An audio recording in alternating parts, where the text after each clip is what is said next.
morning, good morning, good morning, good morning. Hello, hello, hello. Oof, I made me some tea. It's a bit warm, isn't it? All right. Hello, everyone. Good morning. Ooh, girls. Hello.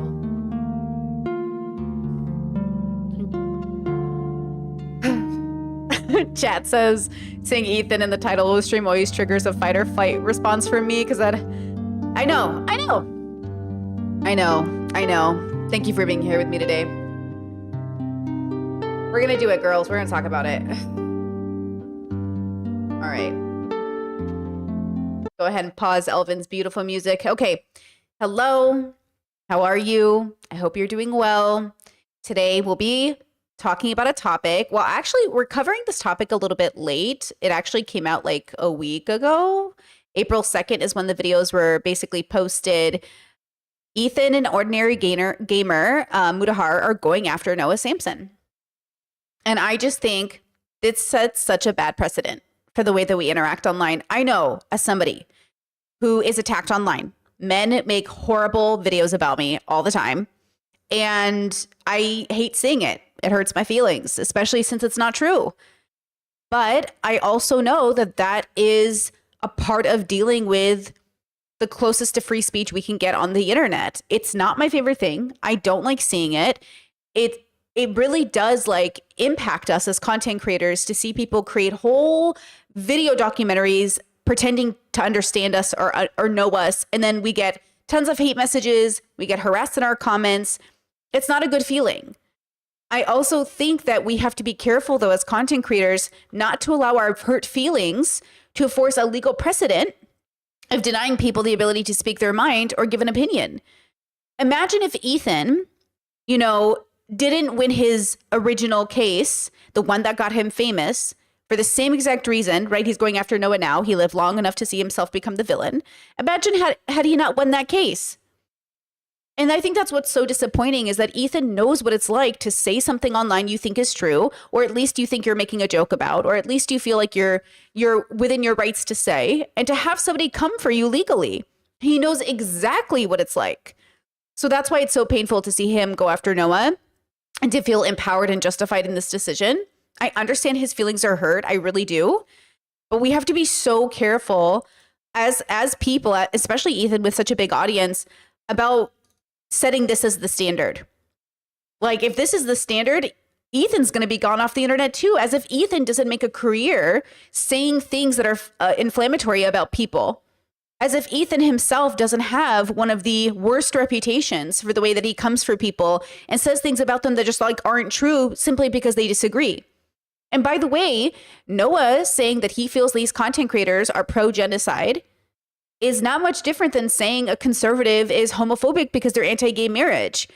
It's like, I don't know why you guys are supporting these systems and basically doing propaganda for these governments and then feeling attacked by people who feel like you are supporting it. And so Ethan doing his whole propaganda thing for Israel and then feeling weird that people are saying, oh, you're like supporting genocide. If you support Israel, you support genocide. Okay. In the same way, Americans are very conflicted over our own government. In the same way that we were raised in a country that told us we were allowed to be critical of the government, right? Now that feels a little scary under the Trump administration because now people are having their phones searched. Now people are being questioned about their opinions. And that isn't supposed to be America. That's other countries. Other countries are supposed to make you feel scared to say something against the leader, but not America. That was not supposed to be us. And so Ethan is doing this on YouTube, where YouTube was not supposed to be the place we were suing each other. And the fact that Ethan is creating this norm is really, really bad for all of us. Okay? It's really bad. So he is sent a cease and desist letter, and it will either escalate or not from there. The title of this is Noah Samsen Retract or Lawyer Up. And we're just going to show you his energy going into it. We're going to show you the way that he's having the conversation. Mudahar comes in to have a conversation with him. And let's just talk about it because, again, humans are going to human, but we are watching in real time someone live long enough to become the real villain. And it's just sad. It is what it is. What are you gonna do? So here's Ethan explaining it. The game is set. Me and Mudahar together teamed up, and we sent a demand for retraction to Noah Samsen Monday night after the show. Mudahar. In this letter, which I will read after the break, we highlight the defamatory statements and explain in great detail why they're defamatory. All he has to do to avoid getting sued is apologize for everything he said and did, admit he was either lying or ignorant, and erase the video, and also disgrace, and just accept the disgrace that is basically lying about two people being pro-genocide, which is one of the most twisted, fucked up things you can accuse someone of. And so, the ball is now in your court, sir. You have 20 days from the moment you received it to respond. Otherwise, I will say, I did go on Reddit yesterday. Look at me, guys, on Reddit. I was on Reddit yesterday looking up stories about Ethan, and a lot of people are very disappointed with AB for continuing to work for Ethan. It's very interesting. And I understand it's a struggle to live in LA. It's a struggle to let go of your job. It's a struggle to face your employer. But also it does make me like raise an eyebrow a little bit at this point. A little bit. But I'm, human to human. I get it. But also, girl. This piece is being moved to the next piece on the board. And what? The piece would be moved to a different space, not to another piece. The piece would be moving to another space on the board. We'll be advancing the battle plans. I want to play a game. Now, Noah, you want to... See, is this like a joke? Do you know what I'm saying? Is he joking? Is this like supposed to be funny? Am I the only one who's like, this is really sad? A little bit terrifying for content creators. Maybe I should pivot to just eating food on stream so no one can fucking sue me. But you know what I'm saying? Like, why is he being so funny about something so serious? Yeah, he's unserious seriousness. Exactly. I'm so tired of the unserious seriousness. I'm a little exhausted. Like, you are sending a cease and desist letter to a YouTuber after, like, Ethan is the king of defamatory statements. He's the king of it. And allegedly, according to Bad Empanada, which I cannot confirm or deny, but according to a clip I saw on TikTok, Bad Empanada was saying that Ethan is not faring well against the other people that have taken him to court because Ethan also makes defamatory statements. I don't know. Don't quote me on it. Don't quote me on it. I just saw a TikTok. But that's the stuff that I don't understand. Like, I don't like this energy. Content creator to content creator. Like, man, it just doesn't feel good, Play a game? Yo, it's funny. You guys... I said I wasn't playing around when the CPS thing came. I said I'm not playing. Whatever you thought was going to happen, however you thought this was going to go, it's no longer going like that. What happened should have happened. And what Noah, should have happened, happened. You are the first of many, several, See? to be feeling what it means for me to be totally unhinged. Although legally and morally correct as well. That's the part that's going to be a really... Okay, so that's a threat to like everyone in the online communities. You talk about Ethan, get ready. I'm nervous.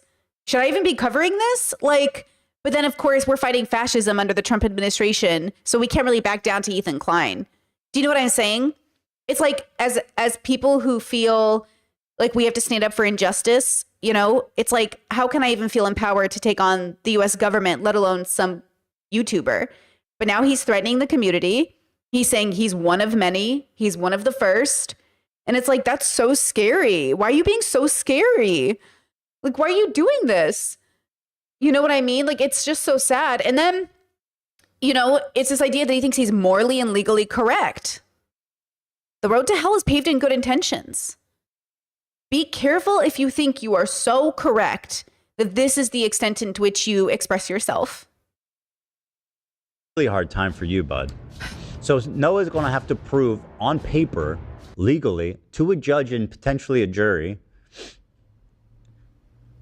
why and how we support genocide, which it will not be possible to do because all the innuendo and all the bullshit and all the fucking lying that they do, him, Hassan, fucking George, that dude that lives in a cockroach infested corner of Argentina, he's a mama's boy that fucking hides in a dark corner of Argentina, thinks Who's George? he's untouchable. Guess what, George? You're not untouchable either. And when I'm done with these fuckers, I'm putting my full attention on you, bitch. Ooh, see how he's threatening people? I feel like the judge would, is this like a threat? I'm so confused how did we get here, Ethan? Is he talking about Bad Empanada? Oh, George is Bad Empanada. Okay, I didn't know that. Do we know his name or is Ethan sharing something he shouldn't be sharing? What? How did we get here, my bros? How did we get here? Okay? That's what I'm saying. Y'all went too far. When I'm done with Noah, when I'm done with the other one, the big one that's dropping probably next week, my full attention is going to you, George, like the Eye of Sauron. I see you. I see you out there, you fucking cockroach. I just want to be clear. Sauron is the bad guy. I just want to be so clear. Is Ethan identifying with the villain? Ethan's like, I'm the villain. This is what I'm saying. What are you doing? And I guess Chad is saying he is doxing Bad Empanada and sharing information he doesn't want public. Ethan is so gross. He's so gross. Yeah, Chad says, surely this video is solid grounds for defamation lawsuit against Ethan. That's what I'm thinking. Chat, are we the baddies? This literally, how is this video not something Ethan could get sued for? I don't understand what we're doing.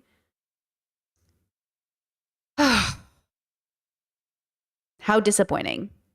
Not surprising, but disappointing. Look, deconstruction is so difficult because you have to take things apart slowly and methodically and with wisdom figure out, how to put it back together with only the good parts, hopefully. And when you grow up with a Zionist propaganda, when you grow up with fascism and capitalistic propaganda, which Ethan is a big fan of all of them in different ways, in my opinion, by my definition of the word,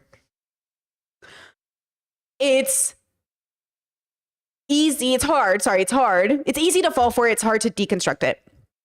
And it's sad to see. I used to love Ethan. And all my life, people would say, Brittany, why do you love Ethan so much? I love Ethan the way I love all boys. But I think all men suffer under patriarchy and all men become the villains that they think they're heroes fighting against.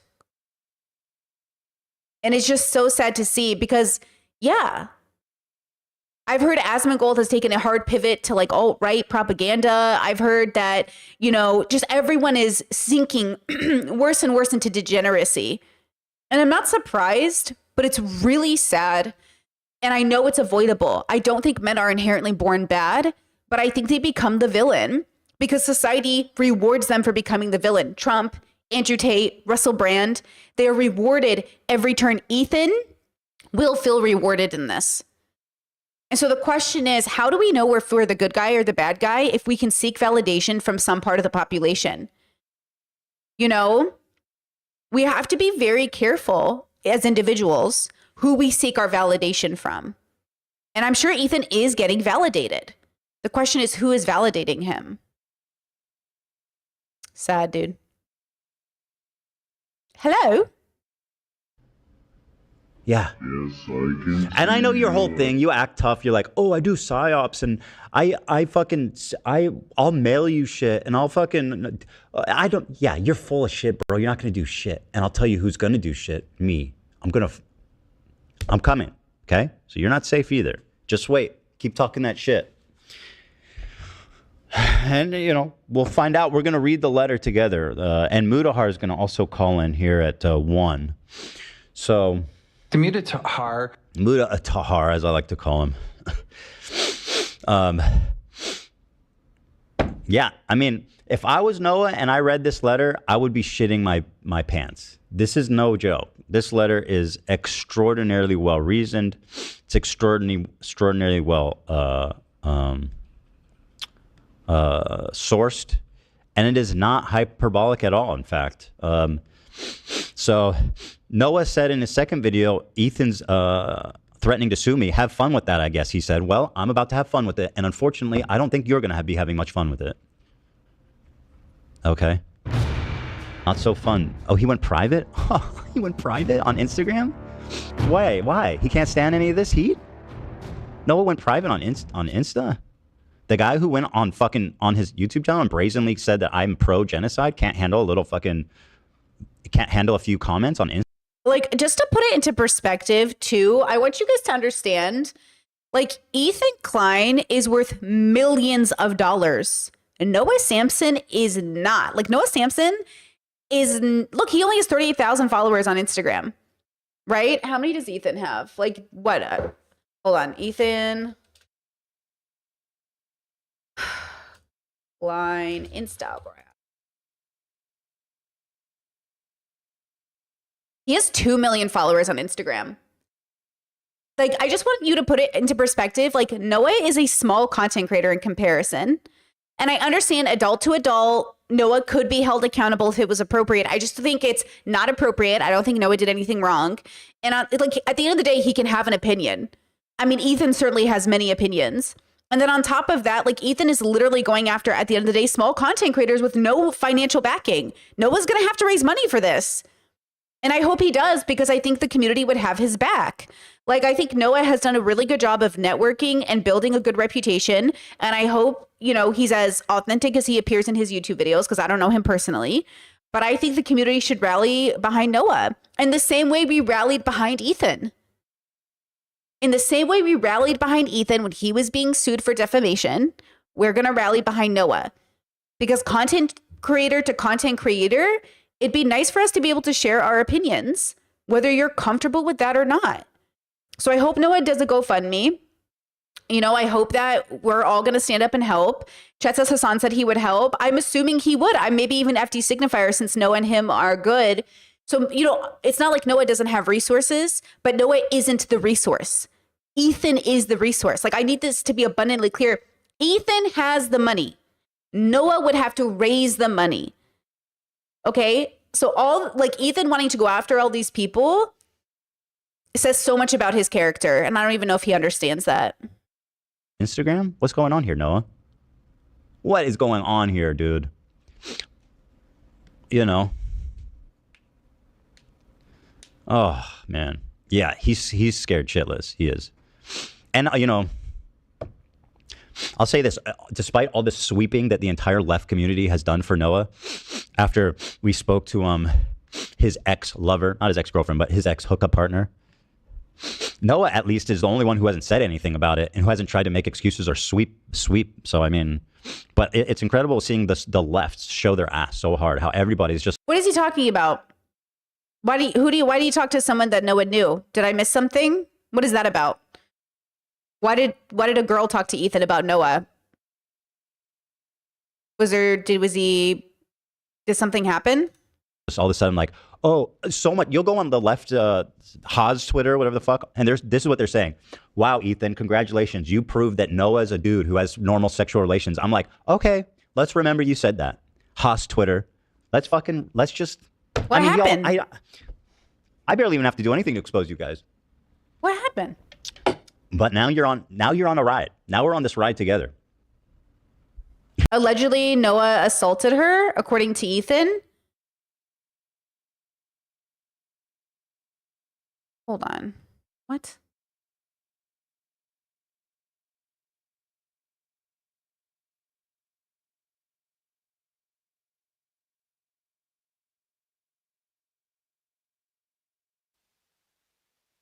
Noah Samsen exposed as a creep? What? Them.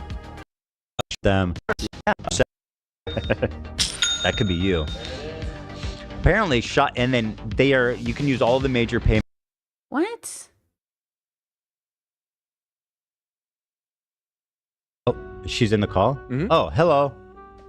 Hello. Hello, how are you? I'm doing great. How are you? I'm very good. Thanks for calling. Yeah, thank you for giving me the platform to talk about this. Absolutely. Okay, so let's start off. Which Ethan isn't doing because he cares about victims of assault. He's doing it because he wants to take down Noah. Just FYI. So I'm going to hear this girl out because we're here to support the girls and the gays and the theys. And if Noah's a creep, Noah's a creep. But I want to make it abundantly clear that Ethan does not care about her. He cares about the story. Just like when he went for Myron and that girl and he was dead wrong on it. Like, he was wrong on that story about that girl and Myron. And I hate Myron Gaines. But we reviewed that story multiple times and it did not sound like he was an asshole. He was a bad person, but he didn't assault the girl. So when Ethan implies like, oh, were you assaulted? He does that a lot. He like puts assault on people. So, okay, let's see. How did you meet? Or I guess let's start by asking like, why is it that you're calling in? Like why now? And like, why are you calling in to talk about him? Yeah. Yeah, I think I just want to, my message I want to get across is that people are not the way they be presenting online. At the time, Noah was making a lot of content geared towards like toxic masculinity and the manosphere, and he just felt like a man that I could trust. But in the end, I mean, he did some shitty things that I don't think is very feminist of him. So that's kind of my point. And just like the things that he's been doing online, you know, he's presenting himself a certain way, but that might not be exactly who he is. He definitely presents himself as like this the moral arbiter, and he talks so softly, and he's got a little mustache. Sure. Like, I definitely want to say the pipeline to liberal identified men to predators is also a real thing. And I want to make it abundantly clear that I am not going to make any excuses for Noah if he in any way violates, like, if it comes out, like, you know, I hate a liberal man in sheep's clothing. You know what I'm saying? Because they always be wolves. So if that's the case, we're going to call Noah out. You know, but yeah, he definitely, if I hate to say it, but it seems like a lot of these guys who are these outwardly feminist, tryhards, I don't know what to call it, but sure, like they end up being kind of sleazy. Sure. That is a stereotype. That was what I learned from this. All right. So how did you meet him? We met on a dating app, and I did not know who he was at the time that we matched. Okay. Yeah, I didn't. On our first date, the first time we met in person, that's when I found out what he did for work. Okay. And when was this? How recently was this? If by the way, if I ask something you don't want to answer, just say so, and I'll move right along. Yeah, this was a few years ago. Okay, so somewhat recently. Yeah. And so you guys met on the app. You guys, what happened from there? Okay, this thing is new for Ethan. What is this sniffling thing he's doing? I know the rumors is that he's doing cocaine, and some people are saying it's just his Tourette's, but it is new. I've watched Ethan for how many years now, and he never had this. Do you know why? Because I, as an allergy girly, am always self-conscious about how much I'm making noises, like in the microphone, and Ethan has never been like this. It's a new tick. Okay, because like the sniffling is definitely new. Like, yeah, I guess it could be a new tick. I guess okay, you guys are saying he developed a new tick with all the stress. Oh yeah, that's a bummer. Okay, mental health, I get it. No problem. I'm just like curious about it. But okay, yeah, that's a bummer. Yeah, the sniffling is so specific to me because I have a pattern, I recognize it in every content creator. I hear it with everybody because I have I've never noticed it being so aggressive with Ethan. Like that. So it's interesting. No problem. We're not coming for his Tourette's, right? Okay, hold on. Hello? Okay. Yeah, we met on the app and we, met in person and had a couple dates. And then do we want to just dive into the subject? Yeah. Okay.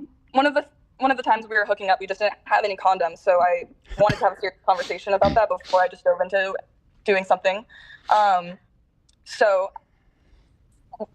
First, we both were in agreement that this is casual. We didn't want anything serious. I was coming out of a really toxic 3-year-long relationship, so I was not looking for anything serious. So the expectation wasn't that we were exclusively dating each other. But when we were talking about hooking up without protection, I just wanted to make sure that, that there's open communication if we can date other people, but if we are going to hook up with other people, that needs to be a conversation that we need to have just for my own health and safety. Just to summarize, you guys are having unprotected sex. Even though you're not like in a committed relationship, That's fine. Okay. you've expressed, and obviously, I feel like this is even self-obvious. I don't even think you necessarily need to say anything for this to be true. But you told him, listen, since we're having unprotected sex, Sure. if you're sleeping with other people, you need to tell me. Sure. Exactly. Definitely. Yeah. We the first few times we hooked up, it was protected, and then it was just one of those times that we didn't have anything. And before we even did anything, I made sure that like I was very, very clear about my expectations and my boundaries. And it was that, if we are going to have sex with other people, it needs to be talked about with each other.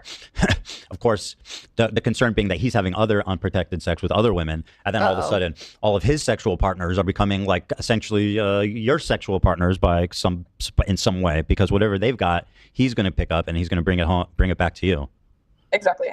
And like at this time, I had watched a lot of his content, like after he told me what he did for work. And so, unfortunately, the content he was making kind of made me trust that when he said, yeah, like, well, I'll communicate this with you, that I believed him. I had no reason not to. That's really bad. But yeah, that was like I know I had that conversation with him 2 times before I had found out that was not what was happening. So that was the first time. What happened the second time? The second time was just, I don't know, I felt the need to clarify again, just so that we were on the same page.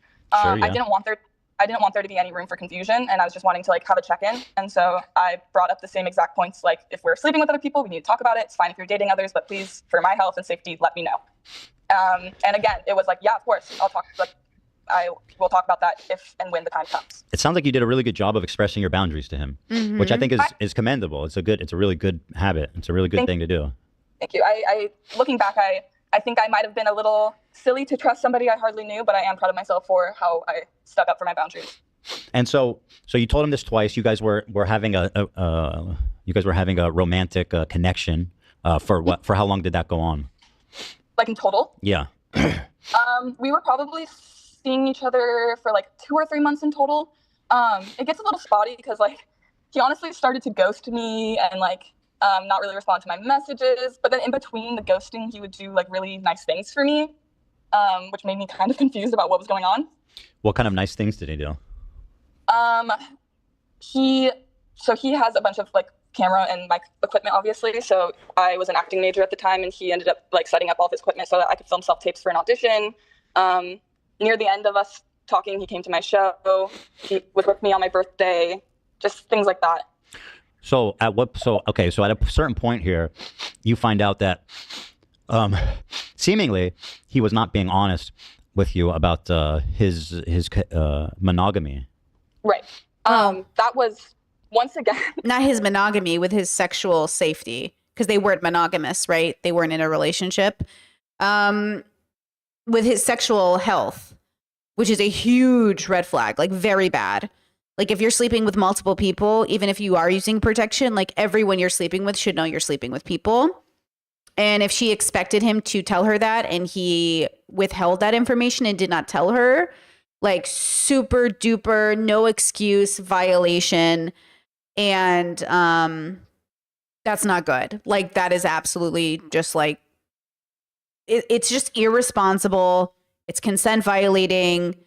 It definitely makes me want to stop watching Noah. You know what I mean? Like I'm so sick of these men. You know what I'm saying? Yeah, that's like really, really bad. Like I don't like any of that. So I just brought it up for a third time, and if I'm honest, I was experiencing some symptoms that I was worried about. So you even had like an STD scare is what prompted you to ask him like, hey, what's going on? Yeah, I mean, everything ended up being fine. I think I just have an anxious mind when it comes to things like that. So I was just worried. But yeah, on the third time I brought it up to him because I was worried that something was happening. And this was like the first time out of all 3 of these conversations that he was kind of surprised by what I was asking. What he had said was that he thought that he couldn't hook up with anybody new. So anybody he met after me. That's crazy. That's crazy. That's what I thought too. Listen, it's self-apparent that you can't be. hold on. He thought he couldn't hook up with anybody new. Oh, wait. This is a huge, okay, wait, I have something to say about this because I've done poly, I've done, open relationships, I've done all these things.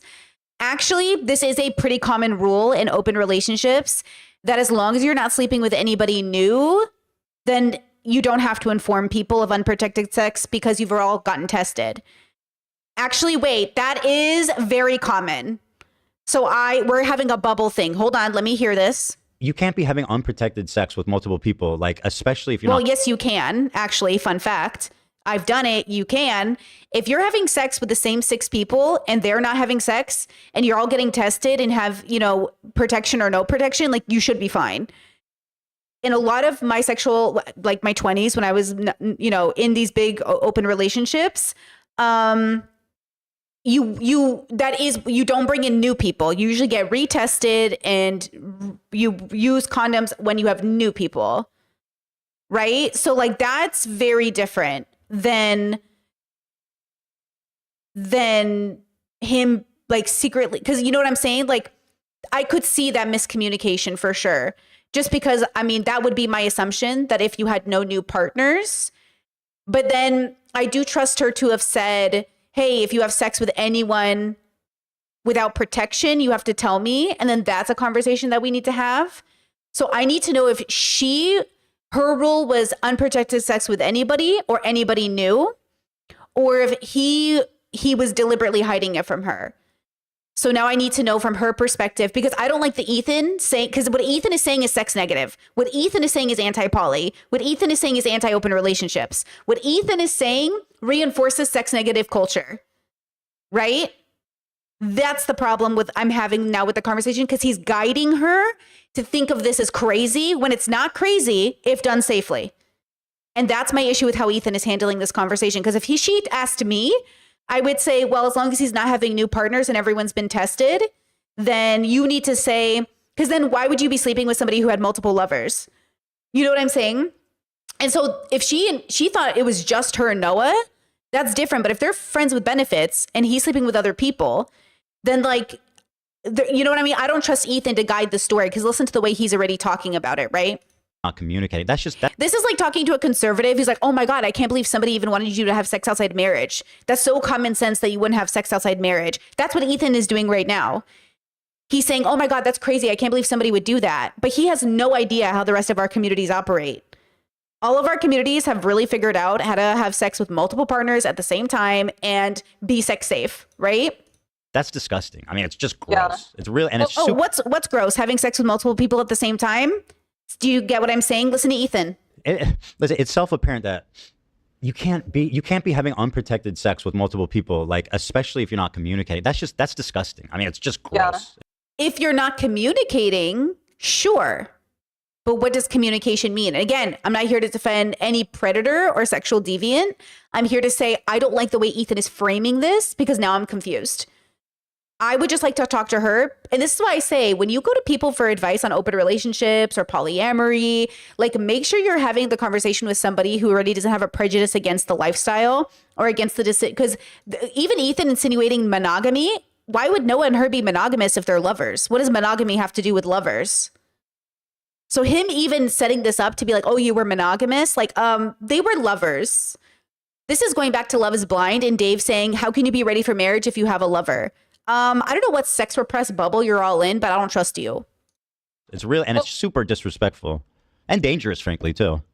Yeah, if I'm honest, I felt kind of, I was in his bed when we had this conversation. It was like a really calm conversation. There was no like yelling or fighting or anything, but I don't know. I felt icky and like used, I guess. Yeah. So what is it that happened then? You said, hey, just so I'm having these symptoms. You say you're not sleeping with anyone else. Like, is that still true? And he says, oh, I thought you meant nobody knew. What does that mean? That means, according to him, he had been sleeping with people he had known prior to meeting me. Mm-hmm. And he had said like, oh, but it's fine because these are all, people I trust. That's and I crazy. had to explain to him, and mind you, I'm a few years younger than him. I had to explain to this man that that's not exactly how STIs work, and that even though you might trust them, like, are they hooking up with people? He said, yeah, but it's the same deal. Like they are, people that.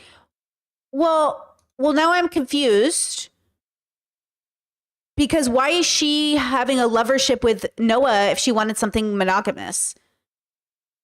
I want to hear this girl's story without Ethan talking because I don't trust Ethan's narrative, right? Because I've been in this same exact situation and it was fine because we did all trust each other. We did all have paperwork.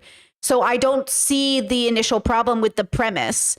The problem is if somebody doesn't know, which she's saying she didn't know, which then my question is, when you negotiated with Noah about this situation, did you say you cannot sleep with anyone else, period?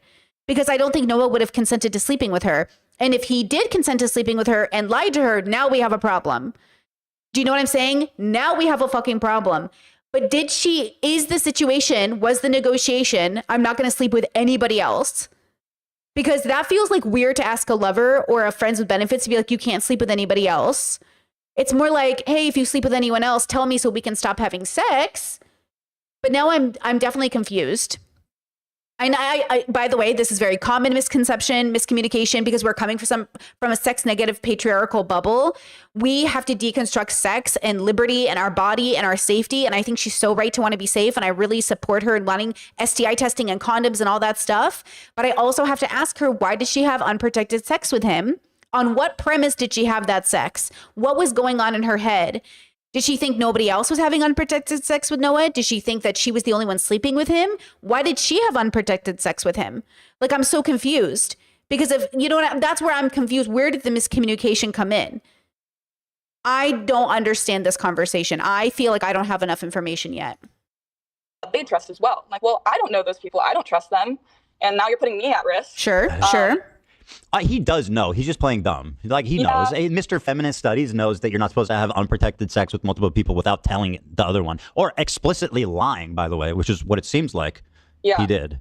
I mean, there's no way to know what was really going on in his mind. But yeah, like. Chet is saying from her story, I think it means he implied he didn't have other partners, so she believed him. That's crazy. If that's true, do you know what I mean? That's crazy. Like, that's definitely bad. Like, if Noah did that, that's the thing I need to know. Did Noah tell you he's absolutely not with anybody else? Because that's so fucked up. He should have known that was not right. So was that somewhere near the end of the relationship after this conversation took place? No. Chat says her premise was that she trusted him to be honest about fucking other people, and he didn't mention other people until she asked after having a sex scare. No, she knew he was fucking other people. I thought she knew he was fucking other people. Wait, now I'm confused. See, I don't know. I need a clear what happened. Why did we get lost in the story? Place. Yeah, because he, like, around this time, too, he was, taking longer to respond and just like, oh, sorry, I've been super busy with this and that. And the last time we had seen each other was just like, I knew going into it, it was just to like close the book and end whatever was happening. And we went out and got food, and I was going into it to tell him like, hey, that was messed up. I do not appreciate how you treated me, which I did. But his reason for ending things with me was because he had found somebody that he had a strong connection with, and knowing that was Does probably. she know? I don't know. Yeah, I wonder if she knows that he's been sleeping, having unprotected sex with other people. Do the other girls know? I don't know. I have no way of. She was probably one of them too. When you said that certainly, to you, it sounds like it. She would have been. I'm sure it felt very. Yeah. Just knowing that the girl he was like choosing to be with, in the end was somebody that he was probably hooking up with when he was telling me he wasn't. Mm-hmm. Kind of Okay. Okay. Wait. So she said when he told me he wasn't. Well, now that's a big deal. If Noah told her I'm not hooking up with anybody else, but then he did, that's a violation. That's a consent violation. That is like red flag. Nobody should trust Noah. That's 100% not okay. Do you know what I'm like? If that's the case, if he was genuinely like, I'm not talking to anybody else. You are my only hookup. You are the only lover in my life. You are the only person I'm bumping uglies with. And then huge, like, oh my God, nobody should watch Noah. And even though I think we should still support him in his legal battle against Ethan, though at this point, fuck both of them and you're not getting any of my money. Both of you suck. Do you know what I mean? Like, but YouTuber to YouTuber, we do not want defamation cases on the internet like this. This is very bad. Okay? So if that's the case, right, then that's bad. Now, did Noah talk about this? Does anybody have a clip to send me about Noah talking about it, right? And yeah, it's hard to trust Ethan as a narrator or as a person guiding the conversation because he's so biased. He just wants to take Noah down. And the fact that he's so sex negative and Ethan is so like, you know what I mean? He's already had so many controversies around sex. He just thinks it's all taboo and he doesn't get it. And he thinks it's all fun and games. Like he doesn't understand that the world doesn't revolve around him and his ethics. Do you know what I mean? So I am curious about that. But if anyone knows an update from Noah about it, I'd like to hear it. Right? Okay, let's see. Shitty move. Yeah, it's super gross. Now, again, just to make it clear, because people get very, Yes. people like to take things and Okay, run with let's it. see. You are not accusing him of committing any crimes or doing R-word or anything like that. The accusation is that he's a sleaze. Absolutely. Noah Yeah. Samson, as far as I know, is not a rapist. He, our relationship that we had was mostly consensual, obviously, other than the fact that I didn't right. other people. Yeah. What? So I want to make that very clear that is not. I'm not making any allegations against him. I just want people to know that people can portray themselves one way online, and that's not who they are. So don't trust them. I think it's especially ironic, and I think it's especially important to call out when they're not just he's not like portraying himself as like, hey, I'm just a nice guy who like likes people. He's like, I'm the fucking leftist feminist warrior. I care about everyone. I don't really think Noah's doing that much work to be like, I'm the feminist warrior. But obviously, like, Noah spends a lot of time making content against male anti-feminists, right? We might have to go back and listen to the beginning of the story again because I'm really confused on what was the agreement of what was the situation, what was the agreed upon situation. I think that's really the issue here. Yeah. Okay, I guess we'll have to figure it out. And I do the right thing, and I'm the fucking man. And also, go kill my enemies. He did say that, but that's probably not that cool. Yeah, I mean, I don't really watch his content anymore. I don't know any of the. Yeah. Okay. That's probably good. But when it comes to like the feminist content he was making, the anti-manosphere, that kind of thing, it is not an accurate display of who he really is. Yeah. I mean, listen, if he's hypocritical on something like that, I think is worth pointing out. And again, this is you felt like over time, it sounds like you realized like that was really fucked up.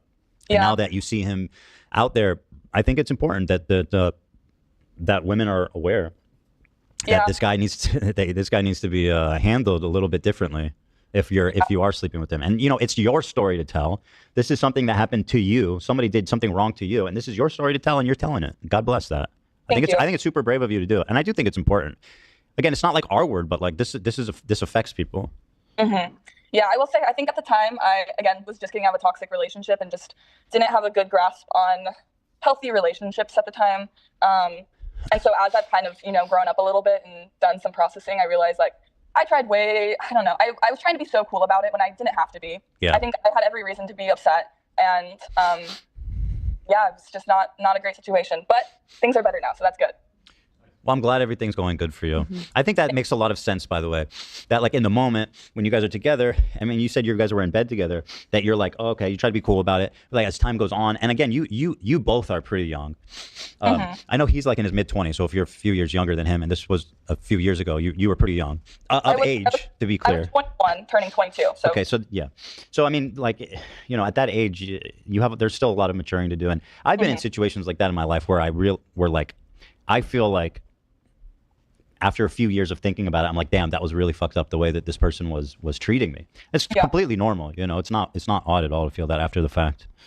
Yeah, I think that there's going to be some questions though about like why nothing was said sooner, and I think it's just one of those situations that as time goes on, you realize the situation for what it really was. And so, are you an audience member of the show? Like, how did it come up that you reached out to us? Yeah, I am. I view every podcast, every show. So I'm actually. Legend. Thank you. Me and my sister actually walked, and we don't live nearby each other, so this is a way that we're able to bond and talk about something. So thanks for giving a reason for me and my sister to talk often. Hey, girlie, she's watching right now too. Hi, girl. We love you. You're a great sister. Bigger sister? Yeah, older sister. You're doing a great job out there. So yeah, you reached out. We saw you in chat. You reached out, and I think Olivia saw you. There was like a message in chat, and then we reached out. Yeah. We talked everything. We're like, okay, this girl's legit, and That was basically all there is to it. You didn't wait that long, by the way. How long's it been? A couple years? It's also never your responsibility to tell your story when you're not ready. Right. Never. I mean, it didn't come up until recently. Like, I saw you guys started to post about him or talk about him, and I was like, oh, that's really weird. That's, you know? And then once it was in the title, I was like, okay, maybe this is something I'm willing to share because, again, it shows that he's not who he might say he is. Yeah. I wonder, did you ever see him drinking Coke or playing Disney games, perhaps? You know, I can't recall that, but I do know that he drives a Tesla. So that. Oh, that's scandalous. But in his defense, I do remember his car that he bought it before Elon. Yeah. You used to drive a Tesla too, Ethan. So. Well, first of all, okay, I got rid of that thing before everyone was like turned on Elon. I got rid of that thing years ago. Well, that's not everybody's as hip as you. I am literally. He better be as hip as me. He's like the liberal. He's the leftist savior. Well, he's not that hip. He lives in his grandma's house. What can I say? If Noah believed what he says, he would burn that car and fucking send it over a bridge. You don't want to pollute the river. 3 years ago, so he might have. I don't know anything about this man's current life. There you go. Could be long ago. gone at this point. Yeah, it's fair that he might have got rid of that. Yeah. But we do feel honor bound that he needs to update us on his vehicle status. Probably not the most important detail in all of this, but sure, it's not the most important, but it is funny. Yeah. Okay. Thank you for being so brave and telling your story. yeah, thank you. Thank you so much. Is there any? Sorry, go ahead. Go ahead. I was just going to ask if there's anything else you want to say, anything else you want to share. One tiny little detail. I do remember on our first date him making a comment about how I don't remember verbatim what was said, but you know that I seem mature for my age. So that's a little weird. You seem mature for your age. Yeah. Never a good line. Never a good line. Never a good line. That they're young. That's weird. I told him that too. I was like, you realize that that's something that like manipulative men say. To Don't take ever things say to them. He's like, yeah, that's where do you think I learned it? Yeah. And that's the thing about like the whole situation was like the only difference between him and like other shitty men is that he seemed apologetic. He, you know, acted like, oh, I know you have every right to be upset. I wronged you, but who knows what he really felt. Still did it. Yeah, I wonder. Yeah. And he didn't just do it to you. It sounds like. I mean, there might be others. I don't know. Did he use the word roster, or was that something I imagined? This was a while back. I can't remember exactly what words he used, but I don't think That was an internal verbiage. Okay. Yeah. But anyway, the idea of a roster of this dude, like he's like, oh yeah, I got my own harem of just like I can get hooked up with anyone, anytime. I'm just a cool, soft-spoken beefcake with a mustache. It's gross. What was that? So you were 21. How old was he? Oh gosh, I don't even. Probably 24, 25 or so. Yeah.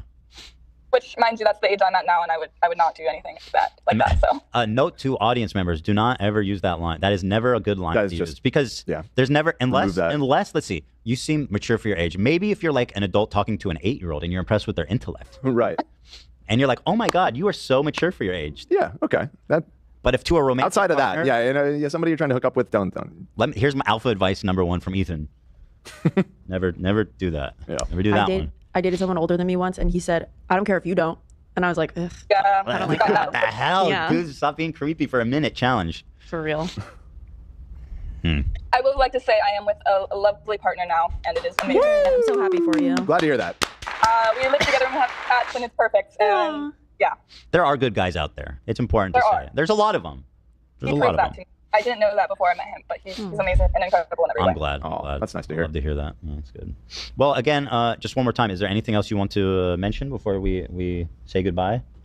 I think that's it. I think that's all I really felt I needed to say. Thank you guys for giving me the opportunity to speak about this and just share my story and let people know to not trust men online because men can still be creepy men no matter how they portray themselves. Right. True. Although you. to be There fair, you go. you kind of did everything you could to protect yourself. You did all the right moves. It's not like I don't think you could have done anything better. It sounds like he just lied to you.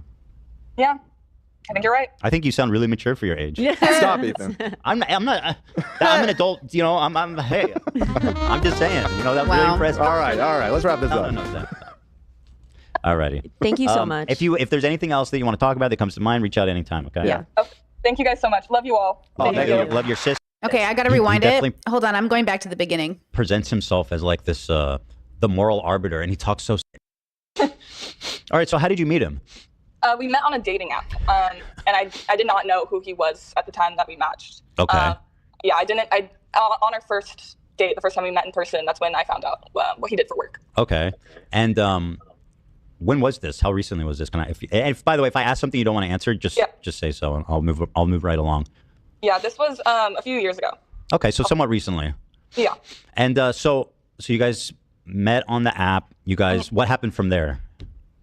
Yeah, we met on the app and we, met in person and had a couple dates.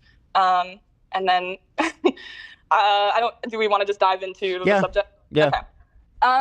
One of the times we were hooking up, we just didn't have any condoms. So I wanted to have a serious conversation about that before I just dove into doing something. Okay, first, we both were in agreement that this is casual. We didn't want anything serious. I was coming out of a really toxic 3-year-long relationship, so I was not looking for anything serious. So the expectation wasn't that we were exclusively dating each other. But when we were talking about hooking up without protection, I just wanted to make sure that, that there's open communication. If, we can date other people, but if we are going to hook up with other people, that needs to be a conversation that we need to have just for my own health and safety. Just to summarize, you guys are having unprotected sex, even though you're not in a committed. Okay, so yeah, I think Noah handled the situation very poorly, and I think genuinely I think they probably misunderstood each other immensely, because she just said they were not exclusive, they were dating other people, but if they hooked up with people to tell her. But if he's dating other people, did she really think she was the only one having unprotected sex with him? So then the question is, did he internalize it as new people? Because usually when you get tested and everybody is tested, then it can be different. But if you know what I mean? I feel like this is such a messy. I've seen this happen with so many people where they genuinely are very bad at defining and coming to an agreement about what is expected, right? Kissing is a really good example, or oral sex is a really good example. A lot of people think you can have unprotected oral sex and it should be safe, but absolutely not. STIs absolutely occur. I mean, even sharing a glass with somebody, I don't know if you guys do this, but I have siblings that won't drink out of my cup because they don't want to get herpes on the lips, even though I told them unless I'm having an outbreak, you're not going to get something, but it's up to you. I respect it. And they don't drink after me, right? So even non-sexually transmit, herpes isn't an STI, but we count it as an STI. But I got lip herpes as a kid. I didn't get it from a sexual situation, obviously. And so I think when we talk about it, you know what I mean? When we have these conversations, I think we forget everyone's limit and everyone's expectation. My brother expects people to tell him if they have cold sores, herpes, because he doesn't want to get it. But that's not common. It is so common for girls to share lipsticks while they have cold sores. And I'm hey, you can't just be sharing your lipstick when you have a cold sore. But people don't know that. People don't know that because it's not as common as you would think. So I do think you have to be very communicative when you're having sex or hooking up with people or doing anything, but you have to understand everybody's line of safety is going to be different. So make sure you talk about it, because Ethan said something that is the red flag to me, which is oh, it should be common sense or it should be assumed. Never do that, right? Never do that. Okay. Don't limit yourself. Now, Chad is saying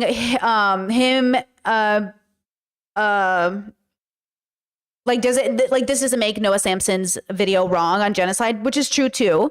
But I do think a few years ago is pretty recent. It depends on how you're counting a few years ago. It's recent enough that I would say, I wonder if Noah's gotten better at negotiating, and then if she's gotten better at it as well. But never assume, have the conversation and be detailed about the limitations. Look, all of my 20s, I was in open relationships, basically. There was only 2 years I did monogamy during my 20s, but otherwise I was open the whole time. So I guess 8 years of my 20s, I was in an open relationship or a polyamorous relationship.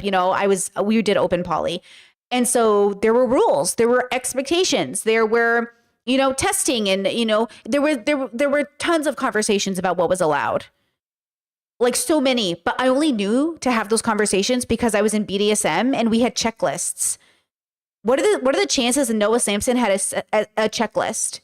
Do you know what I'm saying? And that's the dilemma people don't understand, is I have the tools because I am a part of niche sex positive communities that promote sexual health. I don't expect regular people to have those skills because they're not taught to have them. right? I remember one time I was dating this girl and her partner had HSV 2, I think, or 1 or 2, I don't remember. And I told her that for a casual hookup or someone I'm even casually dating, like it's not worth me risking it because I have like 3 to 4 other people I'm sleeping with. And even with a dental dam, I just don't feel safe enough to like risk the possibilities. And she was really hurt about that, but she understood and respected it. And I understand why she was hurt about it. And, you know, and I think that's just a conversation you have to have with people, is that it wasn't worth it for me to risk getting it and giving it to other partners. But if I'm in love with somebody and I'm dating them long term, then maybe it's worth the risk, right? Which was the mindset I had when I did contract HSV. Too, generally. Like I did have this idea that I was in love and I was going to be with this person. So what did it matter if I had it? Which, by the way, I don't recommend, just in general. And now that I'm married and partnered, we take a lot of precautions to make sure that I don't spread it to my partner. Okay. Like we do a lot of precautionary work to make sure that that doesn't become his problem too, because it is a problem. It's livable. It's not the worst thing in the world. Trust me, girls, do not freak out. Okay. But it's still like annoying. And like, you know what I mean? So I feel like you have to have those conversations.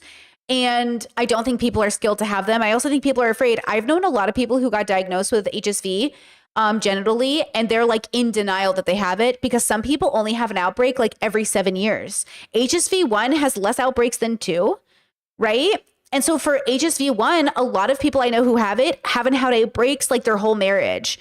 Like I know people who've been married like 10 years and they've never had an outbreak in their marriage. Versus HSV 2, it tends to be more frequent. P.S. not. Okay, I haven't had an outbreak in quite some time. I keep a calendar and I have a feeling it's because I'm not drinking dairy. Because it's, if girls, here's a tip. I'm serious. My outbreak has like not been a problem for a while now, just a few months, because I swear to God, ever since I went vegan, or not vegan, ever since I went plant-based, I have been having a really healthy relationship with my body. So very recommend. Now, of course, if you're on daily medication, it suppresses the symptoms. You won't even probably know you have an outbreak. And everyone has a different form of outbreak, but just wanted to give that little tip to the girlies because it's really been an amazing thing to be like, oh my God, like I'm not having outbreaks, right? Which is pretty great. And then my HSV 1 on my lip, I have had like 8 outbreaks my whole life since I was a kid. So I haven't had one my whole marriage. I haven't had, wait, I think that's right. I might have had one at the very start of the relationship, but I don't know. I would have to check my calendar. But I know it's been a long time because I just know it has because I haven't had to deal with it. But HSV 2, it had been more frequent. And again, there's precautionary measures, right? You can use condoms, you can use dental dams, depending on your partner and their genitalia. You can take medication. There's daily pills you can take. There are a lot of ways to just make sure you're extra safe, right? And chat says, do you drink oat milk? I love my oat milk, girl. I do drink my oat milk. I love it. I love it. So with all of that said, I can see where the miscommunication could happen between them, but I want to make it abundantly clear. If this story is that Noah Samsen deliberately lied, kept it a secret, and on purpose had unprotected sex with a woman when she made it abundantly clear about her safety boundaries, then Noah Samsen is a horrible person who, yes, can come back from this, but that job is between him and his therapist and has nothing to do with us. So if this is the story, and this is a story for a lot of people, because a lot of people under patriarchy need to go to therapy, then we're going to have some problems. Okay. Now, the reason we came back to watch this story is because relationship. Hold on. Future Ethan said this. Hold on. Let's go back. Oh, I barely even have to do anything to expose you guys. Okay, hold on. Homosexual relations. I'm like, okay, let's remember you said that. Haas Twitter. Let's just, I mean, y'all, I barely even have to do anything to expose you guys. But now you're on a ride. Now we're on this ride together. Right? Like we're all going to ride together now. He was saying, maybe I am too far ahead, but he was saying like, oh, Noah didn't deny it. Right? And I'm like, okay, if Noah said like, yeah, I did do that. I miscommunicated with her. I didn't communicate clearly. We had a miscommunication. Or did Noah say, yeah, I'd lied to her? That's what I'm saying. Did Noah confirm this? Did Noah say something about it? Did somebody in his circle say something about it? The reason I don't mistrust her. I mistrust Ethan. I want to make this abundantly clear. I am not doubting her story. I am doubting Ethan and the way he handled the story. I am not doubting her because this is different. Because I think if I had the conversation with her, I would have very different questions to ask her. And I would be able to tell, because I would be able to have a real conversation. That was like the weirdest faux conversation to me. That felt like Ethan trying to get one on Noah. That did not feel like Ethan trying to understand the story. So I do not trust Ethan, but I'm not doubting her words. I want to make that abundantly clear. This is Willy Wonka's boat ride, motherfuckers. Okay. And I'm doing So it's a game, a ride, and a play. it's everything and more. Okay. Just trying to keep up. I'm gonna have Dan like tiptoes like on his fucking knees doing the rowing in the back. Hey? Yeah. Willy Wonka's boat ride. You're in the Like back on your knees. I see where you're going for. Yeah. Shoes on your knees. Got it. In the role of a lifetime. All right. So this is all very fun stuff here, guys. We're going to So now we're back to Ethan sending a cease and desist to Noah. thank our sponsor, and then I'm just going to read this whole letter, and you guys can see and enjoy just how screwed our dear, wonderful, brave friend, who proudly and loudly accuses people of being pro-genocide, but privates his Instagram feed when the kitchen gets too hot. And yes, now we're in a kitchen. Okay. Yeah, I think we can do it a little early. Thank you to our sponsor. I know who's tried it. It's absolutely it's out of the bag now. Yeah, no, I mean, Oh, Ethan said something fucked up. Ethan said something fucked up. He had to get a button. See, if all of us live streamers, Ethan has a button for any time he says something inflammatory and he might get canceled. We don't have that luxury. I heard this button was very expensive, like $30,000. See, we don't have that kind of money. We just have to live with the consequences of our bad decisions. I'm being a little facetious. Cat's out of the bag now. yeah, no, I mean, I think it's totally fine. Well, I clicked the button. Well. So, my attorney, my wonderful attorney, Wait, now I want to know what he said. and then we're going to take a break. We've been good. I think like last week we didn't. Yeah, we actually had some chill episodes. It's nice. And this is what we get, a full episode. It doesn't matter. I mean, it's a compromise. Yeah, no, it's a compromise. I mean, is it better to put it all in one episode? Oh. Okay. Cat's out of the bag now.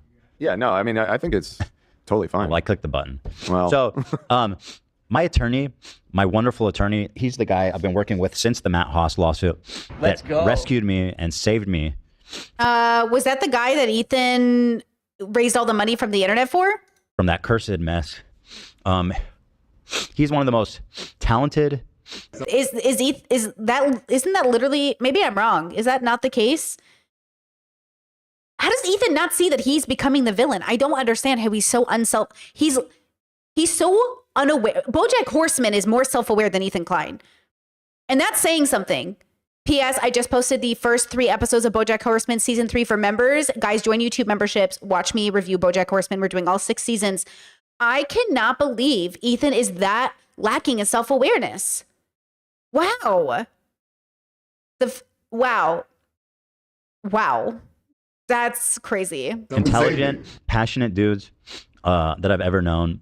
This man cares about IP and free speech and all this. He's the best. He's just the best. He's dedicated to it. He understands the space. I wouldn't want to do this with anybody else. And Aldo's just a genuinely sweet guy. Which very. I probably wouldn't say about most lawyers that I've met in my True. Chat says it's because Ethan has main character syndrome and anything he does is right because he's Ethan. I 100% agree with you. Yeah, I think a lot of people have this problem, which is why it's really nice to see people like really come out and have a conversation. But yeah, Ethan 100% has always, yeah, he definitely struggles with that, which is such a bummer, dude. I feel like I don't know. There was a point in my life where I really thought like Ethan has so much potential, his whole crew. And like, yeah, I mean, hey, Trump's in office, so I can't be that surprised, you know? Damn. life. He you can trust him. Yeah, no, he's I've known him for a few years now, and he seems like a good man. And he cares. That's the thing. I trust like him. he genuinely does, and I care about him. I think at this point I consider I him think you can too. a friend and a family member, to be honest. So Rom wanted to say this before we begin the letter. It's personal to him. He said this: "My family's history and that of countless Mizrahi Jews is not a form of Nakba denial. Our hearts are big enough to recognize both as tragedies. Our minds are sharp enough to realize that the existence of one does not diminish the existence of the other. Our spirits are strong enough to ensure the inheritance of hatred, fear, and violence ends with us. The day will and must come when the descendants of Jacob and Ishmael free themselves from the inheritance of hatred, fear, and violence. It is on that day we shall embrace each other and recognize who we are, which is cousins, born from our shared ancestors of Abraham. Until that day, I shall say, from the river to the sea, only peace shall set us free." And that is a word from Rom, who's also a terrific, incredible writer, which is very important, by the way, if you're a lawyer. And actually, what's really interesting about this is Rom has a great uncle who was like involved in one of these infamous rather. This is his lawyer? Chad is saying that the lawyer lives in the West Bank settlement.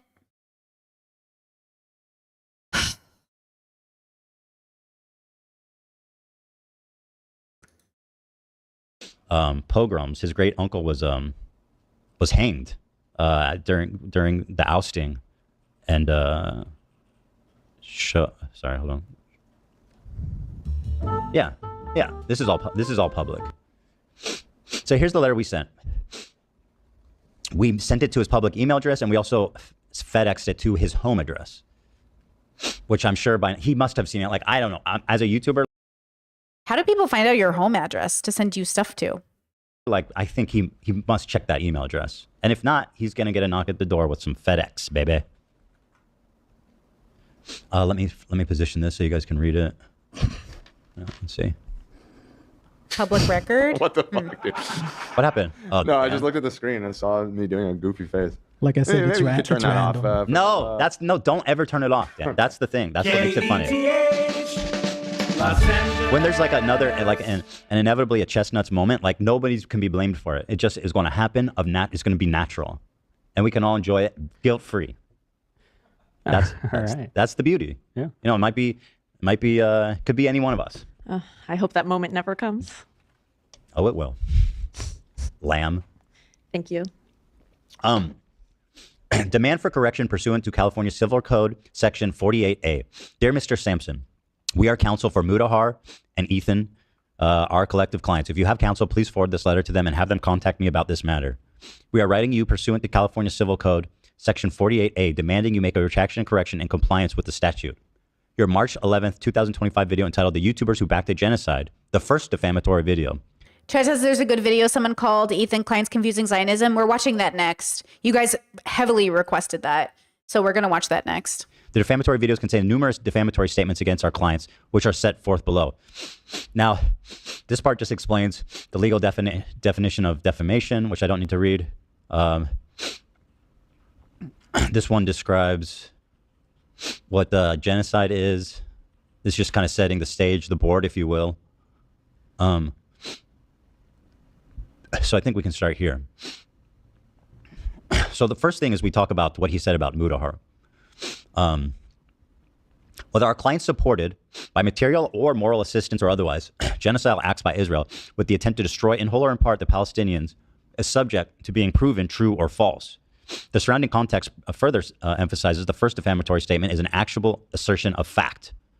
Throughout the first defamatory video, your language is factually specific, earnest, and serious in tone. This is emphasized by holding yourself out as having, quote, specialized knowledge or expertise in the Israel-Palestine conflict due to the large volume of material you cite in the first defamatory video, much of which you misrepresent. He said that? Yeah, he said he has specialized knowledge, even though every time it comes up, he just is like, watch Bad Empanada. That's crazy, dude. What? What's that about? What does that mean? Are they saying Noah made the claim that he has specialized knowledge about what? Your language factually specific, earnest, and serious in tone. This is emphasized by holding yourself out as having specialized knowledge or expertise in the Israel-Palestine conflict due to the large volume of materials you cite in the first. So there. What? I don't think I've never gotten the impression from Noah's videos that he's saying he has extensive knowledge, but he's saying people who do have extensive knowledge, he's pulling from them to make the video, right? That doesn't make any sense.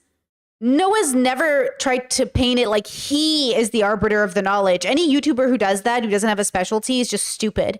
Because none of us are actual researchers or journalists. We are taking content from other people to talk about it. I have never gotten that impression. That's like the weirdest. Okay, so they're going after Noah for something that I just don't even understand. Where's the specialized knowledge? They're quoting, right? It says that he did it in his first videos, much of which you misrepresent. Critically, you either fail to disclose the factual basis for the first defamatory statement, or you misrepresent the factual basis of the first defamatory video, as detailed below. Either fail to disclose the factual basis for the first defamatory statement, or you misrepresent the actual basis. For Mudahar, the first defamatory video only shows 2 very brief clips from Muda's October 21st video, entitled "Twitch is a disgustingly evil platform." See, and then it just references for the, it's a footnote. Not only did you fail to disclose the source of these clips, it is evident that you intentionally misrepresented it. In Muda's video, he explicitly states, quote, "Like I've said before, and I've been clipped a few times, and you know even when I stream, videos do get uploaded of my takes on situations that I feel I need to clarify." You know what? Listen, I just want to make it clear. If Muda is like, I've always said genocide is bad. Ethan's like, I've always said genocide is bad. Yeah, that would mean a lot more if you also didn't continue to push out Jewish and Israeli propaganda, which going after Twitch does, okay, which saying Israel's a beautiful place, you guys should see it, does, right? It's like Andrew Tate saying, like, I've never raped anybody. I don't even believe in rape. But then everything you do insinuates some sort of ownership and power over a woman, which makes her your property, which makes it okay for you to do what you want with her, which is why you don't process what you do to her as rape. Like, everything, that's what people don't understand. You going after Twitch for what you think is anti-Semitism is Israeli propaganda. And they don't get it. They don't know that's what's happening. So when Muda makes a video saying Twitch is a disgustingly evil platform, right? When all these people are like, oh my God, they're blocking, Israel, they're anti-Israel, they platform all these anti-Semitism. Okay, anti-Semitism is real. I get anti-Semitism. I mean, I'm a Semite. I'm just not a Jew. But I'm accused of being Jewish in my comments all the time, which is fucking hilariously racist. Because first of all, I'm not even Jewish, even though I am a Semite, fun fact. But you know what I mean? Like, that's the irony of people, is none of you know what you're talking about. And we're all sitting here pretending like any of us know what we're doing, except we're just humans. Like, this is what's so frustrating about it. But ultimately, what you are doing is participating in the talking points that these governments are using. You are basically being used as pieces in a chess game with government governments. Like, you are being used by the Israeli government to push propaganda that helps people support Israel as they genocide Palestinians. And therefore, Noah's conclusion, and a lot of our conclusions, is that you are pro-genocide. That's the math, right? Like, I want to make it abundantly clear. We pay American tax, which funds Israel, which genocides Palestine. We are all participating in the genocide of Palestinians, but we are not happy about it. We are actually so angry about it. We are so angry about it. So for Ethan to say, I'm going to go to Israel and I want to show you the real Israel, the Israel that Hassan says doesn't exist, I'm going to show you the real Israel. You mean the real Israel where most Israelis say they are pro-genociding Palestinians? Not a good look, my bro. Chad says it's called being a useful idiot. Well, Ethan is definitely a useful idiot, right?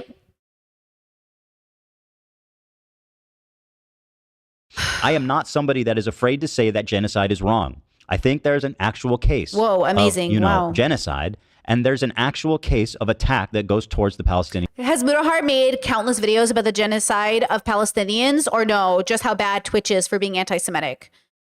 I don't know. I don't watch Muda. Does anybody know? Does anybody watch Mudahar? Does Mudahar have content about the genocide of Palestinians, or does he just have content supporting Israel? Palestinian people. Further, later in that video, and further in relation to the Twitch IP ban of Israel and Palestine, Mudahar states, honestly, if you really think about it, this rule actually hurts Gazans more than it ever would hurt Israelis, because Twitch's geo-block, if it targeted that region, you know, if they wanted to allow people to document and live stream the real atrocities that are occurring to them. Well, the issue is that Twitch fairly blocked Palestine and Israel from streaming because they didn't want people streaming the war on their website, which you can have an issue with. But the idea that Twitch was specifically going after Israel, well, Mudahar is literally in his own video admitting that it hurt Palestinian people, was the whole point that Twitch wasn't anti-Semitic. Because Twitch didn't just ban Israel. They also banned Palestine. So that's why we're saying you supporting this narrative that Twitch is anti-Semitic is Israeli propaganda. I don't understand how they can say it and they don't hear it. They don't hear it. They don't get it. In that region, the Palestinians could have used that platform to showcase it themselves. Muda also states, or he says, Noah, you intentionally omitted portions of Muda's video that demonstrate he does not support the take of Asmongold on Palestinians. Immediately before the clip you used in the defamation video, Muda stated, so obviously Asmongold walked back his statement and apologized. He said, my bad, and of course nobody deserves to have their life destroyed, even if they do things or have views I find regressive. So in this situation, one could, you know, if they were being charitable, could say that Asmongold was probably referring to the extremists in the Islamic religion and their view on people in the LGBTQ camp. Okay, well, if we're being charitable, Ethan is pro-Israel and pro-genocide because he thinks that Israeli people... I mean, I think being a Zionist is kind of like that should be an issue. I feel like saying Jewish people should have a safe place on the planet is a duh. We all agree Jewish people should have a safe place on the planet like anybody else. So should Palestinians. So should gay people. So should black people. So should white people. We should all have a place on the planet. So wow, brave take, guys. Thank you. Please like the stream for my brave takes. Humans should feel safe on planet Earth. Please like the stream for my very brave takes. But saying that Israel deserves to exist and Jews should have a place to exist in that's specific to them, that's crazy. That is just like, I don't know what we're talking about. What are you talking about? You know, thank you, chat. I am brave. Thank you. I am brave. Thank you. Thank you. Lastly, Muda's initial reaction to Asmongold's take on Palestine is easy to find on YouTube. Before Muda even watches the clip, he states, this is going to be bad. Immediately after watching the clip, Muda expresses his shock at Asmongold's take and states, quote, I don't think anybody should sit here and be like, I guess a whole group of people deserve to be genocided. This is a clear and unequivocal condemnation of Asmongold's take. Due to your intentional and material omission and misrepresent of what Muda stated in his video. Okay, question. I think it was Indonesia. I just watched a video of two gay guys getting whipped. Okay, that's one reaction to gay people. I'm going to whip them, jail them, kill them. That's really bad, right? You're like, that's really bad. We shouldn't kill gay people or whip them for being gay, but I'm still going to vote against gay marriage. Okay, yes, you don't think people should be whipped for being gay, but you still think being gay is wrong because you're voting against their civil rights in relation to marriage and legal representation, right? Like you don't want them to be represented as a legal couple in the eyes of the government, right? Yeah, you still support homophobia. You're still homophobic. You still basically support the pipeline that leads to people whipping gay people and throwing them in jail and killing them. That's what's happening here. You don't understand. As long as you support the institutions or the people or the legislation, or you consistently make content going against people that are arguing against these people, then you are supporting. So therefore you are supporting genocide. Whether you like the reputation or not, that's what you're doing. And the same way you still support homophobia. LGBT bigots hate being called bigoted. Ethan and Mudahar don't want to be known as people who support genocide, but as long as you support Israeli talking points and propaganda, that is support for genocide. That's all Noah's saying. That's all he's saying. The first defamatory statement is actionable assertion of fact that was made with the knowledge that it was false. So that's Muda. I mean, and his is just completely open and shut. Noah cites in the video Ram said that this statement, "From the river to the sea, only peace shall set us free," is attributed to Ahmed Fouad al-Khatib, a Palestinian activist. He wanted to credit the author of that statement. Wow, stealing their land and their quotes.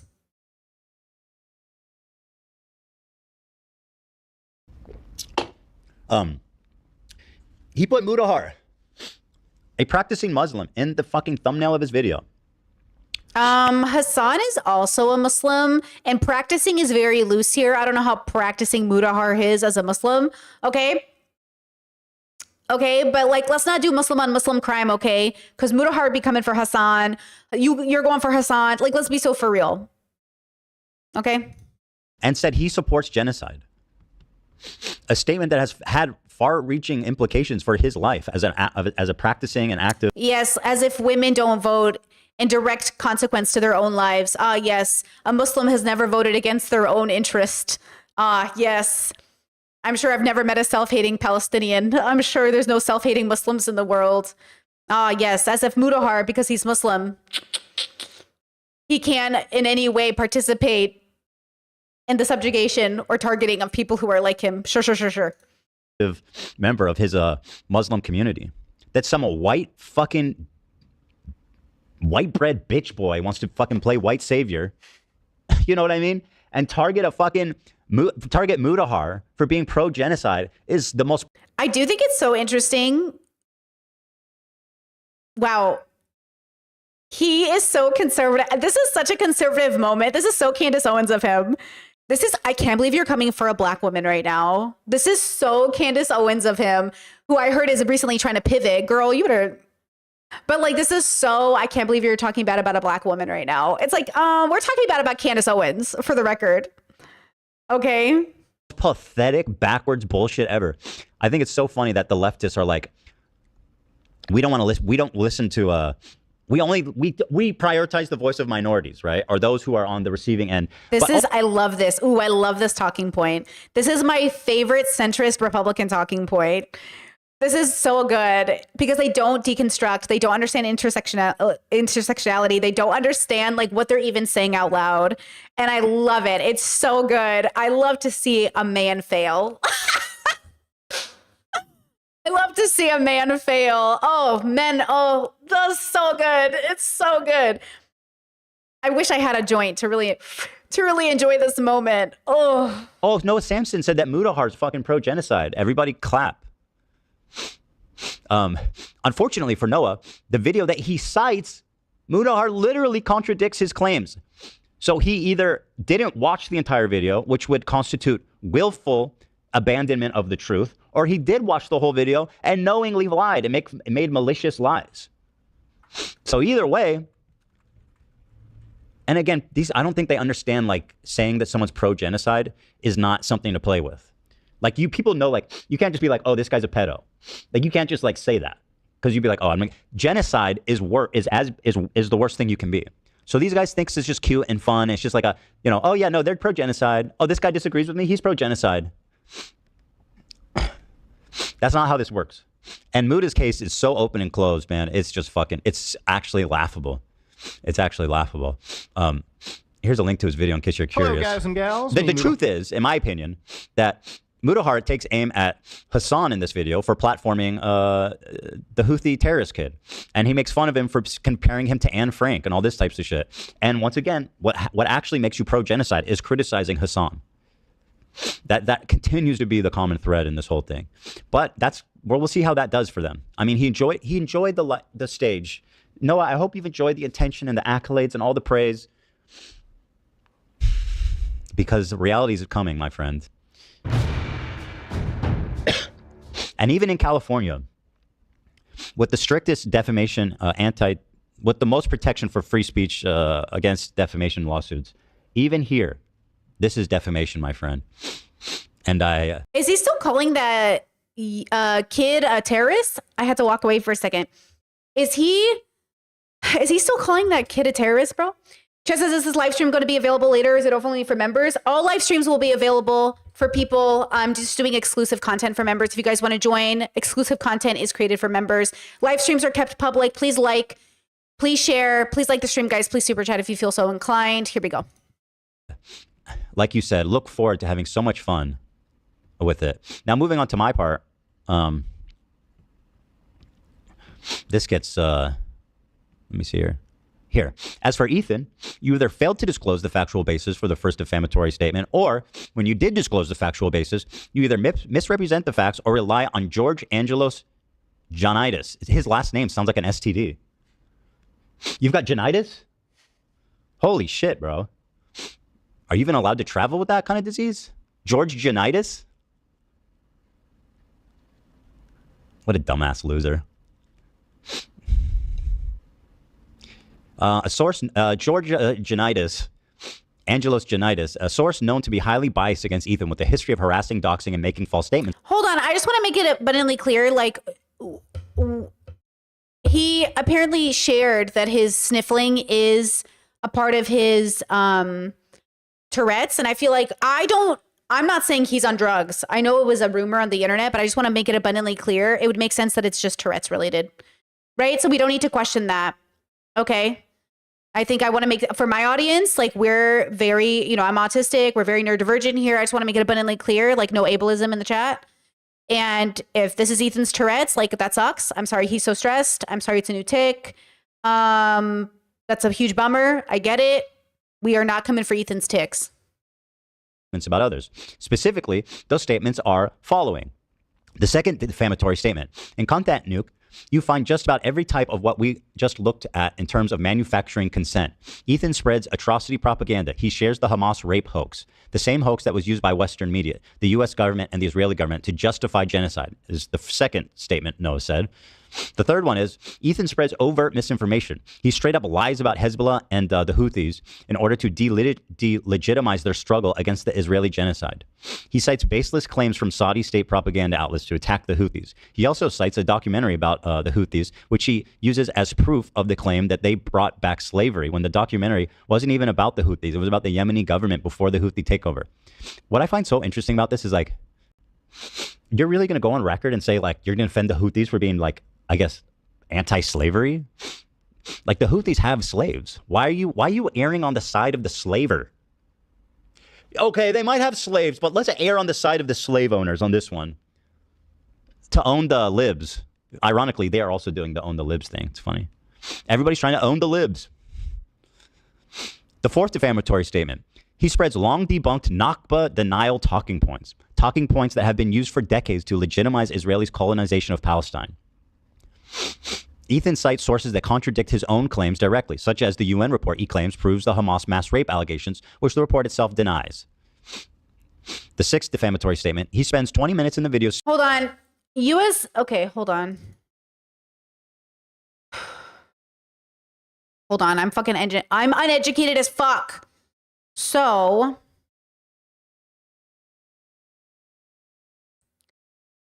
some sources, okay, hold on. So some sources report the practice of chattel slavery continues in Yemen with no official statistics detailing this practice. Sources report that there could be up to 300 to 500 men and women and children sold and inherited as slaves in Yemen, which is bull fucking shit. I blame men as per usual. I blame men for all forms of slavery. Men are truly the problem because the patriarchy convinces them they have the right to own people. Remember that men are the ones who have convinced you that they have the right to own you, and only through their good grace have they given you liberation. Remember that white people will say, be grateful we, took away slavery. Be grateful we gave you the right to vote. Be grateful, because if it wasn't for us, you'd still be slaves. Do you know what I'm saying? So just be very cautious of men, because they have been convinced through indoctrination. They weren't born that way. That's indoctrination. That they have the right to your bodies. Look what's happening with abortion rights in the United States, because they think they have a right to your body. Okay? So I just want to make it abundantly clear. Lots of Muslim-oriented countries practice forms of slavery that I would consider slavery. Slavery is also a very interesting word, because some people think slavery doesn't exist anymore, but it absolutely exists. It just looks different. Do you remember? 2 white people adopted all of those black kids, made them slaves, and are now in prison for it because slavery exists, whether it's institutionalized or not. right? So we have to be very cautious about these words. I think Ethan is correct that we shouldn't be siding with slavers, okay? But incorrect in the way that he dissects the issues between the Houthis, people in Yemen who are experiencing like the greatest tragedy, right? Including and then Palestinians. Like he just doesn't understand it in depth enough for me to trust his assessment. And he gives too many Israeli talking points and too many American talking points for me to trust his assessment.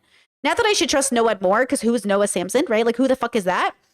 But there are sources who are there. Listen, the greatest thing you can do is watch Western media and make sure you're also watching global media. Watch global news sources, watch people in the region. Look, just like your own family will give you stories. Look, there's a reason why people voted for Trump who were immigrants. There's a reason my family, I was just talking to my cousin the other day, and they were just like, bro, I can't believe our parents voted for Trump. Like they're immigrants. I was like, bro, I believe it, bro. But also I can't believe it, bro.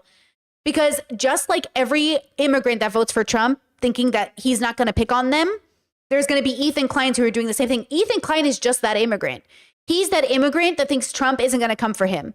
He thinks he's the Israeli or the, I guess, American Jew who's going to represent Israel in a way that humanizes them, instead of realizing that by humanizing Israel, not the people, but the government, because that's what he's doing, whether he thinks it or not, he's therefore contributing to our thoughts around genocide. Because if Israel is so great and Israel should be protected, then genociding the Palestinians makes sense. And this is why I say it's not that Israelis don't deserve a safe place to live. It's that they don't deserve a safe place to live at the expense of all of Palestinians.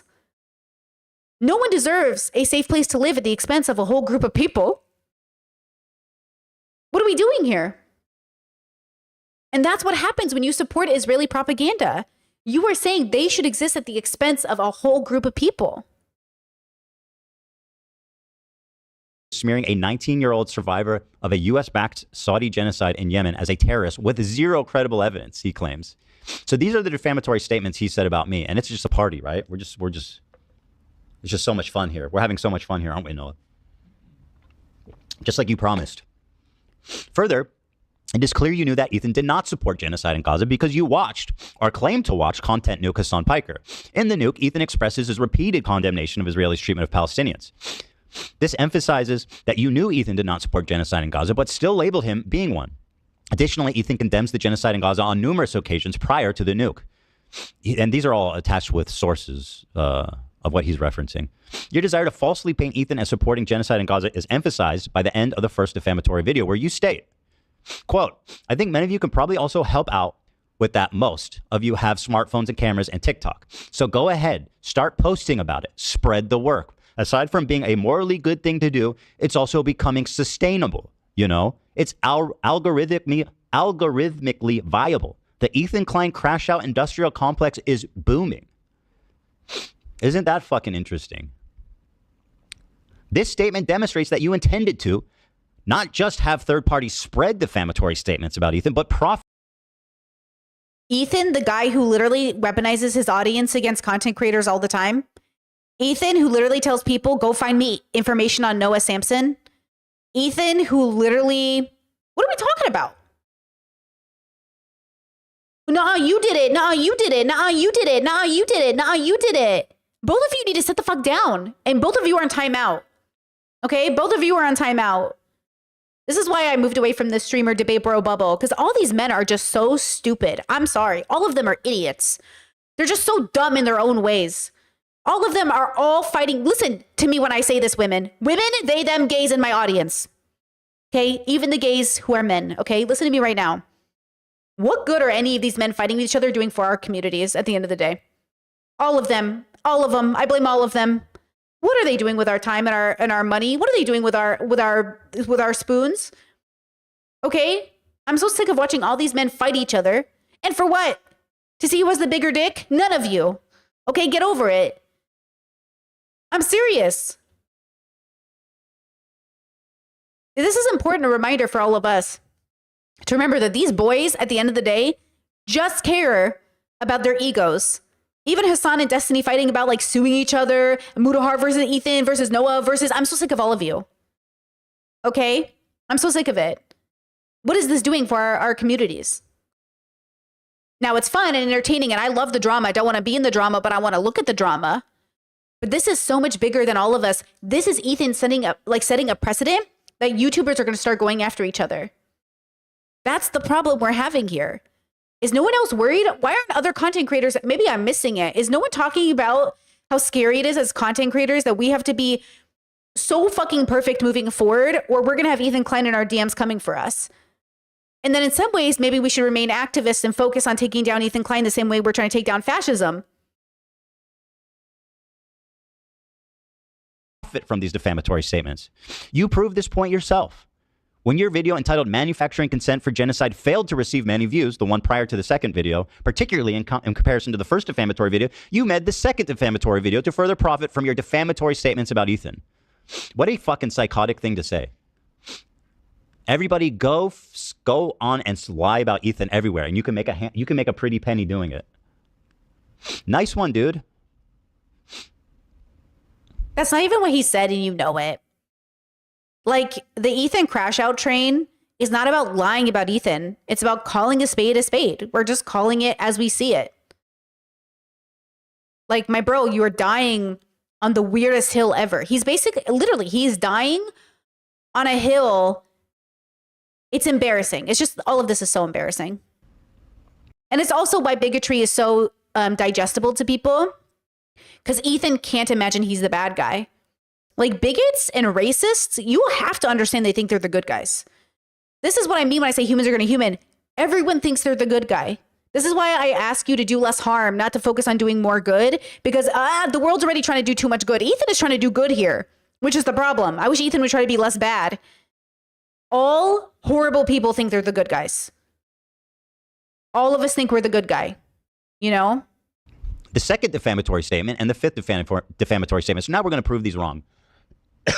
The second defamatory statement, you do not disclose the factual basis for how Ethan engaged in every type of manufactured consent, with one exception, your false assertion that Ethan spread the Hamas rape hoax, which you expanded upon with the fifth defamatory statement, i.e. the false assertion that Ethan misrepresented the UN report on sexual violence. The mass rapes on October 7th were not a hoax. In your defamatory video, you cite paragraph 84 and 86 from the UN report. First, defamatory video, from the language you displayed in the defamatory video, it makes it clear that there were mass rapes on October 7th.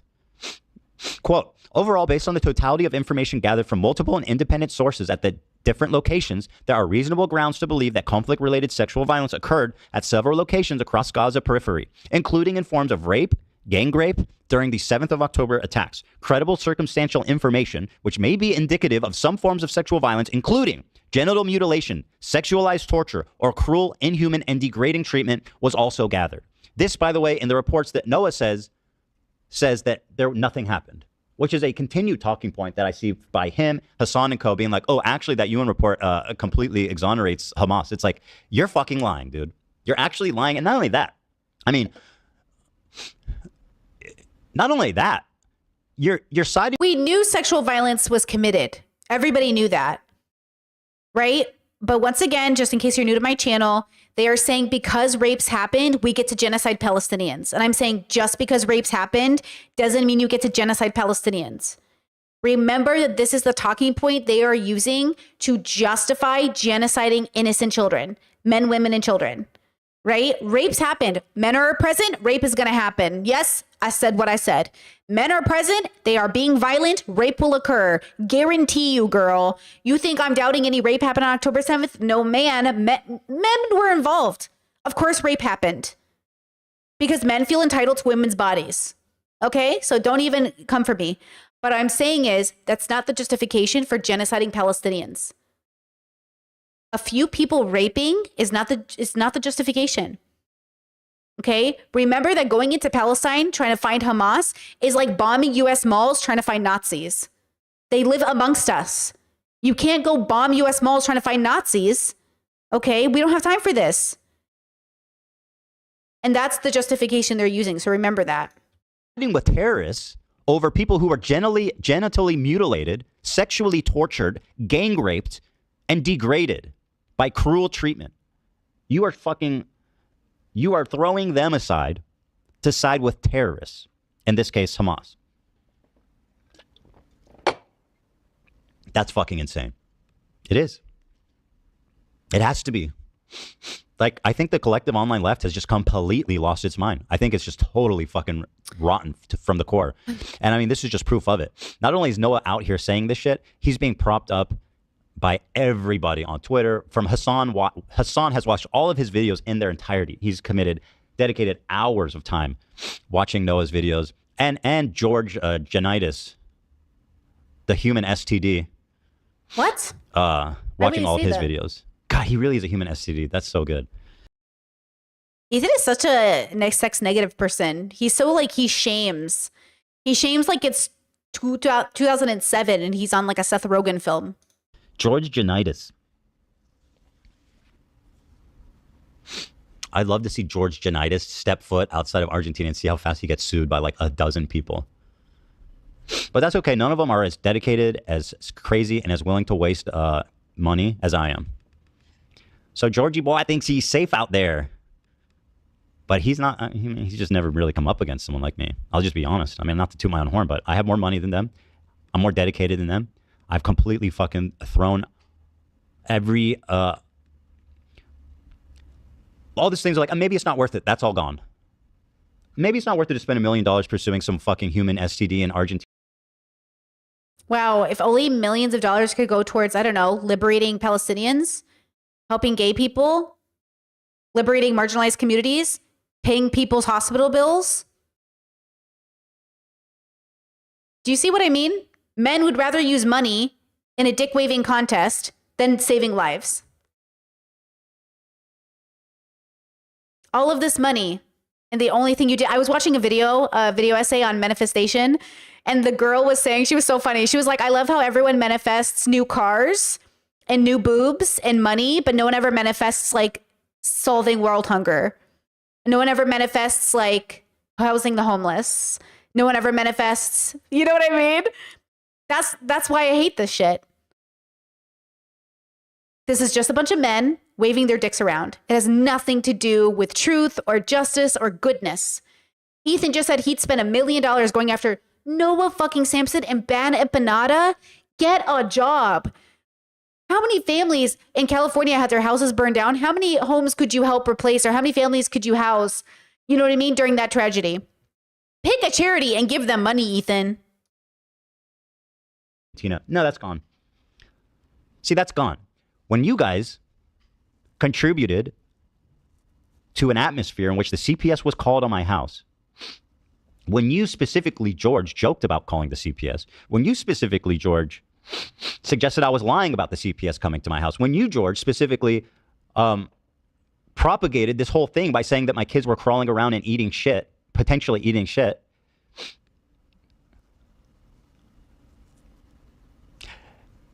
you welcome to my world, baby. You know what I mean? Let's fucking get it, dude. And I've been in a lawsuit with Ryan Kavanaugh now for like over 3 years, and I've spent countless hundreds of thousands. To me, this is just like my free time. I don't know how you handle it. For me, this is just like, this is a Sunday breeze, okay? So yeah, we're gonna be working with Argentinian lawyers, investigators, police, and we are going to be basically exploring all and every possible legal. He's so scary, dude. I'm scared. Is he gonna come for me next? That's what I'm saying. Like, whoa, is he gonna come for every single person that disagrees with him on the internet? Whoa, dude. Ooh, girl. This is...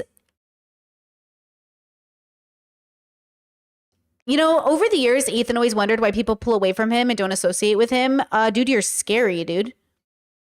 You're literally... Yeah, like this in some ways might change the way we even have these conversations. Like a lot of commentary channels, like, listen, that's what people want to watch. We want to watch people talking about people. That's why the view's so good, right? Because we want to watch people talking about people. That's what Ethan made a whole career on, was people talking about people.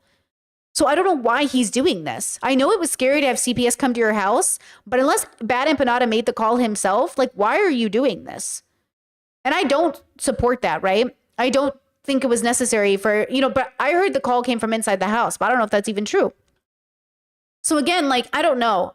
I just know that nobody at this rate, why are we even calling CPS or the Popo anyways? But this is a progressive take. That's what I'm saying. What progressive is calling CPS on Ethan Klein? Like that's not that shouldn't be a progressive move. That's a Karen move. So it's weird that Ethan thinks it's coming from progressives. Because if you're truly progressive, why are you calling CPS on a person who's obviously fine? The kids are obviously fine. It just doesn't make any sense. Legal and civil venue to hold the human STD, George Giannitis, responsible for his slander, his defamation, his disgusting, violent fucking rhetoric. Yeah, the guy who cosplayed as a Hamas terrorist and pretended to kill my wife. And again, just I have to emphasize, this guy, who is so clearly insane, is being propped up by Noah, which is less surprising because he's also insane, but more so by Hassan, who's now dedicated. I mean, even Hassan has said, like, he's not the happiest with Bad Empanada all the time. I don't know if he's changed his mind since then because I don't watch Hassan like that. Yeah, I'm not the biggest fan of Bad Empanada's, like, branding. I'll be real. He makes me feel icky. It's too negative for me. But I feel like even Hassan has said, like, look, Bad Empanada is, like, a lot. But, you know, it's hard because in this arena, you almost want, like, anybody on your side that you can take. But I kind of do feel like it's a little bit much for me. But also, like, he's not wrong. You know what I mean? But he can be wrong. Like, again, I'm not here to bat for Bad Empanada, just for the fucking record. Okay? But I do think it's really fucked up that Ethan feels justified in, like, doxing people, coming for people, you know, sending his viewers after people, calling people's jobs or their moms. Like, Ethan is not better than these people. You know what Ethan is? Ethan is the soldiers in Guantanamo Bay who tortured alleged terrorists because they tortured other people. Yo, if you do any form of torture, you're also now just as shitty.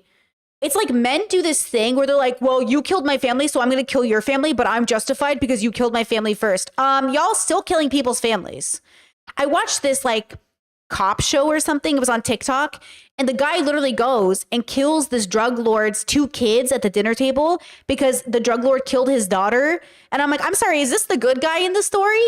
And yeah, of course, it's like the good guy in the story goes and kills this guy's family because he killed his family. Y'all both villains and deserve each other. What are you doing killing people's kids, bro? What are we even talking about? But this is the media that men just snort up and are like, yeah, I'm the good guy. And the good guy kills other people's families if they come from my family. Like, you need to relax. Okay? We need some hippie Jesus energy in this room right now. Okay? You need to relax. Dedicated a dozen hours probably to watching Bad Empanada videos in its entirety. And just nodding along, by the way, when he goes, Hila Klein is a terror. He said something like, Hila Klein is a terrorist that kills babies, like without a hint of irony. And Hassan's just like, That's the sound he made. What Hassan does, you guys are going to learn throughout all this, is that these are his attack dogs. He uses them to say the shit that he wouldn't say, to attack the people in ways that is obviously below the belt, that is unacceptable. And instead of having to say it himself, he rewards them by watching their entire videos on his stream in its entirety. And it's basically as good as him saying it in that case, but he doesn't have any of the liability. So that's why he throws it in. Now, in George's case, this has proven a useful, a symbiotic relationship, because George is in Argentina, away from most forms of accountability, right? Now, Noah is actually being played as a fucking idiot because Noah is doing his dirty work, but he's doing it from Los Angeles. Now, what do you think of that? Noah, you're about to find out that you're a tool, my friend. And I look forward to Hassan paying for your lawyer fees, too. I mean, that's the least he could do, right? I mean, he's just sitting on a hoard of wealth like Smog the Dragon. The least he could do is fucking toss a few coins to my boy living with his parents at age 26. That's a reference to a video he... Yeah, Noah decided to go back and chill with his parents, to find himself and to reinvent himself and to figure out who he is. Sounds like a good mental health move.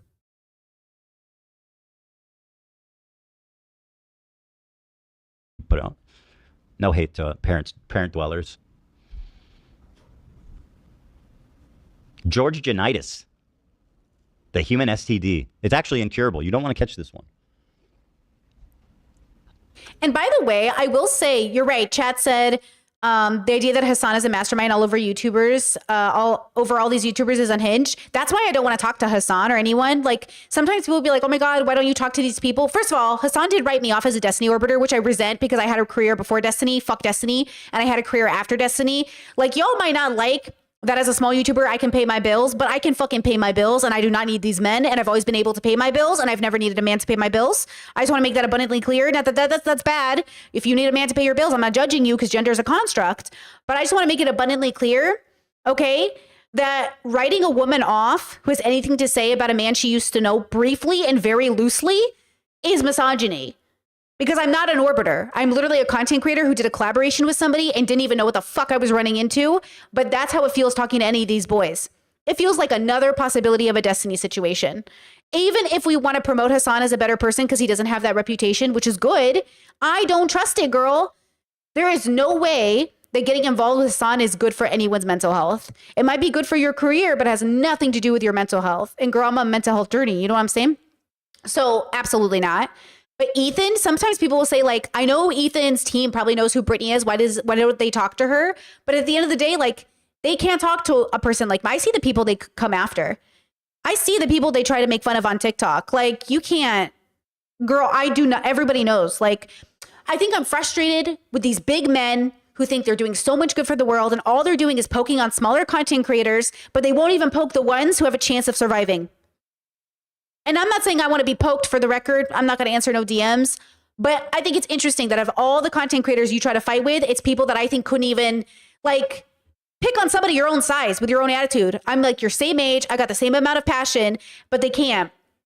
But also, I understand. I'm saying I won't engage. But also, it's because I've already tried. And bro, they don't want to play. So what they do is they poke at you. Oh, you're on OnlyFans. Oh, you're BPD. Oh, you're autistic. Oh, you're this. Bro, this is how men argue. This is the problem with men. Men under patriarchy, not because they're born this way, but because they're raised this way. And that's why it manifests even when they're liberal and progressive. Because even if you're liberal and progressive, you're still a man raised under patriarchy. And I don't know how much you've really deconstructed. Because I hear the way they talk about women. I hear the way they dismiss us. And whether or not gender is a construct, which it is, and whether or not my gender is no one's business, but the way I present, the way I look, the way I'm judged for it, these men are not on our side, ladies. Okay? So don't think I'm sitting here like, oh, a Hassan defender, a Noah defender. I like a lot of what they say, but generally still men raised under patriarchy. It could be fatal too. I know it makes your dick leak pus. George Janitis makes your dick leak yellow pus. That's just a fact. It is. There it is. That's you trying to pee with George Janitis. Ah!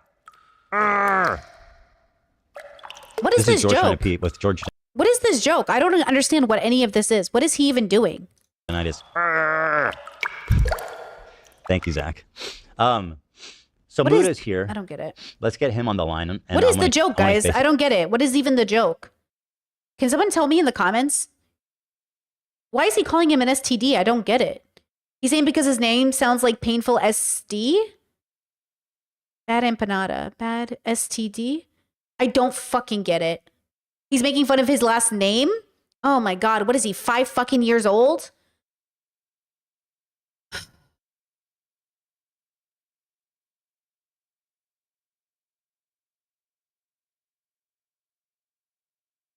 Bro, okay.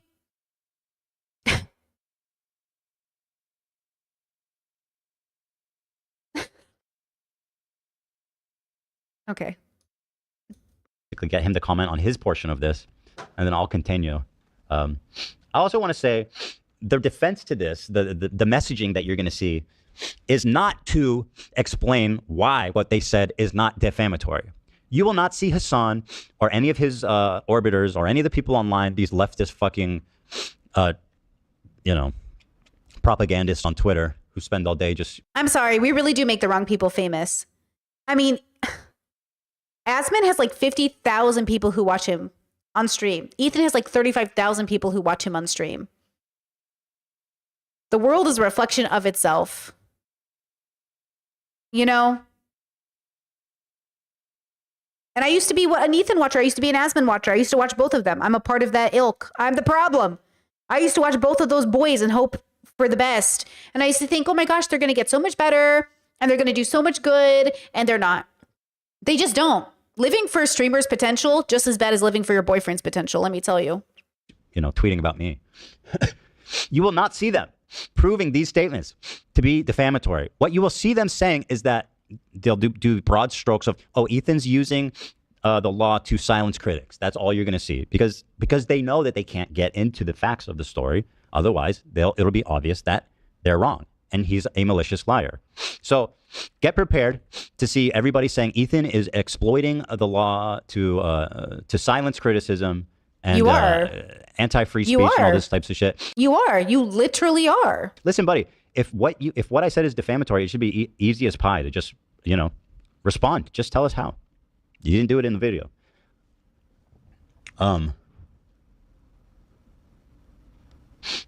Mutahar, let's bring him in. Mutahar. One moment.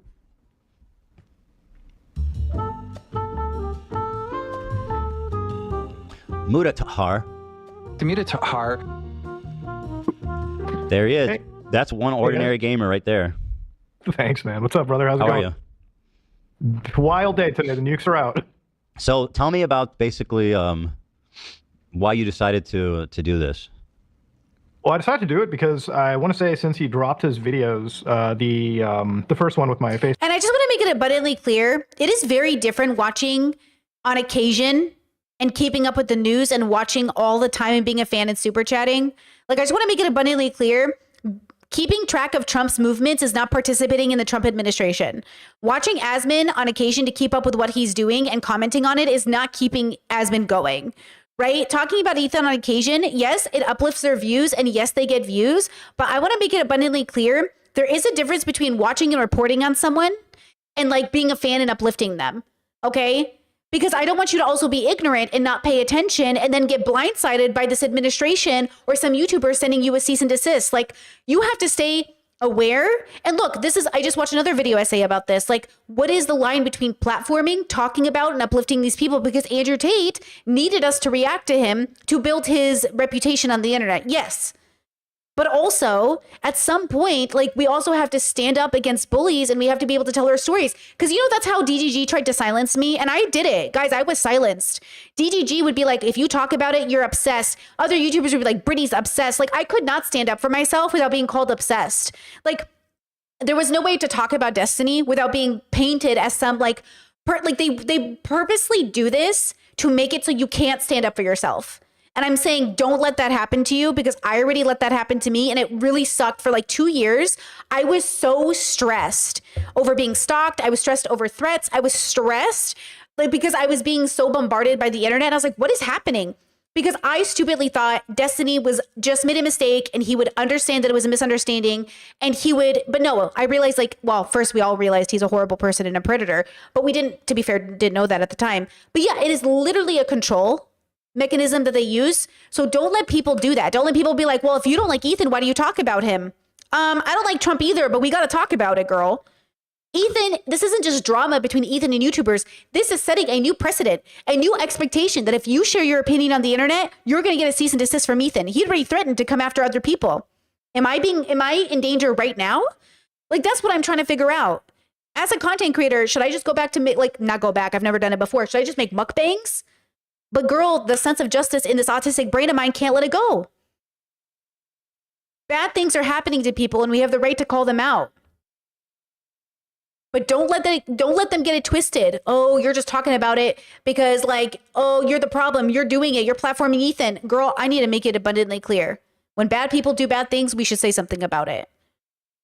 You might disagree it's bad and we can have a conversation, but I think Ethan is digging himself a hole and a reputation that he's obviously the villain in this story by the way he's chosen to go about defending himself. Okay? How he defends himself says so much. And this is how he's chosen to defend himself. And Mutahar too. Mutahar is not exempt. I am so disappointed in him. I am so disappointed in Mutahar. Another person I had high hopes for because I'm a girl with a big heart because I got 8 brothers who I all have high hopes for. But nope.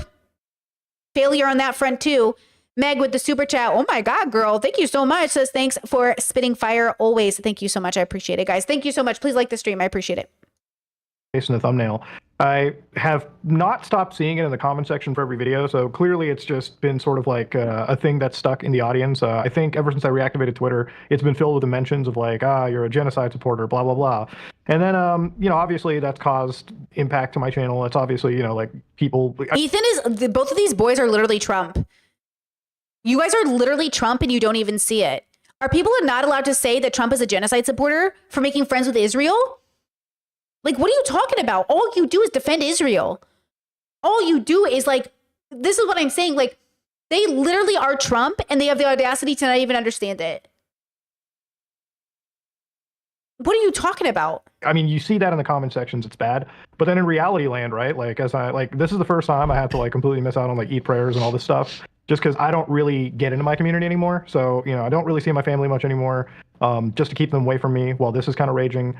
I've got my own community that, I pray every Friday. I go all the time. And, over there, I've been kind of confronted with some people who have brought it up, just other people in the, I guess, fellowship, so to speak. And it's just not been a fun time.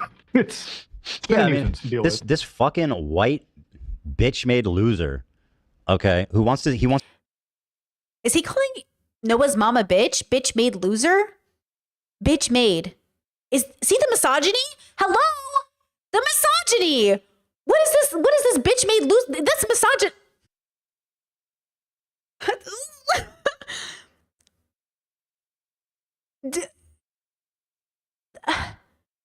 The misogyny of it all, really?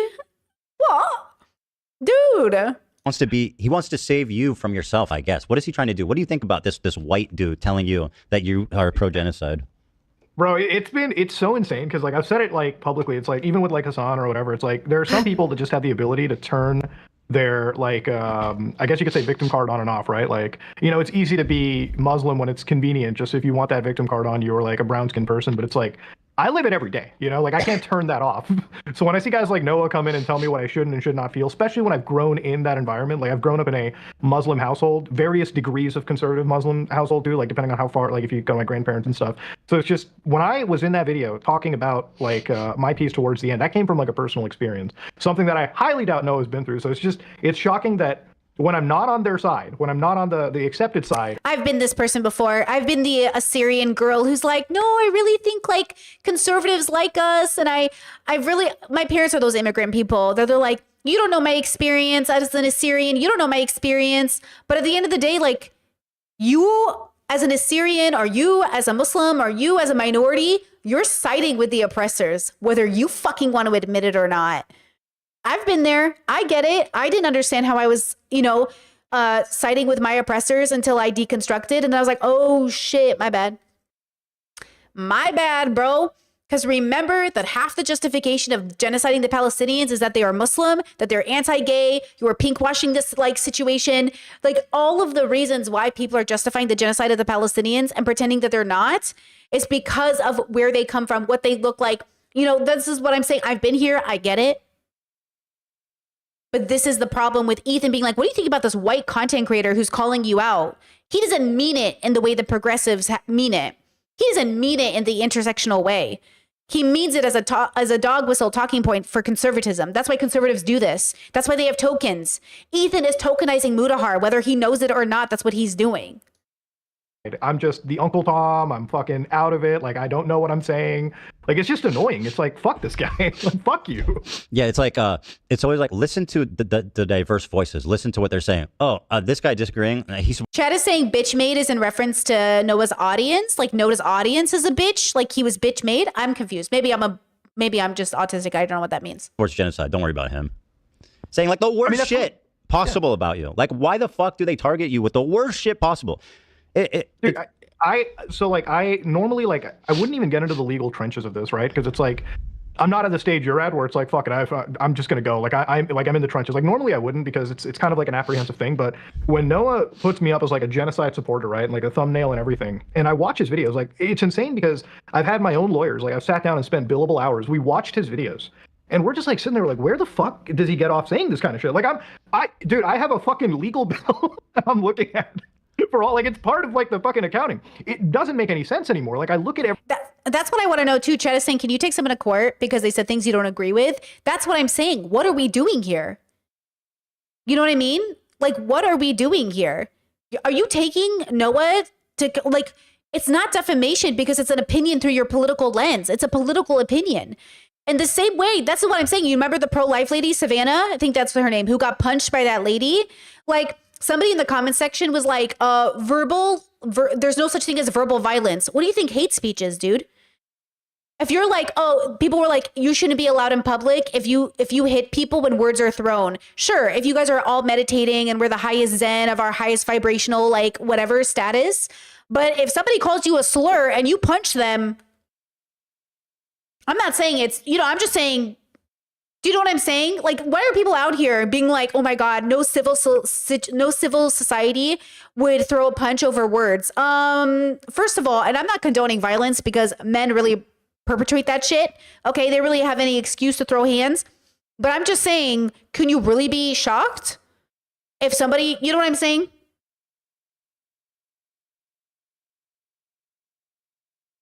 Okay, girl? everything that he says. And I just think, like, how do you get out? And it was my wife that came in and she's like, listen, it's kind of like calling you a predator, like a child predator or something. Totally. Right? Like, you could. Ethan does this all the time. Ethan literally has video after video calling people predatory, saying they look like Harvey Weinstein, saying they probably do the same shit as him. Ethan literally created a website. Like, what's his name? So-and-so looks like Harvey Weinstein. What's that guy? The point is that Ethan is literally all of the things he's mad about Noah being. That's, it's just Noah's more right than Ethan. But it's the same shit. Why are you going after them for doing the same shit you've done for 10 years on the internet? It's one thing if somebody says something about me that, like, whatever, it's not going to cause me harm at the end of the day. Like, it's just internet beef. This is like, you might as well call me the worst thing imaginable. Yep. And at some point, like, I'm going to have to respond to you. And if me, like, because I don't want to do this thing where I'm... Oh, yeah, Ryan Kavanaugh, that's who it was. You guys said he lost the lawsuit to Ryan Kavanaugh? Did he really? Oh, yeah, Chet says, did he call Dan Clancy the P word and a Nazi? He did, but then I think he changed it because I remember seeing Dan Clancy in a Nazi uniform and then he changed it because I think he was afraid of getting sued or something. Oh, my God. Do you know what I'm saying? This is so silly. This is the silliest thing I've ever seen in my life. I make like a video back and forth. Like, I don't want to feed into like nonsense drama if it's not going to do anything. I'd rather it be in a public record. If that's the only way to like defend ourselves at all, 100%. Which it seems like it is. Yeah. And previously when I've gotten into like spats like this where people are lying about you, you can make a video, you show the receipts, and then everyone's like, oh, okay, he's telling the truth. In this case, these people, Hassan and co, who are part of this cult, they don't care being wrong. That's part of their strategy. They are knowingly malicious. They don't care. It's like, it's just about the target. It's not about the method of criticism. It's just about destroying the target. And they don't care how it's done. We could prove 1,000 times over that they're just totally materially lying, but they won't care. All they'll say now is that we're trying to silence his free speech, which is Dude, I hated that so much. Like, so I've seen the whole rumbling. It's like, oh, you guys are shutting down free speech. And I think I tweeted about like Andrew Tate having like a defamation case where like they literally used his own words. And I'm like, well, that's you shutting down free speech. And I've seen like so many people equate that to this situation right here, us looking into like the legal options. And I'm like, no, this is obviously very different because the letter you just read, right? Like just my section alone and then your section, it's like you literally like mishandled, you like misconstrued every clip that you've shown. We have the context and evidence out there. You could have seen it, you could have relayed it. Dude, I did an investigation on that guy, Completionist, like a year and a half ago with like Carl Jobs, right? And in that investigation, I was so careful on what I could say and what I couldn't say. Like that video had to be like legally verified. I got it checked numerous times. I do it for every investigation. Specifically after our beef, actually. After that, like I fucking renewed into a changed man. I'm like, everything that I say has to have like a fucking bullet behind it. Because the day it goes to court, the day, because I know that I can get sued, obviously within a year of making a video per like, most defamation statutes. Unlike Noah, it's like you got like, I have to come with all the evidence prepared. And when I see these guys making their like actual slop videos, like... What do you think? Do you think this is going to go anywhere? I can't imagine them winning. But maybe, I don't know, Trump's in the White House, so maybe. Like, I know that these guys use slop as like the most negative term, but Noah's video was by far the sloppiest thing that I've seen, and like the fact that it was so deconstructed so well, these people will never listen to it. And the problem is, you're right, it's just another, like, they just want to target. There's so many better targets for them that actually, like, dude, there's shit hate the happening Palestinian right people. now. Hassan Yeah. just spent like another 2 hours talking about me on his stream. It's like, bro, there's shit happening right now, dude. Like actual shit. Like Why are they pretending they don't talk about each other all the time? what like, dude. There's In this thing later on, responding to Hassan, like Ethan's always talking about Hassan. Ethan's like obsessed on Instagram. Why are we pretending like you guys are all content creators talking about each other? yeah. It's like there are so many targets out in the world that probably deserve like And I do think Ethan talks about Hassan more than Hassan talks about Ethan. actual criticism. Or at least in the beginning, that was true. So it's like when you're going after like the actual Palestinian supportive voices, it's insane. Like I hate the co-op. Hey, wait, whoa, wait, hey, whoa, hey, yo, what? I'm sorry. Do we not remember Hummusgate? I'm sorry.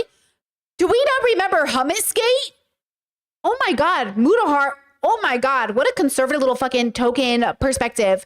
Oh my God, I can't believe you're actually coming like after Palestinian, like pro-Palestinian voices. We all saw Hummusgate happen. That's exactly what Ethan did. Ethan makes a whole career going after Palestine supporting content creators. Is Mudahar counting himself as one of those people? How many videos has Mudahar done on Palestine? How many videos has he dedicated to Palestine at all? How many streams? How many videos? How many blown up children has he shown on his stream? Co-opt use of these guys, like you're targeting pro-Palestinian voices. I'm like, you can be very pro-Palestinian. I am. You can also not be siding with terrorism. Like, to go back to my history, like post 9/11, if you grew up as a Muslim in North America, like you got looks, you know? I believe one of the first hate crimes against after 9/11 was towards like a Sikh individual, right? Not even a Muslim person. It's just because they wore a turban and they look very similar to, you know, that's what colloquially we believe. Like, that's what I mean. Chat says, shocking that these two men see themselves as pro-Palestinian voices. That's what I'm saying. How are you seeing yourselves as pro-Palestinian voices? That is like a miscategorization. But that's the irony. Like, I'm sorry. Like, I get you saying like, yeah, I support Palestinians. I hope they don't get genocided. Okay, Ben from Love is Blind. What else do you think? It's like, you know what I mean? Like, I need some more information here, girl. Like, why would you even give yourself that title or that mantle? Do you know what I mean? Like, why would you even... Ma'am? Like the Muslim hijacker to look like. I do have to research that a little bit more, but it's one of the things that struck to me. And it's like, when you grow up in an environment like that, to me, I always, like, I'm a fucking Canadian first, North American, whatever. I believe in supporting my community. I believe in like the freedoms and help of like everyone around. I believe in just everyone getting along. Like, it's the most hippie shit that I can come up with and say, and that's really what my beliefs are. And as a Muslim growing up, it's like there's billions of us around the world. Obviously, it's pretty safe to say not all of us support violent terror groups. In fact, we're very much against it. And I guess if anything I can say is like, I'm firmly against groups like that, but that doesn't mean I'm against the plight of an entire group of people that are not all terrorists. You know, it's just insane that this is like, this should be such a normal take that everyone has. And in the eyes of the most extreme left, suddenly you're like a genocide supporter for having the most normal take imaginable.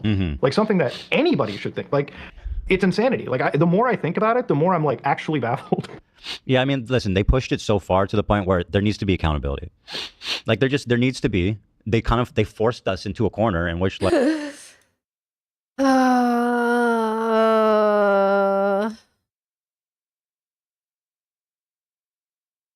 God, I wish I could pretend to be a victim the way Ethan does. Maybe I should. Guys, I just really feel just having this beautiful of a face and this gorgeous of curls has really pushed me into a corner where I have to stand up for myself. I'm going to need you to like this stream before I sue all of you.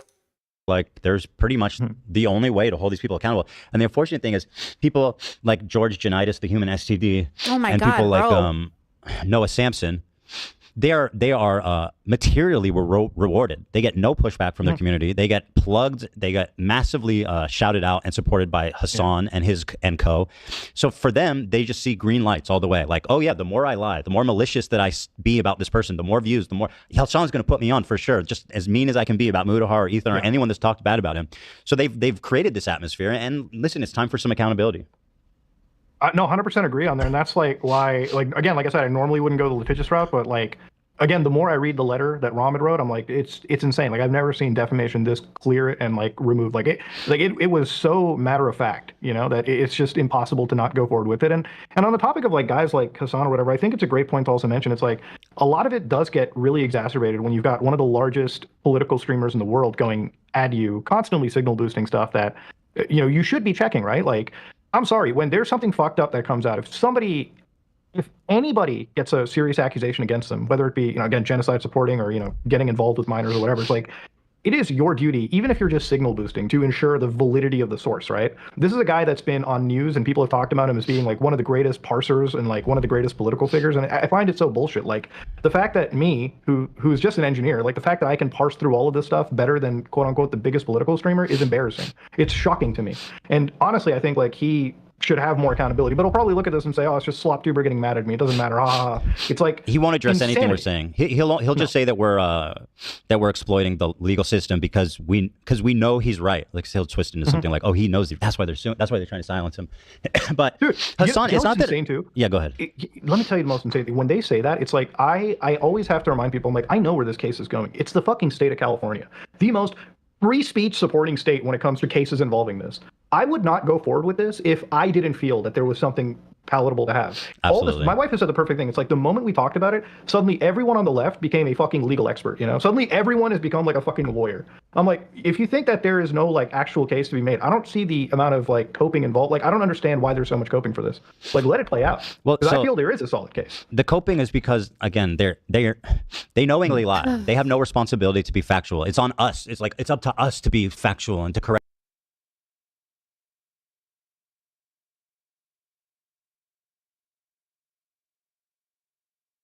Okay, when we talk about bubbles, we're talking about perception.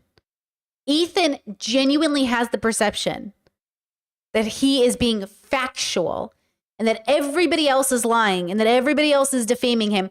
And he's the only one who has to be responsible enough. That Mudahar is the only one who has to make sure he's completely correct. He's the one doing all the research. They're the ones doing their due diligence.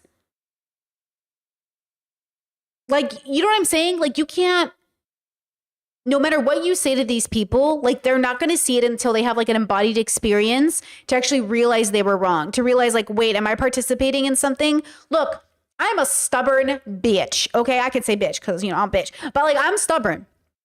But when you guys say things like, hey, Brait, you should really consider this, I do get off the internet and I sit there and I think, fuck, did I fuck up? Because I'm really trying to signal to the right community. I'm really trying to signal my right politics. I'm really trying to signal my beliefs, my actual beliefs. I never want to put myself in a position where I in any way signal to anyone that their hateful rhetoric or like misogyny or anti-Palestinian views are valid or okay. And sometimes when you try to be nuanced, it sounds like we're condoning really bad behavior when we're trying to explain how someone gets somewhere. And that's not what we're trying to do, right? But it can sound that way to people. And I try really hard. I really do take it to heart. I feel like none of these men are doing that. I don't think any of these men go home and really consider that what they said might have been wrong and that they should come home and think about it. Now, it might take me a while to get there, right? It might take me a while. I'm a really slow transitioner. Okay. That's a very autistic trait. And like, I'm a very slow transitioner. It takes me a long time to have that embodied experience. So I'm willing to give these boys that time, but also it's been long enough and none of them have done it. I see them time and time again get on stream and double down on their views. And I'm like, nothing, no change. That's why I was so proud of Asmin to take back what he said about Palestinians. And then all he did was go back to his bullshit ways, which we knew was going to happen, but I kind of hoped he'd be a little bit more in recovery. But he just went back to peddling right-wing talking points and centrist talking points. And like, okay, it wasn't enough for him to have a real switch. Right? It wasn't enough, which is human. I'm not saying he has to be perfect. I'm not saying anybody has to be perfect. But for Ethan and Mudahar to sit here to genuinely think they are being factual, this is all because of our bubble perception. Look, I live in a bubble. You live in a bubble. I'm not exempting us from the participation of the world. We are all participating in this group project we call civilization, and we are failing together. And I don't know about you, but in high school, I used to cry because I'd have to do group projects, and I really hate group projects. I hate working with other people because other people are the reason I fail, and then I get upset. Like, I'd rather fail on my own, thank you. But civilization is a group project you cannot escape from. You can't do it on your own. Okay, we all have to participate. And so as long as the world is the way that it is, it must be our responsibility, whether we like it or not. Right? And so Ethan Mudahar and all these people, they're not thinking that way. A lot of men aren't raised to think that way. A lot of men aren't raised to think about how they are participating in society. They don't want to take, they don't take, they blame everybody else for their failures. And I'm saying, stop blaming everybody else for the failure of civilization and understand you are a part of it. And you are a majority in charge of it. You are literally, you hold the most power, you hold the most resources, you hold the most rule-making powers, like, position. And you are blaming everybody outside that power position for the way that the world is. And Ethan is in that power position right now. He's multimillionaire, willing to spend $1 million on this defamation suit instead of spending millions of dollars saving people, giving to charity, participating in uplifting minority communities. Chad says, why couldn't Ethan just be into painting or something? If Hitler only became a painter. But no, these men cannot help themselves. They can't help themselves. They can't. Their egos are too shattered. They just can't imagine that they could be wrong. Correct the record and to care about words. For them, it's just a play where they get to say and do whatever they want to smear you. And just to go back to what you said about Hassan, you being better at parsing, Hassan's a smart guy. He knows exactly what he's doing. He knows that it's wrong. He knows that it's a fucking lie. And he just sits there. And when it's a lie, like he was watching a George Janitas human STD video, and George says something like, Ela Klein, who's famously a terrorist that likes to kill babies, something to the effect of that. He's just like, he's like, just no comment. I think that's so wild too, because it's like, I don't know Ela on a personal level, but I imagine that Hassan knows her because of your guys' like prior podcast work. It's like, every time I see like the anti-Ela train coming out there, it's like, so she did mandatory service. Okay, now she's like a fucking baby killer or something, right? Like it's one of those things where it's like massive jump in logic, and nobody sits down and explains it. And I think it's honestly in that situation, it's one thing if like a fucking Nick Fuentes said it, right? Like, sure. It's hyperbolic in the same way pro-lifers think pro-choices are killing babies.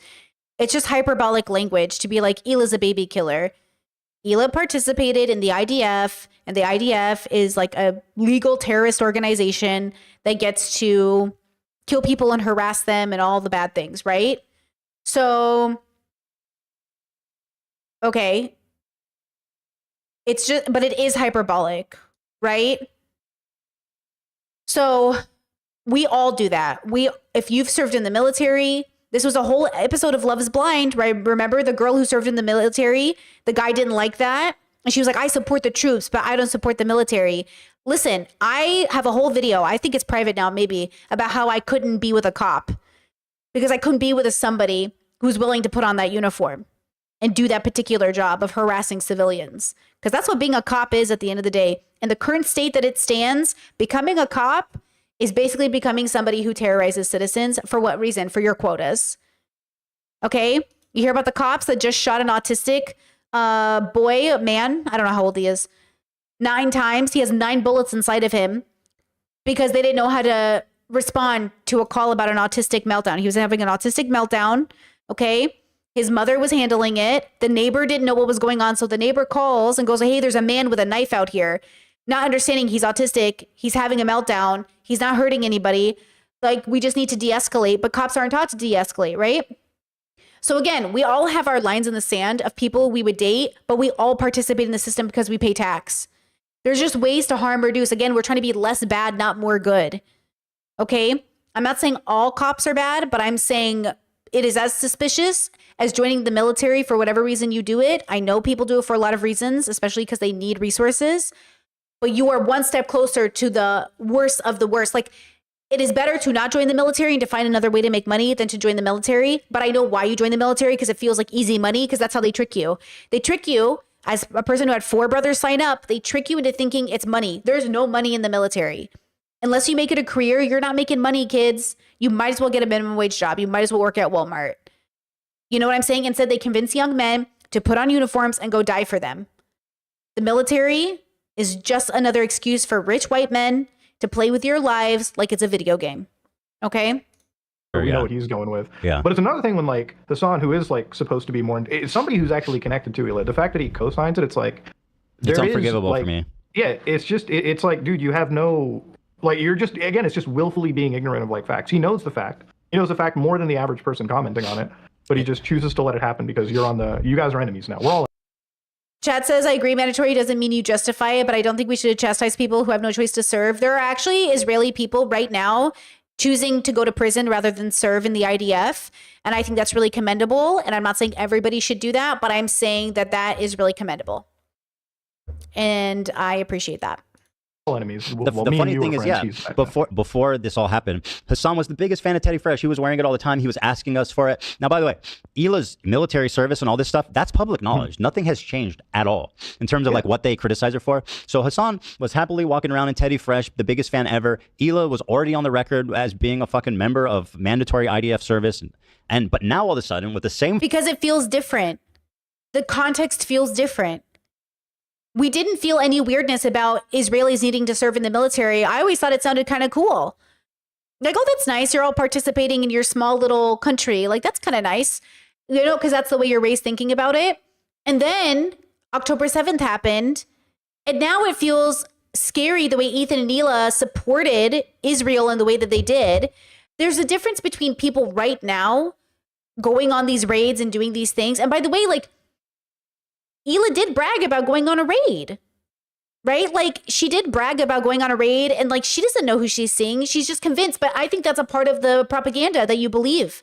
You believe, listen, I used to love military propaganda. Fun fact, I was a Republican for those who are new to my audience. This is like a billion years ago, right? I'm 35. I left the Republican Party at like 20, I don't know, 21, 20, I don't remember. But when I was a Republican, I used to love military commercials. Oh my God, I would eat that shit up 3 doors down. Military, like, they played in movie theaters and I'd be like, God bless America. Like, I just fucking, okay, I would like on 4th of July wear red, white, and blue and drive around my car and blast like USA, USA. Like, I fucking loved America, okay, because I grew up in that kind of immigrant household, right? We love America. And then I deconstructed and then I was like, wait a second. We got some problems in this country. Okay, we have some problems in this country.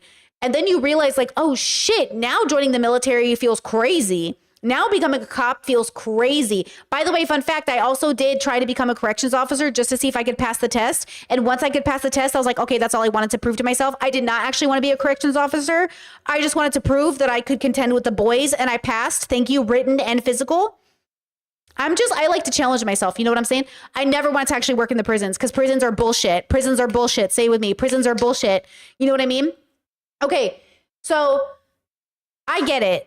I've been there. But when you realize and you deconstruct, oh my God, you're like, shit, I was really participating in like the worst systems ever. I was really out here participating and pushing horrible propaganda. And that's the problem with Ethan and Mutahar. They don't get how they're doing it. They don't have it, guys. They need a bubble pop. They need a bubble pop. They need a bubble pop. They need a bubble pop. They need a bubble pop, and they're not having it. So they really are justifying. They feel so good about themselves because they feel the same way that I was feeling when I was snorting up that propaganda. And I'm telling you, they're not going to get it until they see it. And the question is, when are they going to do it? When are they going to bubble pop? Maybe never. And that's the world. People die racists. People die rapists. People die misogynists every fucking day. There's no reason to think Ethan's not going to die an Israeli puppet. Facts. Right now, all of a sudden, he's giving away Teddy Fresh to homeless people on Skid Row and saying I never liked it. That shit's ugly as fuck. Like, bro, what the fuck? Not that I care, but like, he was the one asking for it. He was asking us for it. It's because it changes, Ethan. It's like you think a guy is attractive until he says something stupid, and then you're like, ick. Yeah, we all love Teddy Fresh, and now it just looks stupid to me too. I dream of Teddy Fresh. I used to. You guys know, I was like, when I have a budget, I'm gonna go Teddy Fresh because it's so expensive. And then now I look at it and I'm like, ew, because we have the ick, not because it wasn't, because that's what fashion is. That's what attraction is. You like things when you like it, and you think it's icky when you have a different perspective of it. And right now, Teddy Fresh looks stupid because we know that it supports Israel or that it supports ideas I don't believe in. That's all this is.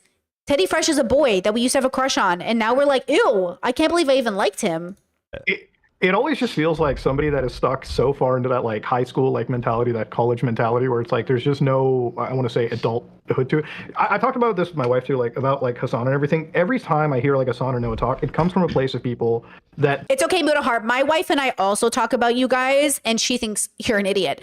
But also, that's the thing that's funny, is we're all talking to our wives about these streamers, and we all have our value differences. Okay? My wife was like, I never liked Ethan Klein. I was like, I know, girl. See, my wife's smarter than I am. She never liked Ethan. I'm the idiot. I'm the stupid one. I actually liked Ethan for a time. don't like that just never have had to do anything. Like I always notice how Hassan brings up like his Turkish background and everything. Like so I'm an immigrant. Like I was born back home. My brother was born here. So by basically being born back home, I'm talking like a couple months, and then I moved here. So by all intents, we're an immigrant family, and we never grew up with like a silver spoon. My dad did like fucking medical school twice. We're talking like, because his license from back home was never validated when it came here. So he goes through the ringer basically 2 times in his life. Wow. Not super fun, but we grew up pretty normal. And then every time I hear this guy talk, it's like, dude, you grew up in like the nicest parts of the country. You grew up where like I watched through like Hollywood movies, right? Like when you live in an area like Hollywood, when you live so close to like Sunset Drive, you live in a tourist area. It's like, dude, you have all the privilege in the world. You've never had to go through anything in your life, and now you're going to sit here and like preach to a bunch of people, Well, okay, I just want to say you can be privileged and still go through things because every single person is privileged. Every single human being on this planet holds privilege, period. And if you don't think that's true, you have not deconstructed enough. Everybody holds privilege. That doesn't mean people haven't gone through things. Just because you don't qualify it as going through something doesn't mean they haven't gone through something. Okay? How they should feel when you've never lived that life. You've never lived the life of a struggle. You've never seen things through the people. Right. Chat said being privileged doesn't mean he's wrong about Palestine. Like, what the fuck? Exactly. What does his privilege mean when it comes to him being right or wrong? You remember, what's her name? Greta. You know Greta? Everyone's like, Greta fell off. Greta's busy fighting for Palestine. She only fell off because you were offended that she was fighting for people that didn't look like her anymore. You loved her when she was an autistic, like, science queen. Okay, but now you don't like her because she's fighting for Palestinians? Cool, bro. You're constantly trying to champion for. It's shocking to me how an audience like that exists. And I love how he's talking to Ethan, the multimillionaire, who's the most privileged, who literally, instead of donating $1 million to help people, is going to use it to fight Noah Samsen in court.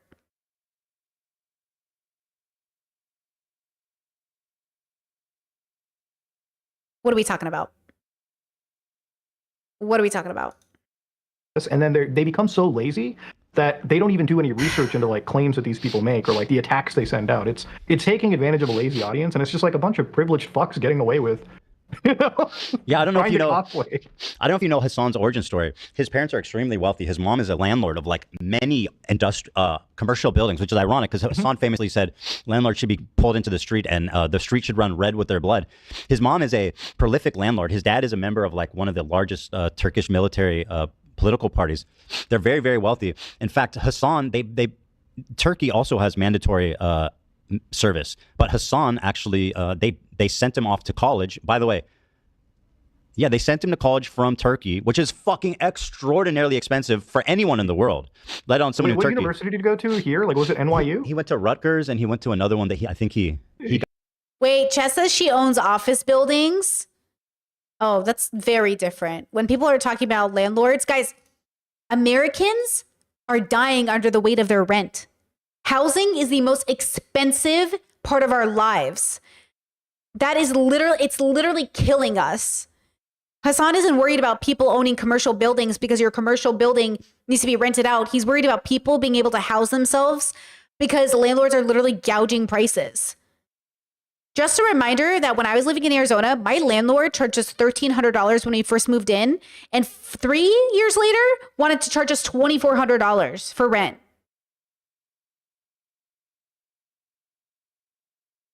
Okay? That's what he's talking about. That's the bullshit. And you know what I told my landlord? She was through an office. I wasn't talking directly to the landlord. I was talking to her representation. I said, first of all, we can't even afford that. And she said, well, isn't there 4 of you living in that house? And I said, so are you charging us rent based off what you think we can afford? And she was like, well, I just don't understand why you can't afford it. And I was like, what?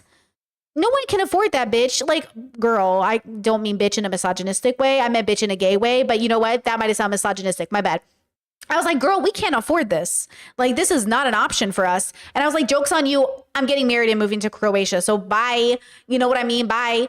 And so, like, yeah, I think ultimately people are money hungry and they're disgusting. And I think it's really, really gross that landlords are charging all of this money. Like, I know you have bills to pay, but so do we. I know you have bills to pay. But hello? And I think that's the problem is people think being a landlord is like your meal ticket or something. It's not. And it shouldn't be. Internationally, that's not cheap at all. Oh, it's unbelievable. Yeah. And so he dodged the draft in Turkey. He just fucking dodged the draft in Turkey because his parents are rich. That's like the insane thing too, because it's like when you got mandatory military service. One of the things that I brought up with like just anytime it was brought up on stream or like I had to correct somebody on like a podcast, I'm like, she has mandatory military service, right? This is a guy that like got to buy his way out. So it's like, how are you going to shit on somebody that is forced basically by their fucking state to participate in their military like infrastructure? And on Hassan's side, it's like, dude, imagine being so privileged that draft time comes, your parents just send you off to the most expensive countries in the world to get a fucking education. That's how it used to be. Yeah. I mean, and again, as a socialist, as a communist and all this types of stuff, I think it was during Vietnam where rich people were paying to get their kids out of the draft. And that became a huge thing now in America. They made that now illegal. But Hassan is literally he's literally Donald Trump with the bone spurs. I mean, he didn't make any medical excuses, but he definitely they'd paid up so he could. The difference is that it coincides with Hassan's belief to not want to fight a war he doesn't believe in. But Trump is convincing your boys to join the military to fight a war he ditched himself. The hypocrisy comes from the fact that you want boys to sign up to fight your wars that you escaped yourself. Is Hassan advocating for the military? Is Hassan telling people to sign up? Is Hassan, you know what I'm saying? It is not analogous. It is literally not the same thing.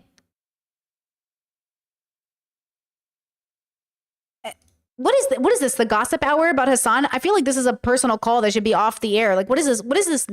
I feel like people literally, I have to accept it. We have to accept that people will criticize us without understanding our points, right? Because that's how humans are. Like, they don't understand Hassan. Okay? They don't understand him. And that's what's so frustrating. But also, hey, what are you going to do? Human's going to human, am I right? Dodge the draft and like and I mean to me like, that's shameful and it's embarrassing. Hila served her country, she did her civic duty, and I think that's a good thing, you know, regardless. Like, so you do think it's a good thing that Israel forces them into military service and that she was an IDF soldier? Oh, got it. See, that's why they don't like Hila, because you are agreeing it was good she served in the IDF, even though the IDF has worked as like a basically legal terrorist organization for the last 75 years. See how he does it? He doesn't get it. He doesn't understand why people are mad that Hila served in the IDF. You're saying she was forced to do it, but now you're saying it's a good thing she did it. Because let's be real, if it was voluntary, she might have just done it. Was she really forced? I mean, she was legally forced. But if Hila wasn't forced, would she have done it just for funsies? See how he doesn't get it? He just justified serving in the IDF in the same sentence as saying, "Oh, Hila's a victim; she was forced to do it." Like just in general, right? Outside the scope it's of not like it's not like she agrees with the practices. Like I've seen her talk about this. It's not like she's a heavily defended person of this. It's like, you know, like the mouthpiece for the Israeli Defensive Forces or whatever. So it's shocking to me how that constantly gets like litigated. Calling it your civic duty is propaganda.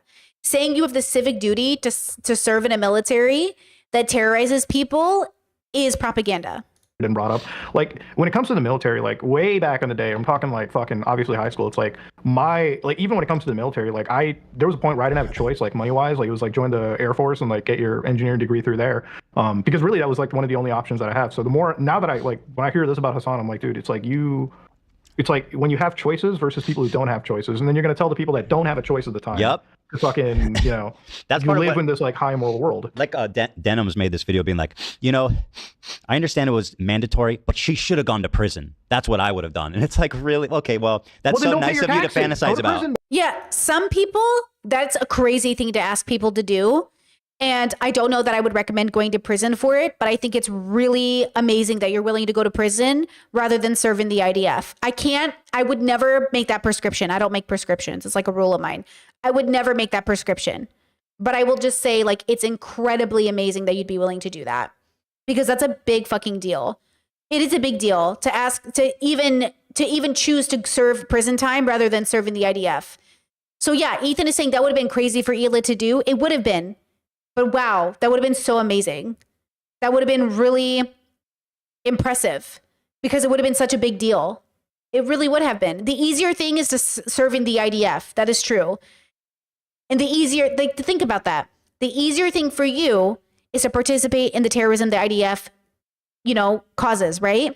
Than to serve in prison because of the way that the IDF is probably going to treat you. Right? That's the irony. Is why are you afraid of going to Israeli prisons? Why is it so scary to go to an Israeli prison? Then They don't have to pay taxes. Hassan and Dennis and all these people don't pay taxes. Go to prison. Be a conscientious objector. Right? What the fuck? What do you mean they don't pay taxes? I live outside of America. I have to pay taxes. What do you mean they don't have to pay taxes? Is Denim's an American? I don't know much about her. What is he talking about? They don't have to pay taxes. Hassan definitely pays taxes, guys. What? Right now, you don't have to wait. You don't have to fantasize. Yeah, if you know that your government is financing bad people, don't pay taxes. It's That's perfect. it. Like now, don't take this advice, audience watching, because I do want. He's saying they shouldn't pay taxes since they go towards Israel. Oh. Yeah, I think if you want to choose to do that, you can do that. I think it would be less. Okay, so when we talk about harm reduction, I think it would be more harmful to go to prison over US taxes than to pay your taxes. It is better to pay your taxes than go to prison for taxes. I think that doesn't make sense, right? Because it doesn't outweigh the point, right? Serving in the IDF, I could also say it might be more beneficial for you to serve in the IDF than to go to prison, but could also be, depending on your values, more useful for you to go to prison than serve in the IDF. I don't know. I wouldn't make that prescription. I don't know. Right? But I'm saying they're not analogous, is what I'm saying. They're not one-to-one. I want you to don't fucking not pay your Well, I don't taxes. think anybody watching is yeah, they're not dumb enough to do that. no. But if you're so fucking intent, then stop paying your taxes. Fucking, go get the IRS to clap you on the cheeks, get yourself into a prison, and then just fucking make a statement like that. It's insane that, like, yeah, anytime you bring this kind of shit up, it's always just a deflection. Like, it always was funny too, because it's like, I find it funny how, like, being so anti-capitalist, right? Like, being somebody that's like for the people, like, eat the rich. I have never seen a bigger consumer than Hassan Piker when it comes to, like, buying frivolously needless shit. Yeah, Like, it's incredible. we all have. Like, we all have like nice houses. Like, I'm sure, like, you drive a nice car, I drive a nice car, he drives a nice car too. I know that for a fact. I don't drive a car. I don't even have a car. Damn, somebody pay me, bro. Like the stream, guys. Like the stream so I can afford a car I don't even want. I'm not going to buy a car, by the way. I don't even need a car. I take the bus and we walk because we're in Europe, okay? I don't even have a car. But let me just tell you, okay? Hassan, definitely a consumer. In my opinion, honestly, the man's superficial. But you know what? Pretty boys are superficial. Pretty people can be superficial. It is what it is. But who cares? I don't give a fuck. But also, yeah, he's not a vegan hippie. Is he also a vegan? And does he eat meat? Is he also in favor of factory farming? Like, yo, at the end of the day, we can all make a decision about how we judge people. But as a plant-based person, the fact that you all eat meat, I don't even want to talk to you. That's a joke. I'm being facetious for my autists in the audience. I'm being facetious, guys. Okay? I'm not buying fast fashion. I'm trying not to throw anything away. I take fucking mayonnaise jars, wash them, and use them as drinking glasses because I'm trying to recycle this shit, bitch. So you don't have to do that. You don't have to do that. We do it. Okay. We also recycle our glass and my partner and I talk about this all the time.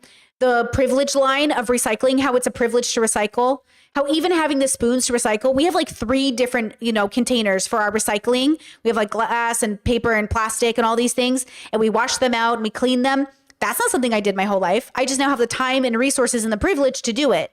It's easy, but it's also something that I had to become privileged in order to participate in. Because, when you're in a certain part of your life, the last thing you give a fuck about is recycling.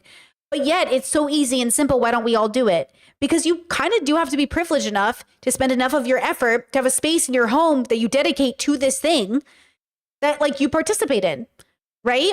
So it is kind of interesting, you know, and it doesn't always do the thing you think it's going to do. And it only does so much. And I understand it's not a perfect way to do things and everything always ends up in a landfill. Hey, every single piece of anything you've ever owned is going to end up in a landfill somewhere. It doesn't disappear. It's just somewhere else on the planet. So be careful when you're just throwing things away. You're buying things, you're throwing it away. It's somebody had to make it. Every piece of clothing is made by a person. Somebody had to make it, probably for low and ridiculous wages. And then it ends up somewhere on the planet. So yeah, is Hasan the greatest person when it comes to environmental issues? No. Okay. Absolutely not. But neither is definitely Ethan or Mudahar. So I don't even know. You know what I'm saying? Like, it's a spectrum, girls. It's a spectrum. Because he made a video like, bragging about it. Yeah, exactly. Sorry, yeah, he bought a Porsche for his fans, which is insane to me because it's like... I bought it for the fans. Oh, yeah, there's that clip of him in the dealership. I bought it for the fans, guys. When I went and bought like a really nice car, it never got posted out there, never happened. Like, it wasn't like a buy for the fan purchase, but it's like, it's funny how like that gets propped up as like, well, let's fight the evil capitalist system, but also participate in it in the most insanely consumerist ways. Yeah. And like, it's funny too, because it's like me and you, I know you run a business, I run a business, and we like, I'm not going to toot my own horn, but I'm not like a fucking greedy capitalist, like billionaire that's like fucking taking extra bonuses, like not paying my employees. And I know you certainly aren't either. So it's like, why are we demonized? And then this guy who's like, who doesn't pay his mods, by the way. Yeah. His mods are on stream begging paid, for rent money. It's just insane how that is. Isn't this all old news? I feel like all of this is like old news. They're like two girls at a coffee shop gossiping. Sorry, that's misogynistic. They're two boys at a coffee shop gossiping. Is their world, and it's defended. It's like there's no calling out for it, and we're like held to this insane standard that just doesn't make any fucking sense. Oh, my favorite thing that I see people doing constantly. Yeah, I'm with Chad on this. Sorry, but I can't take rich YouTubers shitting on rich YouTubers for being rich. We're watching like millionaires make fun of other millionaires. I'm waiting for Mudahar and Ethan to go. Do you know that TikTok? The laugh. This is so stupid. We're just watching a bunch of rich people. Literally, girls, please. Is Ethan went after pro-Palestinian voices, therefore he's pro-genocide. It's like Hasan is not the entire fucking Palestinian movement. These people act like it's him. He is the one. Mm-hmm. And it's crazy. It's like you're telling me that just because you're pro-Palestinian, you can't be criticized for anything unrelated or you know what it is, dude? It's like that South Park episode with like Jesse. No, you can't criticize Hasan because you're stupid. I criticize Hasan all the time. I made a really great video about why I'm not watching Hasan anymore. I mean, I watch him for research, but I don't watch him like a fan. I used to watch Hasan as a fan, but I don't watch him as a fan anymore.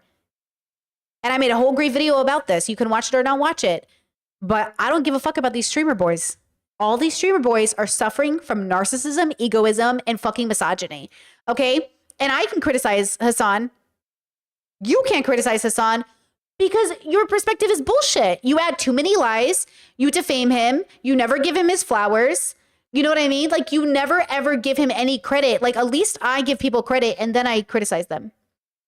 Okay? You have to contend with the fact that Ethan has to contend with the fact that, like, yeah, we don't want to hear your opinion. And the same way I don't want to hear Andrew Tate talk about how women need to be protected. I don't want to hear your opinion on this, bro. Thank you.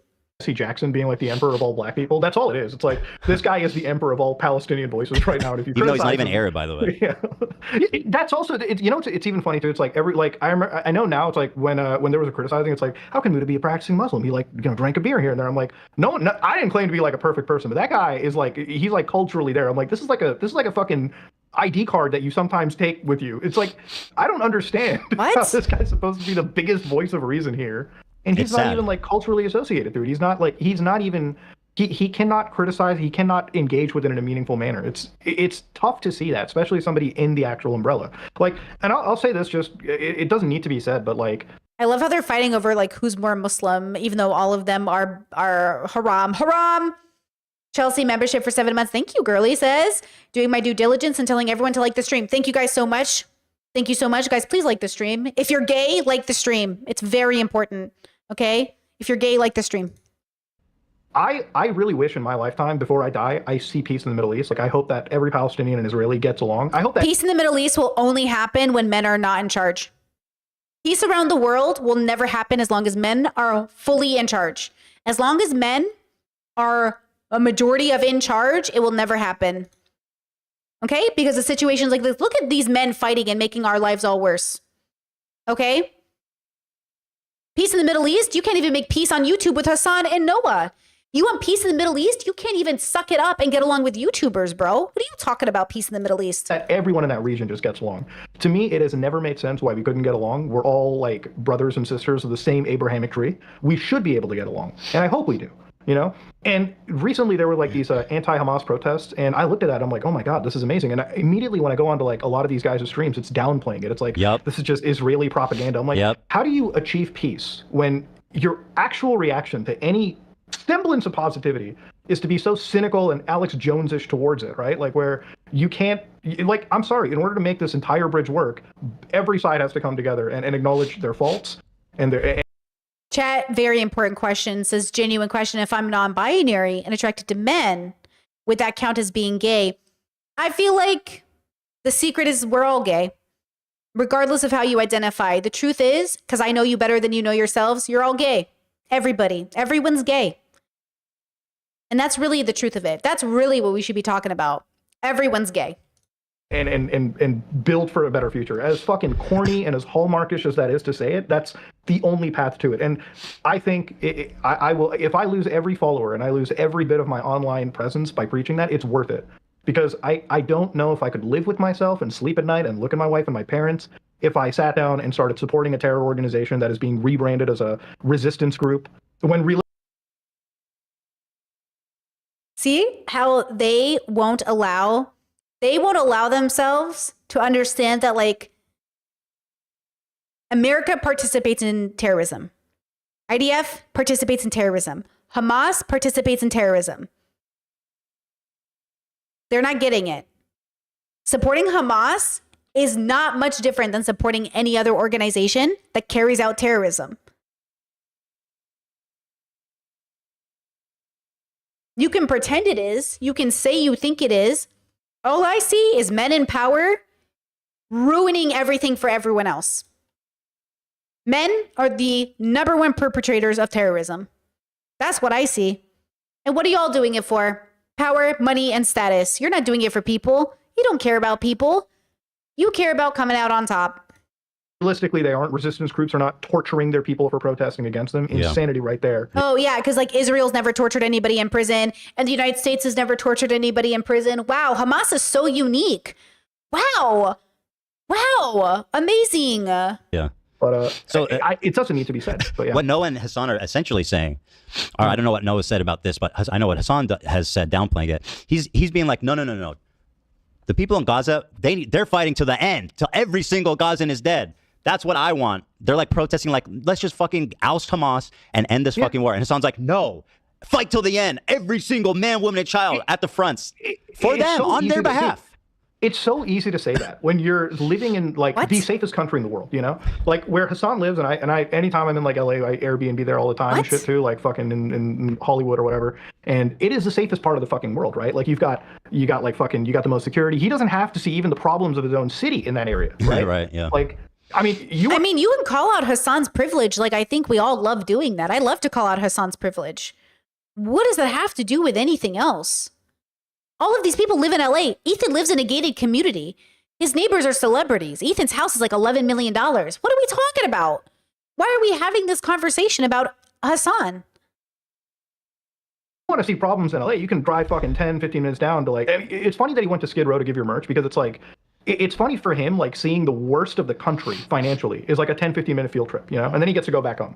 So it's like, he gets to live this like really privileged life. And from his home where bombs aren't dropping, because I have talked with Israeli people and like, it's funny too, because one thing that I heard was, you know, one of my friends was out for dinner, right, with his wife.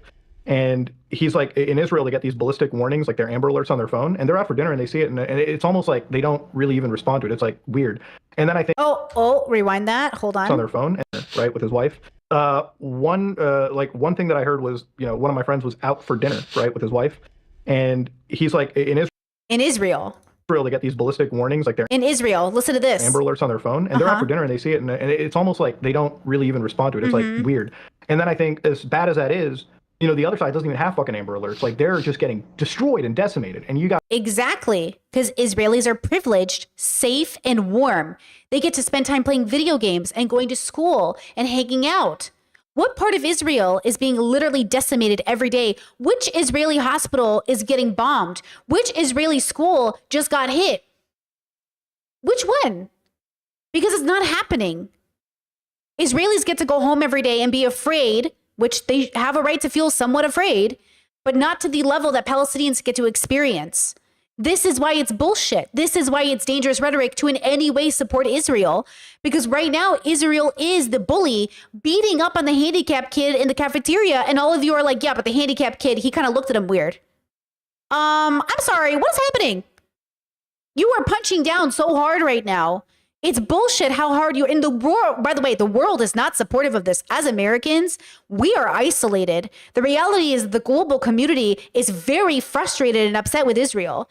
But because men suck. Nobody's participating in the right particular way to make sure these things happen the way they should be happening. They are not.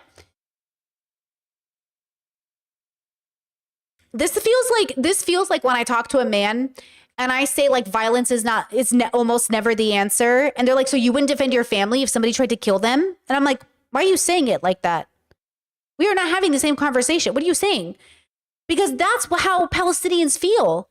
That's how people of Hamas feel. They feel like Israel has tried to kill their family 1,000 times, so they went and killed yours. This is men's logic. Men's logic is you killed my family, I'm going to kill your family. And I'm saying this is not good for us. Stop killing each other's families. But you're not going to stop killing each other's families. And at the end of the day, Israel is the one punching down. And so that's why it is frustrating for me to hear people talk about like, I'm so afraid for my Israeli family. I'm so afraid for them. I understand why you're afraid for them. And then they're like, well, better my family than their family. I get it. But also, it's not ethical. Look, I love my conservative family. I love them. And I always say I choose them over the world. But I want to make it abundantly clear. If it came down to it, and my family was like, hey, now we're officially in a civil war, which, you know, America's gone through it before. And you have to decide what side you're on. Yeah, I'm not going to pick the side of my family because they're probably going to be on the wrong side of history. Like, do you understand that? Your Israeli family is probably on the wrong side of history right now, and you keep picking them. That's the problem. I love my family, but I'm not going to pick them if they're on the wrong side of history if it comes down to it. And that's why brothers killed brothers during the Civil War. People will say, how can this have happened? How could you have killed your own brother? Well, my brother, I don't know, couldn't get off his ass and decided to still see black people as property. Do you know what I'm saying? Like, no, I love you so much, but we're not going to be on the wrong side of history this time. And that really sucks. I feel really shitty that you put me in that position as your blood, as your family, as somebody who looks just like you. Put me in a position where I have to look at my own sibling because they won't get over their own bigotry and say, I can't believe you're going to be on the wrong side of history, dude. But of course they are, because humans are going to human. They're in these bubbles. They don't have outside perception. When it comes down to it, Ethan is on the wrong side of history. Mudahar is on the wrong side of history. All of these men are on the wrong side of history and they don't even know it. They can't even fathom that they could be on the wrong side of history. And why would they?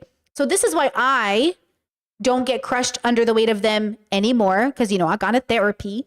But I remind myself that regardless of what people do, no matter how many times they're on the wrong side of history, I just have to watch myself and make sure that I don't do that, because I know I've been on the wrong side of history before. I voted Republican. I voted for John McCain. That was the wrong side of history, y'all. That was the wrong side of history. Sarah Palin was his VP. We were going to have a woman. She could see Russia from her house. You don't understand. You don't understand the position I was in. This fucking dude here who's like saying fight to the death. I'm like, I don't think they want to die anymore. I think they want peace. They've been wanting peace for decades. So let's get them peace. Yes, dude, it's so fucked up. Like, I saw a photo from Palestinian in the month of Ramadan, this family eating in like a fucking, like their apartment was like bombed the fuck open, you know? And like everyone was talking about like, oh, what if the hinges break? I'm like, I don't think they're at a point where they even care if the fucking building collapses on them, you know? Like, it's depressing, it's sad. It's, when we talk about the reality of it, it's not something that, you know, you want it to end. You know, it's not a team sport. It's not like who's right or who's wrong. We're playing the weird semantic game. We should be looking for a peaceful solution, and we should be looking forward as fast as we can, because there have been tons of people that have been dying there, and it should have stopped a year. It should have stopped decades ago, but it hasn't. And it's also funny too how like anytime they bring up this genocide, it's like, you've been like Hassan said it was quiet for a year. I'm like, dude, this genocide's been going on for decades. And by the way, this is not the only like genocide of people going on. Is he trying to outschool Hassan on Palestine?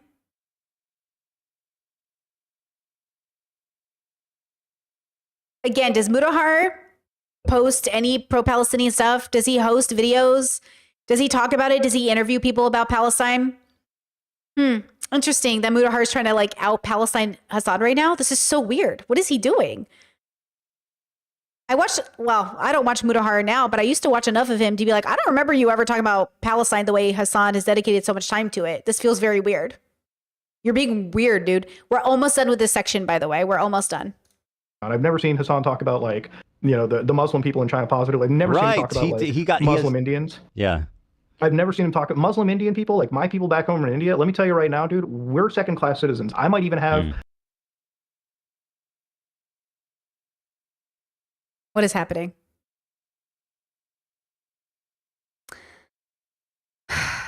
What?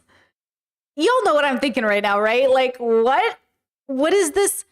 Hassan doesn't care about the thing I care about. Do you care about the thing you care about? Do you dedicate your content to talking about Muslim Indians? I never seen that content from Mudahar. Does Mudahar talk about Muslim Indians? Do you dedicate whole video essays to their suffering?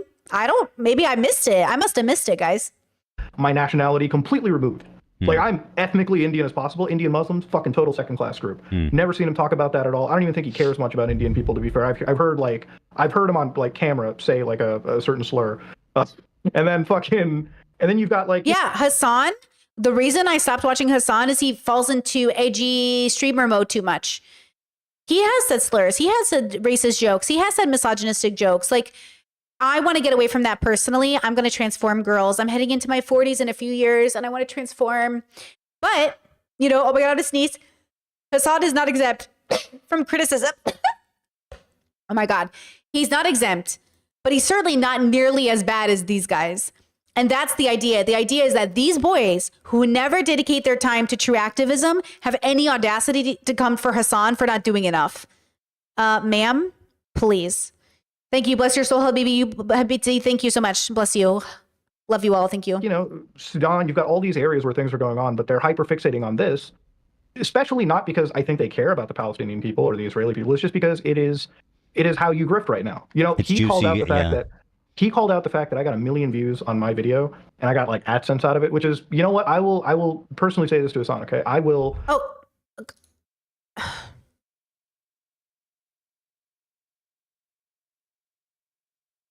Grifter? Yo, please. Calling Hassan a grifter is so funny. Saying Hassan is superficial, saying he's a consumer, saying Hassan, you can say so many things about Hassan. A grifter. Yo, this is what I'm saying. You are so unserious. You are being so unserious. Give every single dollar of that, video away, which I don't even think it made anything because it got fucking demonetized because of the topic. But I'll do but you've also got to give away like a year and a half of your salary at this point, because this is what you've been doing for the last year. You've been grifting off of these dead children. These guys are like booming. Like it's funny. They go, Noah said the anti-Ethan industrial complex is booming, so everybody should be making videos. It's like that the pro-Palestine industry is booming, and like Hassan is riding that wave big time, man. He is loving it. They're being so obviously on purpose obtuse. That's obviously not what he's saying. That obviously has no correlation. This is what I mean about bubbles in language. If they genuinely internalize that message and they believe that, this is why the world can't have peace. Because we're like, the point is going so over their head. He's doing sponsored streams, bro. He's doing sponsored streams for fucking Disney-owned games. He did a sponsor stream from like a Ubisoft title. He did two, like one for Rainbow Six and one for that Assassin's Creed. And it's like, I find it funny how a company that is going through like some sexual misconduct hearings and its upper staff, you're going to take you don't have to take sponsorships. Like, nope. To give the audience watching, we can say no to a sponsor. We're all at that level, me, you, and Hassan, where we can just say no. We're not going to sign on with you. Yep. Ethan is literally always begging for sponsorships. He's always saying he doesn't have enough money. No, Mudahar is wrong. You can say that Hassan could afford not to take sponsors. That doesn't mean the company can afford not to take sponsors. Ethan is always begging for sponsorships. Ethan could not do his show without sponsorships because he has people to pay. He's making a business. He's a capitalist. Like, it's not going to be perfect. There's no perfect consumption under capitalism. We all know this. Like, that's what people don't understand is like Hassan isn't stupid. He knows there's no ethical consumption. He works for an Amazon company, right? Like, there's no such thing as existing under capitalism in a purely ethical way. That's why we can't be good. We can only be less bad. All of us are bad. We are only trying to be less bad. That's it. That's how humans are. That's how we evolved to be. We're little animals on a planet. And we're doing our best, but, you know, we all do our own fair share of bad. All of us. Has the option. He still decided to go down that road. And he's like, what, people don't take gaming sponsorships? I'm like, yeah, people do. But you're politically knowledgeable about this topic. I don't know why you decided to throw your hat into the ring. But I guess I know. I mean, private jets don't pay for themselves, right? Yeah, thank you. Chat said it. Trying to out-virtue the dude while advocating for not caring and letting the Palestinians die. They're literally going for Hassan because he already knows you can't ethically consume under capitalism. You can't exist under a capitalistic system without participating in a level of harm. And they're like, he's not perfect enough, so anything he does is bullshit, including his care about Palestinian children? What? Look, Hassan isn't a perfect person for my form of lifestyle, but he doesn't have to be. We all play a part in a role in harm reduction. And I think Hassan does play a role in harm reduction. And he also plays a role in adding to harm. But like everybody does, that's what I'm saying. It's not black or white. It's not like you're good, I'm bad. Everyone's bad. We're harm reducing.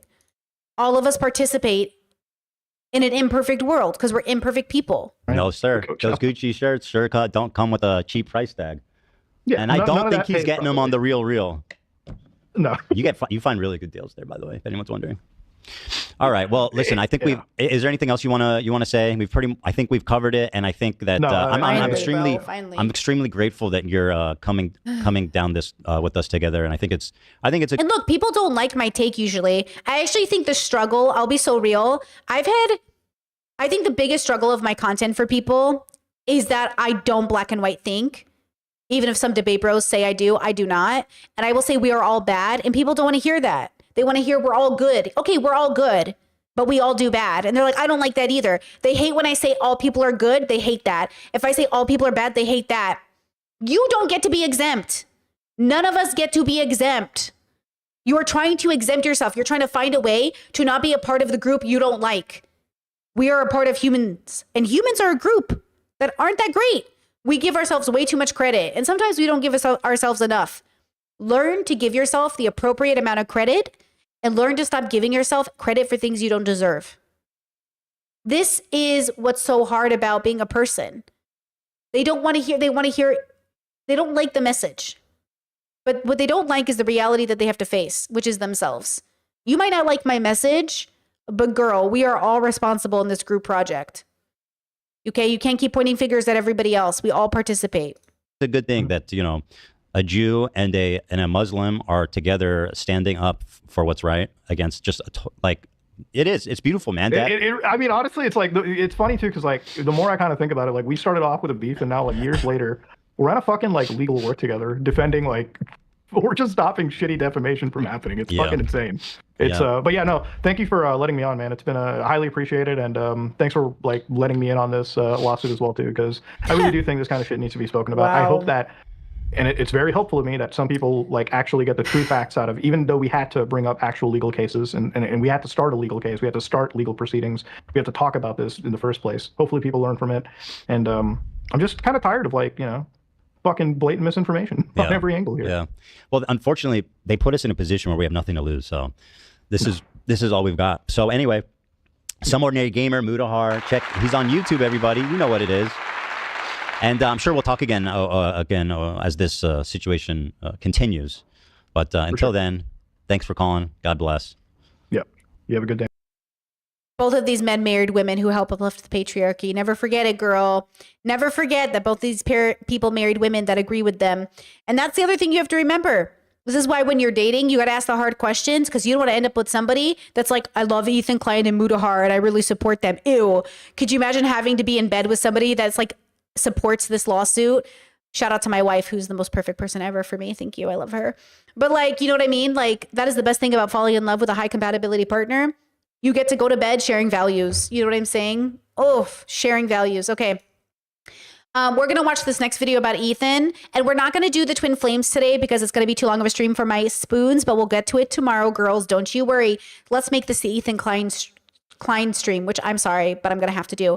This next video is by a guy named Chris Kunzler, I think is how you say his name, right? And this guy I actually see all over TikTok. So he's actually quite popular on TikTok. I think he's starting off on YouTube. You guys, oh my God, this video was so requested in my comment sections and stuff. So here I am. Let's watch it together. 1.25. And I'm so sorry. This is the Ethan Klein day today, okay? Apparently everyone really loved this video. The confused Zionism of Ethan Klein. It's about 58 minutes, but we're going to 1.25 it. I think it's going to be worth it. Shout out to, I'm sorry, what's his name again? I already forgot. Shit. My brain. Chris. Shout out to Chris. Let's watch it. My only crime is wanting a two-state solution instead of one, and thinking it's not. I feel like the volume Ethan starts off with is going to be lower than Chris's, so I'm sorry if it blows out your ears in a few seconds. Okay to kill Israeli civilians. That's it. At the end of January this year, How's Ethan the volume? Klein of H3H3 Productions posted what is undeniably one of the most popular pieces of pro-Israel propaganda that the internet has seen in months. The video boasts more than 200,000 likes and over 3 million views. And whilst Ethan would probably balk at this video being called pro-Israel, it was even initially sponsored by ExpressVPN, an Israeli-owned company whose owners have extensive links to the Israeli military through funding it, and also even going as far to fund trips for Israeli soldiers perpetrating the genocide in Gaza to go back and see their family. Now, the original goal of Ethan's video was to deplatform and discredit the Twitch streamer Hassan Piker. However, the video has backfired because although Ethan had been on a near 15-month-long crash out from October of 2023 until January of 2025, what Ethan did is expose the paradoxical nature of his position, which he maintains is pro-Palestine, to an even larger audience than before. Put simply, you cannot maintain the notion that you are pro-Palestine when you use your YouTube platform of nearly 6 million subscribers to spread the exact same talking points that have been utilized by the Israeli government to justify the extermination of tens of thousands of Palestinian people. Thank you. How fucking hard is that to get? Ethan Klein, please. How fucking hard is that to understand? Jeez, I love him. Yes. How hard is that to understand, my bro? Why is it so hard? Because they can't see themselves. I'm telling you, it's a bubble pop. They need to have the bubble pop. They can't see them. They don't get it. They don't get it. It's so fucking obviously, bro. Now, I have already made multiple videos on this which have accumulated well in excess of 1 million views on TikTok, but Ethan Klein has chosen over and over again to ignore these videos in favor of going after smaller content creators who often make jokes at his expense, but do not offer succinct criticisms of his thought. So what I thought I would do is critique Ethan's thought and demonstrate that he is not at all pro-Palestine, because he is nothing more than a Westerner whose thought is dominated by Oriental. Chris better watch out. Ethan's gonna send him a cease and desist too. And he therefore simply cannot offer a succinct political understanding of anything to do with the Middle East. Now, the concept of Orientalism was proffered by Edward Said. It was the first thing that I learnt about when I started my Middle Eastern Studies degree as an undergraduate back in 2019. And what it basically refers to is a distinction between them and us, them being non-Westerners and us being Westerners. And according to Said, this was produced through discourse, and what he meant by this was anything from travel writings, newspapers, stories, depictions, anything that you could think of which created a vision of people from the Middle East or the wider Orient. It is at its most basic media which seeks to create this distinction between them and us, and Ethan's video is a perfect example of it. Through this Orientalism and the discourse it produces, an essentialized image of the Oriental or Middle Easterner is created that is backwards, uncivilized, violent and savage, which is juxtaposed against the civility of the Occident or the West. Now, what is important to note here is that Orientalism is dialectical. It is not just about denigrating the other, creating this barbarous savage. It has always been about making Westerners feel superior, feel better about themselves, and so as to establish themselves as moral and enlightened, even when their politics and behavior shows an exact opposite. Ethan's content around Palestine is a perfect example of this. Sometimes, okay, confession time. Sometimes when I comfort, I hate this about myself. Sometimes when I comfort people when they're upset, I say things that I don't inherently mean, but I mean it for them to get the message. So sometimes, I hate this about myself. I really got to stop doing this. Sometimes I will enforce this idea in people when they're suffering. Like, you know, I don't know how to give a good example. Like, yes, your people are suffering, and yes, like you're the dignified one and the other people aren't dignified. But the truth is, like, we're all kind of not dignified and we're dignified.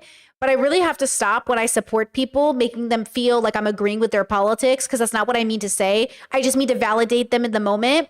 You know what I mean? Like, I want to validate your suffering, but I also sometimes struggle with being able to do so. Sometimes I think this whole narrative of like the West is good, the West is good. Yeah, the West is fucking based, bro. But also, it's fucking got its problems. It's like, yes, I want to validate you and understanding like all the Western things we've accomplished, but I also want to point out that it's also because then people say, well, if you don't like it, you can move. It doesn't matter where you move, there are problems. Do you know what I mean? It's like, no matter what, I want to give you flowers, but I also need you to understand. It's like Americans, the greatest thing about America, which is a flaw, but like it's a belief we hold, which is not true, obviously, with this administration, is we get to criticize the thing we love. We get to criticize the thing we love, you know? But that's the thing, is like they can't live in that world where like if you loved America, you wouldn't criticize it. It's like, no, I love America enough to criticize it. Well, if you don't like it, you should move. And then people will say to me, Brittany, you left the United States. You're in Europe. What do you care about America for? Why do you say that? What do you think me living outside of America has to do with me loving or not participating in America? I still vote. I still pay taxes. I'm still an American, dummy. I still have American family there. I still might move there one day. Why would you think that me leaving America, not living there, has anything to do with me being less American? Are you fucking stupid? Do you think people in the military are less American because they're not living there in the moment? Do you think students who are studying overseas are less American because they don't live there in the moment? So for people to say, like, what do you care about America? You're not even there. Well, what do you care about your mom? You're not even inside her right now. What are you talking about? He consistently deploys Orientalism to assuage his own feelings and to maintain the notion that he is pro-Palestine, and so he never has to avow the disgusting right-wing talking points that he spreads and the violence that these inflict on Palestinian people. Take this part of Ethan's so-called content nuke, where he speaks gleefully about the assassination of senior Hamas figures. Disvalues, or, well, they were billionaires. Because they're all dead. They killed it all. They're all dead. Or this part where he condemns Hassan Piker for his endorsement of Syed Hassan Nasrallah, the former leader of Hezbollah, who was killed in an Israeli strike last year. Hezbollah is a paramilitary organization. Do we like them or no? They are a terrorist organization. Like they're designated. They are designated by the American state as a terrorist organization. I do not like them then. Well, like I like what you like. I don't have an issue with them. Let's just say. This is Hezbollah's leader, Hassan Nasrallah. According to Hassan Piker, this man is a brilliant freedom fighter. But before we get into that, let's see how he feels about Jewish people. Here are some choice quotes from Hezbollah's leader, Hassan Nasrallah. According to Shaul Shai, Hassan Nasrallah said in a speech delivered in Beirut, "What do the Jews want? They want security and money. Throughout history, the Jews have been Allah's most cowardly and avaricious creatures. If you look all over the world, you will find no one more miserly or greedy than they are." Now, at first, I was just going to let this section of the content nuke play because it seemingly shows anti-Semitic statements by the leader of Hezbollah. But a quick look into this shows that much like the rest of Ethan's video, the sourcing is just absolutely terrible. He has gone on Wikipedia and repeated unequivocally what is put on there without bothering to check the veracity of anything. So let's quickly go through them. The first quote comes from the book of an Israeli official, Shaul Shai, the former head of the IOF's military history department, a lifelong Israeli soldier, so it may be that this man made up his claims, especially since the articles he cites in his book are almost impossible to find now. What the fuck? I love it. I love a researcher. And we all know that Israel, its government, and senior officials don't necessarily love telling the truth. The second quote is not actually from Nasrallah. The source that Wikipedia cites is noted to be incorrect in this 2012 article. It is not a quote from Nasrallah. The third quote is perhaps the most outrageous of... See, okay, I agree. Chat says Wikipedia isn't the end of research, folks. It's only the beginning. Literally, I think of Wikipedia as the first place you go, not the last place you go. It's like you start at Wikipedia, but then you start researching. Wikipedia is never, ever the last source because, you know, people can edit the posts. Like, that's the point. It's like, you know how Wikipedia, I like Wikipedia, but it cannot be the only place you go to, right? It has to be the first place I am shocked at the way people use Wikipedia, like, as their only source.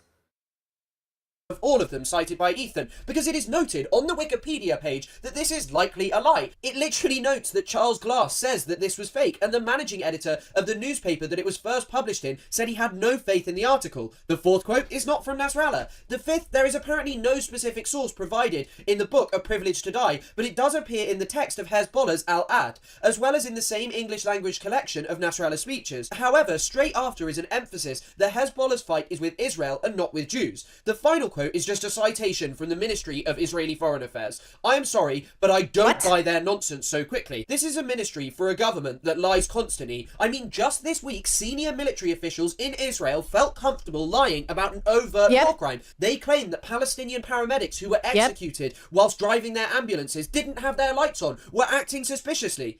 Well, the IDF did not randomly attack an ambulance. On last Sunday, several uncoordinated vehicles were identified advancing suspiciously toward IDF troops without headlights or emergency signals. And now there is... we just covered this. This is so devastating. As that man apologizes to his mother and realizes he's about to die, and then they put him in a mass grave and bury their cars along with them. This is what I'm saying. The fact that Ethan and Mudahar don't understand, you are not on the right side of history. You are supporting a government, whether you like it or not, whether you're willing to admit it or not, who are genuinely using your talking points and your platform to help push narratives that Palestinians are less than. And look, the US government is not exempt from this. We have also done horrible things to people around the globe. None of us are exempt, but that's why we speak out against this government. Because even though we love this country, we have a problem with the way that it's run. We always have since day one. I mean, the rebels who started America should have known the people would be rebellious. There is literal video evidence showing the exact opposite. Israel will say and do anything because they rely on morons like Ethan believing absolutely anything because it fits with their narrative that the other are barbarous and evil monsters. The same people that talk shit on Muslims my whole life, like all Muslims they hate gay people, they do horrible things to people. Didn't you just say gay people don't deserve civil rights the other day? Yeah, but I wouldn't push them off buildings. Okay, but you might as well. Gay people and trans people kill ourselves at higher rates. Autistic people, we kill ourselves at higher rates because of you. Because of the world that you refuse to change or adapt or shift to include us in the perspective. Yeah, you create a world that makes our suicide probability higher. Keep in mind that my borderline, my therapist theorizes, was caused by my parents rejecting me as a queer kid growing up. It wasn't because I was molested. It wasn't because I was raped. Thank God. Thank the goddess. It was because I was gay in a conservative home. I was gay in a religious home. That's the theory. Because that is the thing that I internalized as an 8-year-old. That's the thing I internalized growing up and listening to them talk. And look, as an Assyrian person, Assyrians also hate Muslims. Fun fact. Because Assyrians who are Catholic feel persecuted by Muslims who are Assyrian or Arab or somebody else. It's so bad, the internalized hate, that Assyrians will argue whether or not they're Arab or not because we're Semites, but we're also Arabs according to the census. It's very confusing who we are. Who fucking cares? Okay, we're people. And we all were born in the same country, and then we're arguing about who's better and who's not. You all have problems. But this audacity of we have to hate Muslims because they're X, Y, and Z, we could hate you for the same reason. We need to stop hating. And all of this, run by men, kept up by men, uplifted by men, and the women who uplift these men. Women uphold the patriarchy. They uphold this bigotry. It's just, I'm exhausted by everybody. I'm exhausted. Who commit crimes constantly. But then consider Ethan's reaction to this clip of his wife. Just the other day, Bibi fired a really good guy that a lot of people are pissed about, and he fired him because they had a disagreement, and that's so Trump coded. Well, he was like a moderating voice in the war room. Yeah. And he got rid of him, or at least a more moderate voice. I don't know anything about the guy. Just recognize his picture. He looked mean. I thought he was mean just because he looked mean. No. In the video, Gila is endorsing Yoav Gallant, Israel's former defense minister, a man who is wanted by the International Criminal Court, whose crimes far supersede any of those committed by either Nasrallah or any other leader of Hamas, the Houthis, or anyone you can think of. This is a man who said openly he wanted a total siege of the Gaza Strip. I have ordered a complete siege on Gaza. No electricity, no food, no fuel, no water. Everything is closed. We are fighting human animals. He is the man who and we act prosecuted accordingly. the genocide, which Ethan loves to say that he opposes, and yet he let his wife take a... We are fighting human animals. We are fighting human animals. This is why in my language I say don't. First of all, we're all animals literally scientifically. But this is why I say this is one of those red flags in people. When they say this group of people, they're animals. I'm like, oh. No. What do you mean by that? Because you know what I'm saying? So look, I'm saying, like Ethan lived long enough to see himself become the villain. And Israel, a majority of Jews live long enough to see themselves become the villain. And that's what it is. Okay? It is not good to be anti-Semitic. It is not good to be anti-Jews. But there's nothing wrong with being anti-Israel in regards to its policy of justifying the genocide of Palestinians. The ethical thing is to stand up for those who are being punched, being punched down, like they're punching down, right? So that's what I say. Like, I'm like, please be serious right now. Where is the justification in any of this? There is no justification. And I know it's hard to imagine. Hold on. People are just struggling to really understand like what is happening because again, they're probably not seeing the videos. They're probably not watching the stories. They're probably pretty disconnected from everything that's happening because they don't have to see it. And look, I don't think you should fill your whole feed up with horrible videos, but I think you should just keep in mind that on occasion to check in and realize like we're just watching the news stories. These people are experiencing it. Like we're just watching the stories. These people are literally going through it, right? I think that's what's so devastating. 60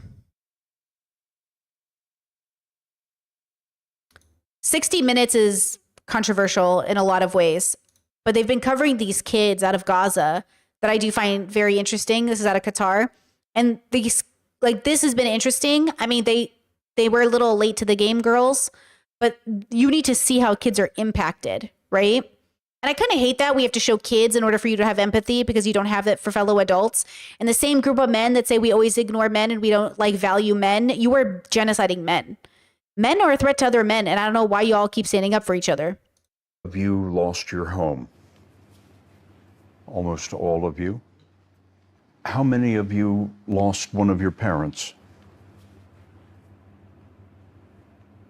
This girl suffered a traumatic head injury repaired with a plate in her skull. They bombed my grandfather's house, she told us. I was about to leave the house when a piece of shrapnel hit my head.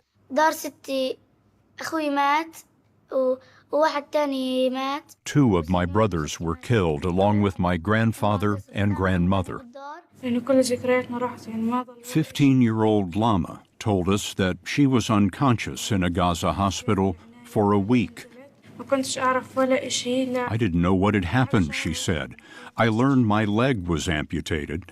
It was a month before I learned that my sister and brother had been killed. Take off your shoes, okay? Many of the children are patients of Dr. Lisa Thornton, Chief of Pediatric Rehabilitation at Sidra. This was my first time ever having any experience with war trauma. I'm from Chicago. I've seen a lot of trauma, a lot of violent trauma, but I had never seen anything like this. What can you do to rehabilitate them? Our goal is to get them back to childhood. And really, the primary occupation of childhood is play. So we want to be able to get these kids back to being able to play. But if you have a child with multiple amputations, how can you achieve that? First of all, we're blessed that children are resilient, right? So if they're not in pain and they can move, they often figure it out. I had one young man who, sadly, both of his arms were blown off. So he He had amputations here at the shoulders. And he was 9 years old. And within a few weeks, he was using his feet. What has he been able to do with his feet? Well, he can feed himself. He can write a little bit, because you can hold a pen with your toes. It's pretty amazing. This is that young man steering a scooter and remembering the joy of play. What gives you hope? Well, the kids, the children give me hope. I mean, they're playful and they're energetic and they're surviving. I believe that the human spirit is incredible, and the spirit of children is more than any of us have as adults. Okay, I need to say something. This is how boomers tell stories. So if you're wondering why the storytelling is the way that it is, because that's how boomers process tragedy and how they feel like they feel something. This is so far from how we consume the news or talk about the news. But this is like 60 Minutes is like boomer news. Like if you're a boomer, you watch 60 Minutes, and this is how they do it. They just want to play. That's true. I would have been like this. I would have been like, they want to play. They want to have their life. They want to be on TikTok too. They don't want to be like, I would be high energy. I would be aggressive in my language because I'm young. But they are old. So they're like, they want to play. But either way, it's the same thing. I like posts like this, not because it's perfect reporting, but because it boosts the story. And that's the point, is we have to boost the reality that Ethan Klein is spending $1 million going after Noah Samsen, or / willing to spend $1 million going after Noah Samsen, when Noah Samsen is trying to bring awareness to these kids. And Ethan thinks he's on the right side of history. Mudahar thinks he's on the right side of history. Noah has dedicated a majority of his content to Palestine. Not that we're obligated to do that, but kind of speaks to Noah and where he's at, because I know Noah's going through like a personal coming to self crisis, meeting crisis. And I know that he wanted to, if he was going to be on the internet, kind of spend time bringing attention to things that mattered to him. And Palestine seems to be one of his causes, and that's fine. It would have been fine if it was anything else as well, but he's chosen Palestine. And the fact that they're going after him and other Palestinian content creators or people who are supporting Palestine, all they're trying to do is get these kids to stop being killed. And you are mad at them. You're mad at Hassan because Hassan's like, hey, don't do that. And they're like, wow, I can't believe Hassan, he's such a virtue signaler. You are literally doing so much harm for these kids. And this is what I'm trying to say about how Ethan can't see it. He has no idea because he's not watching the videos. He's not consuming the content. He's not watching Palestinian kids. He's not watching their bodies. He's not watching people cry over their dead siblings. He's staying away from it. He's probably literally avoiding it. So he doesn't have to feel bad for the bullshit he spews that defends Israel and their actions. So then we have to get online and make content about him. And now we're at the risk of being sued or whatever he wants to do to everyone who says something bad about him. Yeah, Chet says he's busy consuming Reddit posts. And literally, he's just ridiculous. A break with almost no pushback, even though she referred to him as a really great guy. Hila and Ethan's claim was that they didn't really know who Yoav Gallant was or what he was like, even though that clip of Yoav Gallant claiming that Israel was going to institute a total siege was noted by South Africa at the International Court of Justice and was a very popular clip for noting Israel's genocidal intent in Gaza. And so what I think that this is indicative of is either one of two things, which is that Ethan and Hila don't know anything about Israel-Palestine colonization and the wider Middle East North Africa region, which is undeniably true, or that Hila could not take the backlash when they avowed their actual views, which I think is the more likely of the two, because the idea that they just didn't know who Yoav Gallant was, one of the most senior figures in Israel's military, is fundamentally ridiculous. And so this would mean that Hila endorsed a man whose war crimes far eclipse any of those perpetrated by the organizations that Ethan thinks Hassan should be deplatformed for portraying in. That's it. That's the irony, is he wants to deplatform Hassan. He wants to deplatform him. Just think about that. He wants to deplatform Hassan. And he thinks he's the good guy. Semi-positive light and offering context for why they do what they do. So why is it that Ethan just does not carry the same energy for when it comes to his wife in comparison to Hassan Piker? And what makes this even worse is that Ethan didn't just let Hila get away with this with basically no pushback. He actually took to his Instagram stories to defend her, arguing that the quote was a result of being after October the 7th. I mean, he doesn't provide this kind of charity to people like Nasrallah or people from Lebanon, people in the Houthis or wherever, who have suffered under Western imperialism and larger terror attacks than October the 7th. No, he just thinks that this applies to Israelis only, and he doesn't seem fussed that his wife endorsed a man who referred to Palestinians as human animals, because whilst he seeks to make the distinction and say, oh, he was probably only talking about Hamas, the thing is that this was the man who oversaw the Gaza genocide that Ethan says he condemns, but he doesn't mind this man referring to Palestinians as human animals so as to establish them as subhumans worthy of death. No, he thinks that that's completely fine because he was a moderating voice who wanted to end the war. But he didn't want to end the war because of his opposition to the Gaza genocide. He just wanted to end. It's the same, it's kind of similar to the Cory Booker situation where like, love to watch Cory Booker try to run for 2028 presidency because that's what he's obviously doing, but also not a fan of Cory Booker because he directly wants to fund Israel. And as far as I know, went against Bernie's attempt to try to get Israel less funding. So like, we love to watch a black man talk, but also maybe not one that's supporting Israel with peace and love.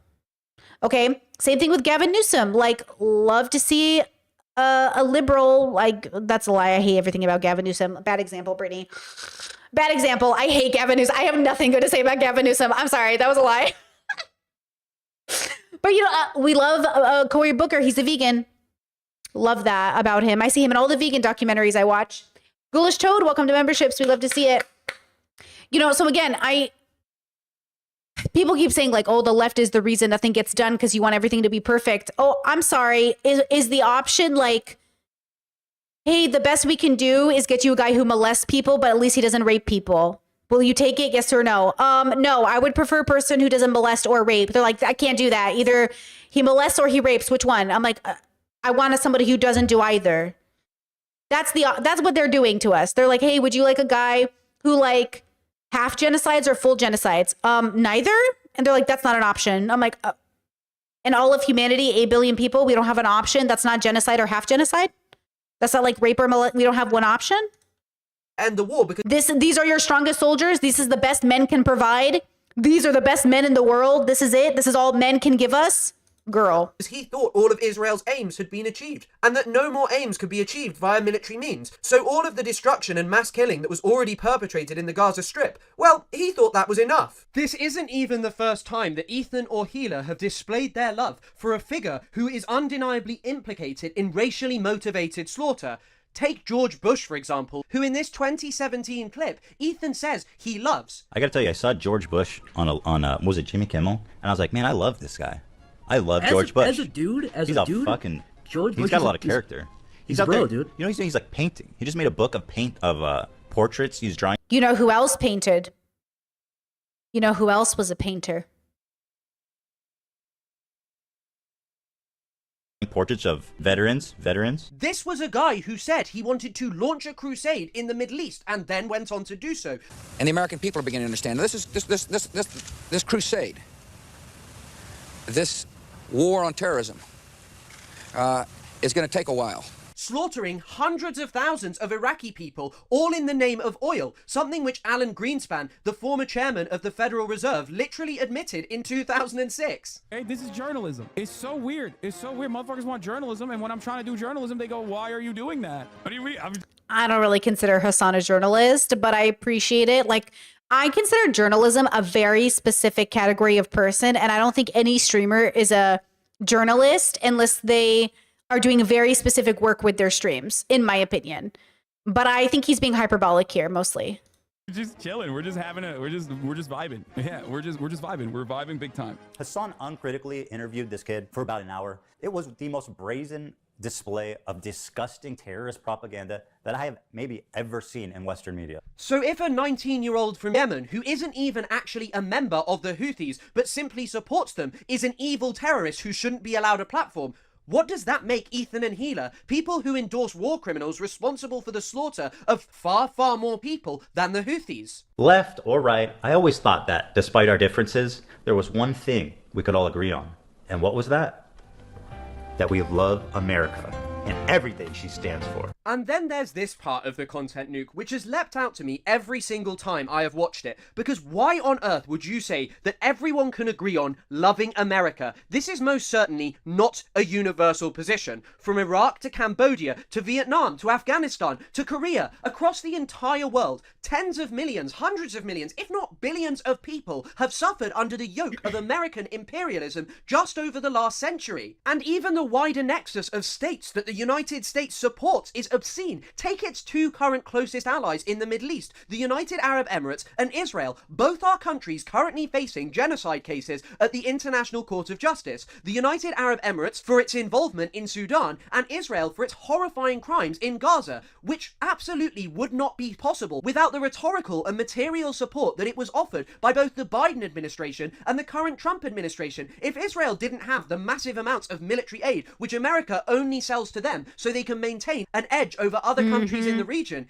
it would stand no chance against countries like Iran. And so to sit there and say, oh, I love America and we all agree on this, whilst America is responsible for the genocide that he claims to simultaneously condemn, is fundamentally ridiculous. And it really does show you that Ethan just does not like anything which is anti-Western. Any group who is anti-West are differently evil. They are monstrous savages whose ideology has no explanation, who are fueled by anti-Semitic hatred in most cases. But when it comes to the obscene violence of the United States, oh, well, you know, it's just politics and we all love it, really. I do not think the Orientalism which dominates Ethan Klein's thought could be any more clear. He sees a 19-year-old from Yemen, Rashid al-Haddad, as a monstrous, violent savage who is an anti-Semitic beast, which, by the way, the kid did apologise for, but he has no problem with his own thought. He never wants to confront the fact that he refers to America as something which we all love, even though it was the country which sold advanced weaponry to Saudi Arabia as it bombed Yemeni civilians. It was the country that refueled Saudi planes as they tore Yemeni weddings and other social events to pieces with their horrifying bombardment.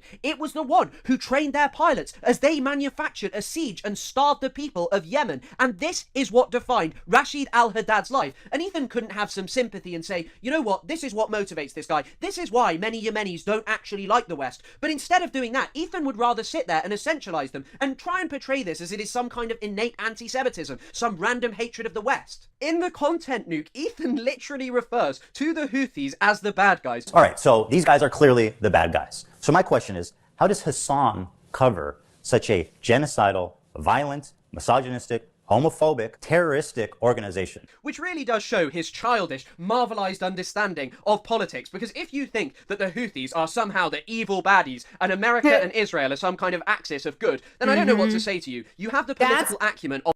That's what I'm saying. Hold on. Oh, hold on. That's what I'm saying, girl. I'm saying, I'm saying when you think you, like, I know it's hard for people to say that they're, it's like, okay, you know what America is? America's your mom who's like, we are not dysfunctional. We are perfect. Do not tell anyone we have problems in this family. We are the good family. Everybody else has fucked up families, but we're the good family. I'm pretty sure we're fucked up too. Now, there is a spectrum of fucked upness. We know this. We know some families are more fucked up than other families. And we know some countries are more fucked up than other countries, but we're all fucked up. So first, we must start with the reality. We are all fucked up. Okay, what do we do from there? Why are we all fucked up? Well, I think it's because we're evolved animals on a planet doing our best. And our best is pretty fucked up. But it's something, and it's our biological experience, and we're limited because of that. Okay, let's talk about it, okay?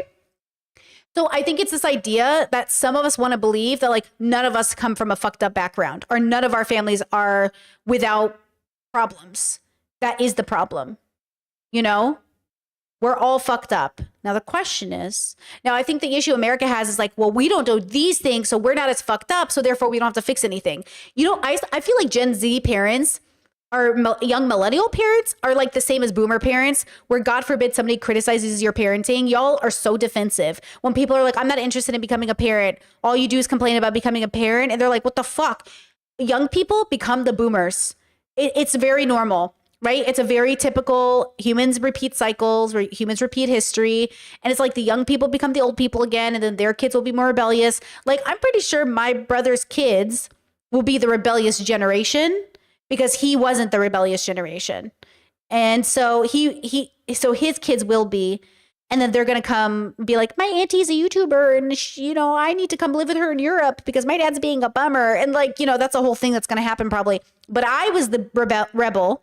So I'm pretty sure if I had kids, they would be less rebellious because what are they going to rebel against? Like, what is my kid going to get into that I'm going to be like, no, because I'm going to raise my kid right. And I wouldn't raise my kid to be a bigot. So what are they going to come home and be like, Mom, I smoked weed. It's like, okay. Mom, I had sex. Okay. Did you use a condom? Were you safe? It's like, Mom, I needed an abortion. It's like, okay. I don't know why you weren't using your birth control, dummy. You know what I mean? Like, you know, what are they going to come home and tell me? Like, that's going to be like, get out of my house. You know how many times my mom would be like, you're going to get kicked out of this house. She would like, you know how many times my parents went on rants about like, if you do this, you're getting kicked out of the house. Like, what is my kid going to come tell me they did? Where I'm like, you're out on the streets, bucko. Like, you know what I mean? Anyways, all of this to say, it's pretty easy to predict your life when you know your trope and what you're going to fall into. It's really hard to predict the future because you never know where people will be tomorrow. You know? But yeah, Ethan's inability, like many people, to admit that their country that they love so much has problems is a problem. In the same way that you won't admit your family has a problem. Oh, hello? Of a child. And Ethan's argument as to why they're the bad guys is the classic Orientalist tropes. He refers to their slavery based on some rather dubious evidence published by pro-Saudi outlets, and Ethan acts as if it is bizarre in his recent lawsuit to quibble with the State Department or what Saudi Arabian news outlets are saying. But anyone with a basic knowledge of how you write an academic essay or make an argument would tell you, well, if Chat says, I agree on everything said. Very agree, Brittany. I just thought Ethan saying we love America seriously. I thought that was, it's hard sarcasm. I watched the video on stream. I think that line was supposed to be sarcastic, but the premise of the video reinforces the line. So though Ethan will say he's critical and, you know what I mean, he is being sarcastic, he also reinforces that line by the propaganda he creates. So, you know, I think he's trying to be funny, but it's not working. And in the same way he says he's critical of Israel, but then says he's going to take stream to Israel so they can see how beautiful Israel is. It's like, how critical are you of Israel if you're also like, at this time during a genocide, going to Israel to show us how, quote, beautiful it is? Saudis are bombing the hell out of the Yemeni people and trying to claim that the Houthis are the evil of all evils, they might be willing to make things up. But what I think is most important to note about all of Ethan's condemnations of the Houthis for their regressive politics is that Israel, the progressive nation, which along with America he sees as the good guys, could be accused of all of these same things to a horrifying extent. I mean, take Israel's use of slavery. A recent article which appeared in Haaretz referred to the IOF practice of Israelis taking Palestinians as human shields and sometimes killing them for fun as a form of slavery. And when you think about it, denying these people autonomy and forcing them into a horrifying working environment is slave-esque, isn't it? And his highlighting of misogyny is the most obscene part, because yes, the Houthis are probably misogynistic. Misogyny is prevalent all over the entire world. But when it comes to Israel, the extremity of their gender-based violence is absolutely obscene. A recent UN report documented this disproportionate targeting of women and young girls. It targeted the use of sexual violence, how their reproductive rights are infringed upon by Israel. So stop sitting there and pretending that you're some kind of defender of women's rights because you oppose the Houthis, but generally seem to have no problem with the IOF. This is like literally men looking at other men and being like, oh, he's a misogynist. You're a misogynist. You're a man. Have you deconstructed your misogyny? Oh, I don't have to. I was raised right. No. You were raised right under the patriarchy. Women too. Non-binary people, we all have to deconstruct the patriarchy and internalize misogyny because we were raised in a girl. Okay? Same thing when they say like white people are all racist.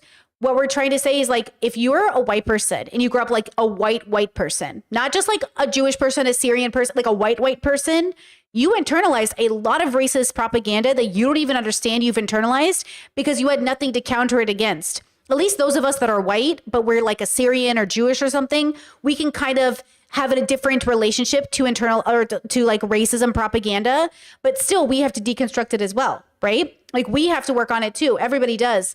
So like that's the irony that people don't understand. We're not saying you think you're racist. We're saying you fell for propaganda that you have internalized and now are pushing out and bothering us with. I saw a black woman on TikTok say, I can't believe how much I've internalized racism, that we've allowed a whole movement of natural hair to exist. I didn't know this, and maybe this is wrong and I should have researched it before talking about it, but I'm a streamer and I'm live and I thought it was interesting. They were saying that natural hair movements started as a reaction to racism, but only perpetrated more racist idea that Black communities needed to distinguish their hair from different than other people's as natural when all of us have natural hair. But because the stigma of natural hair was rooted in racism and prejudice, they had to own natural hair as something like beautiful and specific and special, when in reality, it's just the hair on their heads. Like, no other community in America has to sit there and justify the hair that comes out their head, let alone the hair that comes out their legs or arms or armpits. But Black Americans, specifically Black people, have had to create a movement. It's kind of like, you know, the healthy at any size movement, the fat acceptance movement started because fat people were being made fun of at the gym, and they wanted a safe space to be people who worked out at the gym. But then it got twisted by fatphobic people as claiming to be like something else. It's like a lot of our communities start off so well intentioned, but get corrupted by the same people that made us feel like we had to start that community in the first place. I feel like I'm learning so much. I don't know if that's really that true. You guys can confirm in the comments or not, but I had a bubble pop where I was like, oh my God. Like, that's why I say I try so hard in my own life not to be a reaction. Like, I don't want my life to be defined by me reacting to other people. I do think as a public figure, I have to do that especially. And then I have to think about it in my own life. But when I'm alone in my room and we're all alone in our houses, I hope we can just exist. You know, I hope we can just exist. It's like the Me Too movement was started by a Black woman, but all these white women get the credit for it, right? I'm just like, yeah, I'm learning so much. Anyways, I just thought I would share that.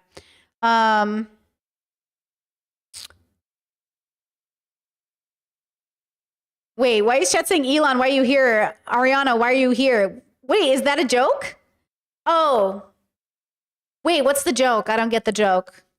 Discord says, sorry, late comment, but kids you have as a progressive could rebel by becoming a reactionary conservative. Apparently it happens. Oh, it does happen. And they could rebel in that way. I would be shook if my kid did it, but I wouldn't doubt it. Look, you should not have children unless you're willing to admit that your child might be a pedophile, a racist, a school shooter, disabled, autistic, hate you, and don't want to come over. Like, your kid could be anybody. It doesn't matter how well you raise them, but the hope is if you raise them well enough, maybe they won't. But people think they're raising their kids well enough. They're not. Like, my parents will say, oh, we raised your brothers better than this. And I would say, you did not raise them well enough.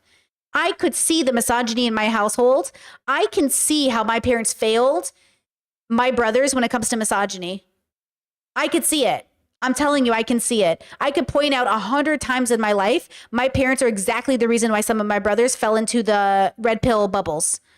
Even though a lot of them are out of it now, a lot of my brothers still struggle with misogyny because they haven't deconstructed, right? And I know that I can exactly point to the times in my childhood where my parents reinforced misogyny. But anyways, so yeah, we think we're all raising our kids good, but like, are we? I think 90% of people are failing as good parents, but you know, whatever, good enough. But is it good? And you haven't made a near 2-hour-long video about Israel supporters, people like Lonabox, who Ethan literally invited on his show. It is absolutely... Look at these losers, dude. These fucking losers.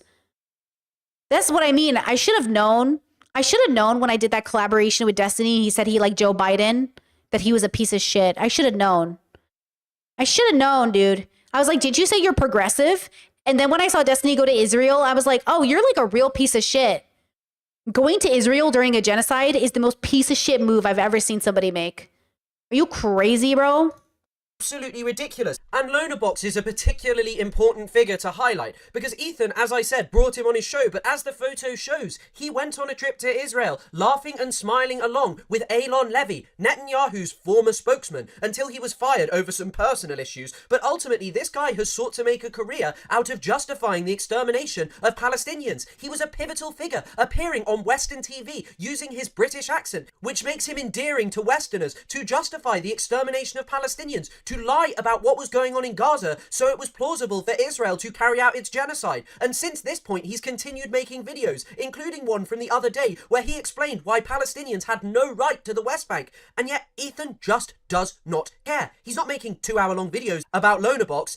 He's making 2-hour-long videos about Hassan because he spoke to a 19-year-old. Hassan didn't spend time with the former spokesman of Benjamin Netanyahu, a man accused of leading a state perpetrating genocide. How can you reconcile the idea that you are pro-Palestine when you welcome Lonabox onto your show and don't care about this, yet spend your time crying about Hassan interviewing a 19-year-old? It is a choice to make a video like this which sought to deplatform one of the biggest pro-Palestinian voices on Twitch. It is a choice to engage in smears of the pro-Palestinian movement and to seek to exoticize any form of resistance against the state of Israel. You do not refer to Israel as the bad guys. You do not condemn people who openly support Israel, even though it engages in these excesses. Take homophobia. You have Israel's Minister of Finance who said that he was a proud homophobe. He's in control of the economy. In control of the Israeli police is Itamar Ben-Gvir, a man who is also homophobic and once kicked a transgender person and organized a rally in Jerusalem where they paraded around farm animals to mock pride parades. And you sit there and go, oh, the Houthis, they're homophobic, they're this, they're that. It is just pinkwashing, Ethan. Literally so annoying.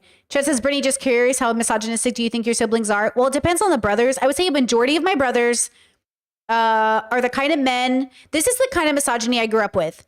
Women worked in my family, but yet they promoted stay-at-home moms. But like my aunties work, my grandmas worked. My mom even worked before she had all those kids, and now she works now. I grew up in the kind of family where women worked, and then they still were like, but women should be mothers and stay at home. And I'm like, everybody works. Like, yeah, my mom took off from formal work while she was having us, but she worked before and she worked after. That's, you know what I'm saying? Like, my grandma worked. She was a seamstress in Iraq. Like, my aunties work. You know, so this idea, I grew up with the kind of misogyny that was like, women are, like my dad said, he raised me to run a business. And he was like, Betsy, we raised you to run a business and to be a stay-at-home mom. And I was like, make it make sense. And my mom was like, well, I don't understand why you don't want kids anymore. And I was like, I don't understand why you raised me to run a business and asked me to take over dad's business. But then we're shocked that I didn't want to be a working mother. Like, I don't want to be a working mother. You know what I mean? Like, I don't want to, and I don't want to be a mother more than I'd rather run this company. And I don't want to run my dad's company. By the way, I run my own business. Thank you. I'm a content creator. But like, that's what I'm saying. Like, I grew up with the kind of misogyny that was like, women have too many emotions and so they shouldn't be president unless they're conservative. Or like, I grew up, you know, Queen Victoria, I read her biography once and I don't remember which one. It was years ago. I was just bored and I was like, I want to learn about mourning jewelry, like a jewelry you wear when you're mourning. Queen Victoria was like one of the most, she suffered heavily from internalized misogyny. And she would say like, she was the leader, but she would say women aren't smart enough and keep all these men around her to make sure she was a good enough leader. That's misogyny, right? Or some of my brothers are a little bit more extreme where I have like 2 or 3 brothers that are really struggling with like seeing women as smart as men and they blame women for all their problems. So they are the most extreme of like misogyny in my family. And even they have a tendency to pedestal women. They suffer from pedestaling women and then they blame them for all their problems. So they're on that sphere. Okay. I told you, I'm not talking to some of my brothers. You know what I'm saying? Like, I'm not even fucking with you right now. Like, I don't talk to some of the men in my life because I'm like, you need to deconstruct this. We're not going to have a get together and pretend like you're not struggling with blaming women for all your problems and then pedestaling them and blaming women for all your problems and pedestaling them. Like, you're your own problem. Okay. So again, like, this is the fault of parenting growing up. My parents had 10 kids. Like, these boys were neglected. Like, a lot of the boys who struggle in my family were also neglected because nobody has time to pay attention to 10 fucking kids, bro. It's going to happen. You know, it's sad. But now those boys are grown and now they're responsible for figuring it out. And if they don't figure it out, it is what it is. We're doing our best, but we're all getting a failing grade, whether we like it or not, as a collective. Ethan. You are seeking to create a barbarous other who is unlike the Westerner, who does not share our values, and therefore they are the bad guys, and anyone who might seek to offer them any form of context is someone who supports evil, terroristic, genocidal entities. But your own wife who endorsed Gallant, oh, you know, she's your wife, it's understandable. October the 7th had just happened. And then you think about the West allies, the people who oppose the... I love this kid, but he has got to get his volume figured out.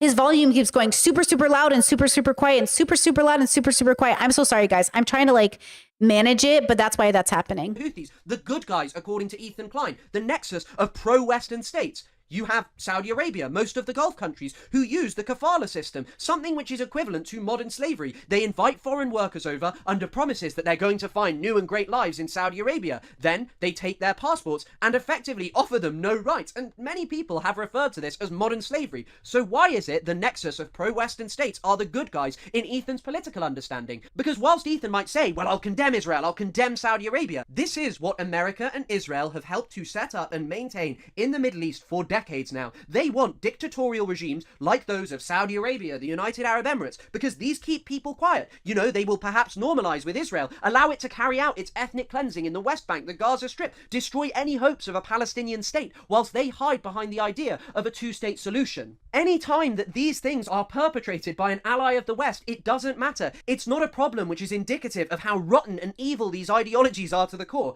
Instead, for Ethan, it is just okay. It is something that is basically not even worth mentioning because it's perpetrated by the allies of the country that he so loves. Now, Ethan, the definitely pro-Palestine content creator, like many other pro-Israel news outlets and Zionist content creators online, the way he said that so smooth, bro. He said that so smooth.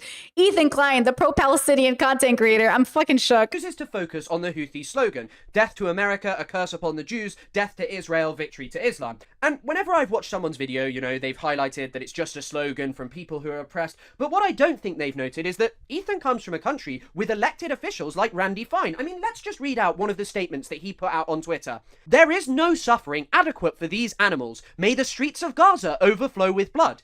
This man, who is part of the most powerful government in the world that is actually making the streets of Gaza overflow with blood currently and has been for a year and a half, well, that's okay, you know, we don't focus on those as representing the rotten nature of Western society, a pervasiveness of terrorism. No, that's the country that Ethan loves. For Ethan, the Houthis, whose attacks on Israel pertain specifically to Israel's genocide in... Someone said it before, the fact that Ethan can go on vacation to Israel with his family and his children. Did you hear about the Palestinian boy who's American and Palestinian and he went home to try to visit family and he was killed? By Israel?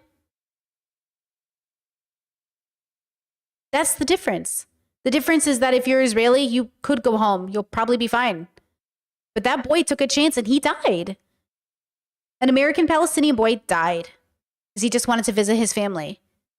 Israel versus Ethan, who wants to go to Israel with his kids to show you how beautiful Israel is. That's the difference of reality that these two people are these two groups of people are facing. It's just so devastating. It really is the most disgusting, deplorable parts of human nature. This is the worst part about being a person.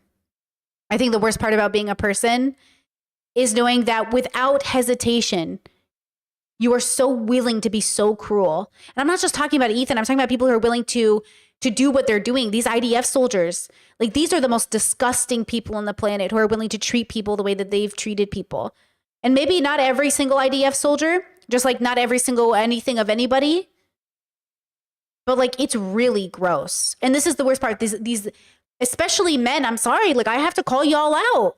Like these men who just think violence makes them more beautiful or valid, or you want to talk about gender affirming care? Men who think the more violent they are, the more manly they are. Your version of gender affirming care is at the expense of other people's literal lives.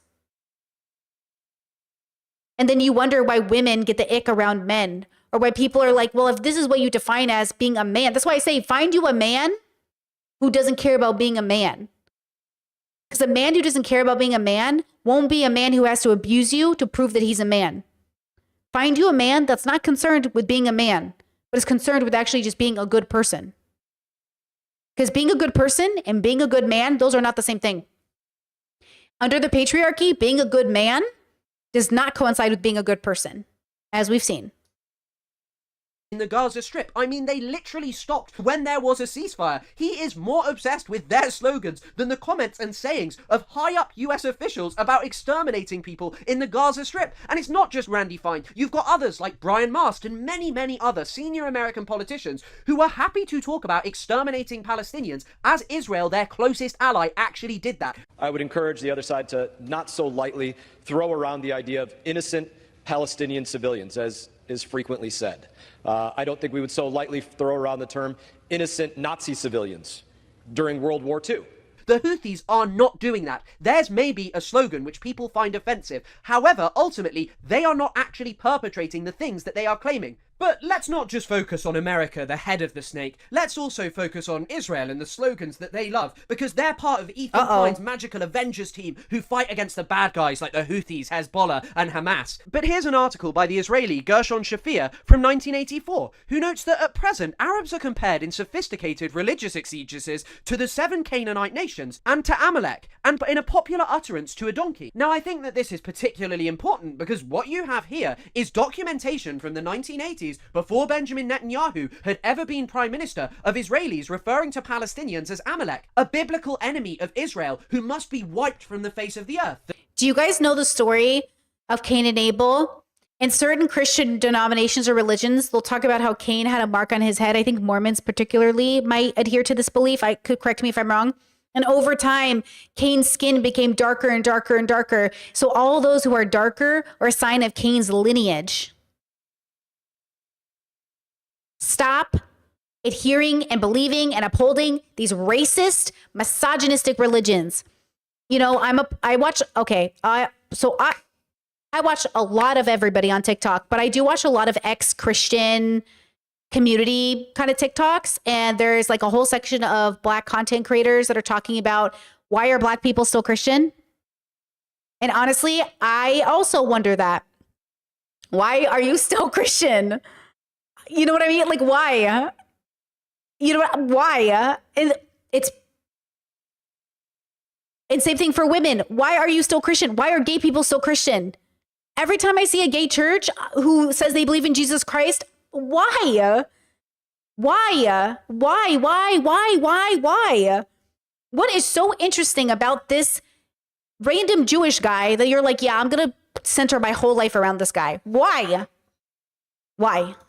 The same with the 7 Canaanite nations, the people who had to be destroyed for the existence of Israel. Why is it that people like Ethan love to talk about the Houthi slogans, but don't like to talk about these? And this isn't even where it ends. What I'd also like to note is that in the 1980s, the slogan, "Death to Arabs," became popular, to the point where Heike Grossman, an Israeli member of the Knesset and also a Holocaust survivor, would note that she found it so awful because the slogan was only one word different to the one that the Germans used to chant at her, and that still rung in her ears. And it's worth noting that in the 1980s, this didn't end at just chanting death to Arabs at Palestinians. No. And by the way, obviously my chat, and we know colonization, racism, subjugation convinces people who've been victimized by the system to also be grateful for the system. But I wonder why they justify it. Like women who are Catholic. Yes, we have a lot of really great Catholic women in the religion, but also it stops there, girl. Your story stops there. You're not even considered good enough. That's what I mean. The misogyny I grew up with is growing up with the Catholic Church misogyny. You are wonderful. Oh my God, I just spit. You are wonderful. You're warriors. You're Mother Mary. You're Saint Jude. You're like all these amazing women, but also you can't be leaders. And also we can't trust you. And also our God is a man, even though he has no gender. That's still misogyny. You know, I'm glad we have Esther. I'm glad we have, you know, all these amazing, Elizabeth Ann Seton, who started schools. I'm glad we have all these great women, but they're so great, but not great enough to be leaders? Misogyny. Multiple Palestinians were attacked, and the Israeli press made some shocking discoveries in the Israeli military. They found squads of Israeli soldiers referring to themselves as the Mengele unit, who had extensive plans to mass murder Palestinians. So why is it that Ethan thinks that, someone who is a 19-year-old who supports the Houthis is a bad guy? He's an evil terrorist. But the same doesn't go for all Israelis. He might say, well, I don't like this excess. I don't actually support this kind of thing. Does every single Yemeni who rejects Israel, protests against it, and wants to take up arms against it, hold horror? Genuinely, it takes me a while to figure out when people are talking to me how extreme or where they are in the bubble. And I'm always trying to figure out, like, who am I talking to? And yeah, that's why we're all worried about when we're interacting with people. Like, oh, when you say this, do you mean it this way or do you mean it this way? Like, look, all kinds of people become cops, but being a police officer also attracts a very violent, narcissistic kind of person. Same with politicians. Are all politicians corrupt? Well, a majority of them tend to be very corrupt. You want to talk about politicians? Eric Adams from New York. I was watching a vegan documentary and Cory Booker shows up and I'm like, oh, there's Cory Booker. And then all of a sudden Eric Adams is there. I was like, wait a second. Eric Adams, who was just found liable for $2 million he took in corruption fees, like in payoffs. And then now Trump is trying to get him out of that for supporting his legislation, right? So, do you know what I'm saying? Like, oh. So when I'm interacting with somebody and I'm trying to understand where they're coming from, I'm always trying to figure out, like, where do you stand? How are you going to protect people? How are you going to speak up? You know what I mean? Like, yeah. So I understand that Ethan lacks the nuance to actually see where people are coming from. And because of that, he just thinks everyone's like out to get him. That's why Ethan comes off paranoid, because he really can't discern. Guys, wisdom, if God forbid we could ever all have it, I certainly don't. But wisdom, okay, you need to learn to discern. You need to see what you're seeing. What am I seeing right now? Why, when we watch that pro-life lady, did all of us say violence is not the answer in this situation? But I don't feel bad for her, because that's the most nuanced take. I didn't have to feel bad she got punched, because again, it's like throwing out slurs in front of people and expecting people not to punch you. You can't just be out here yelling at people and berating people or saying horrible things to people. She purposely went for that street interview to upset somebody. She was absolutely in her head trying to upset somebody, and she accomplished her goal. She upset somebody. So no, I don't feel bad she got punched, because I think people who do what she does are the worst parts of society. Some of the worst parts. Some of the worst parts of society are people who make content just to rage bait. She's a rage baiter. And I hate that. I think you're ruining society. That lady was so nice to you. That lady was so open to you. She was so kind to you. And you kept gaslighting her, twisting her words, pissing her off. Well, you got your viral moment. But no, I do not feel bad for her. Do I think that lady should have punched her? No. I don't feel bad about it either. And the fact that people don't understand the difference of that, that's what I'm saying. They're like, Brittany, you're so horrible. 90% of people agreed. 99% of you agreed with me. But the people that are like, I can't believe you said that. I'm going to unsubscribe from this channel. This channel used to be a safe space and now it's so violent. They're like, Brittany, you're low-key dangerous, bro. Brittany, you're so low-key dangerous. Girl, don't make me bring out New York Brittany. Brittany from the block, bro. Don't make me bring out Brittany from the block, bro. Okay? Horrifying anti-Semitic views? No. There are many who just oppose the state of Israel because its treatment of Palestinians and hold a strong disdain for America because of what it has helped to do to their country for decades. But luckily for Ethan, this was the 1980s. The chant death to Arabs, it's not so popular anymore. Just a couple of fringe Israelis, they were the guys chanting it and stuff, not everyone. Oh wait, hang on a second. One of its key proponents who used to chant it a lot, Itamar Ben-Gvir, is now Israel's Minister of National Security? Oh, it's okay though. He doesn't actually say death to Arabs anymore. Here's a video of him saying that he now says death to terrorists and encourages others because it is legal with a government stamp of approval. When you shout death to Arabs, you say death to terrorists. Death to terrorists is legal with an official stamp. Death to terrorists, death to terrorists. But when you consider... I just want to rewind that for a second. Death to Arabs. When you shout death to Arabs, you can say death to terrorists. That's what we call a dog whistle. Like that's why we say, what's your rhetoric really saying? That's why when Virginia was dating Devin, and when Brittany came out, when Brittany was dating Devin, and Brittany said her story about being a little gay, and Devin was like, "Oh, is that like thoughts you still have?" I'm like, "Oh, homophobe," because your reaction should have been, "Okay, cool, girl, we love that. Everyone's a little gay." But instead it was, "Oh, are you still having those thoughts?" Okay. When people say, white people are the white people contribute everything good to society. What does that mean? Which white people? Who? Like, people say things all the time that, like, why can't I be proud of, my favorite one. Why can't I be proud of being white? That's my favorite one. Because, you think you're saying something, but you're really not saying what you think you're saying. Why can't I be proud I'm white? I'm going to get clipped. I just want to be proud of my heritage. It's like, yeah. But you know what they're saying. So I'm not surprised that a bunch of men are sitting in a room screaming death to Arabs. Let's disguise it as death to terrorists. That's why I say terrorism is a political term used to convince you that you have to kill these people. And people get pissed at me. I've said this every single time I've covered this topic. Terrorist is a political word used to demoralize your quote enemy so people can be justified in killing your enemy.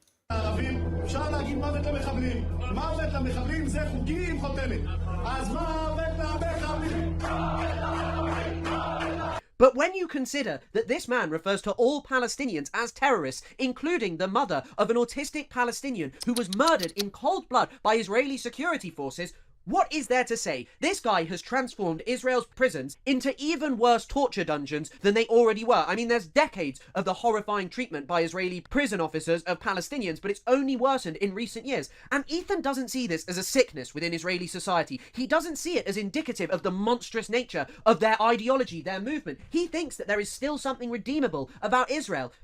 But what is there redeemable about this? Why is it that you would make a video this long condemning Hassan Piker for interviewing a 19-year-old, for showing Houthi music videos? Why is it that you would spend your time doing this when Israelis are out here doing these kind of things? And it does not end there. One of the other most common... Wait. Ethan takes us all to Israel on stream to show us how beautiful it is, and it's just these guys chanting in a room. He's like, "Oh, I love these guys." Look, Hassan was way out of pocket for showing some fucking propaganda on stream, but also everything is propaganda from America too. Like, oh man, fuck, men, bro. I'm so tired of them, Chants that you consistently hear from Israeli soldiers is "May your village burn." Here's a video of the Israeli soldiers chanting it before they go out and actually do that in Gaza. May their village burn.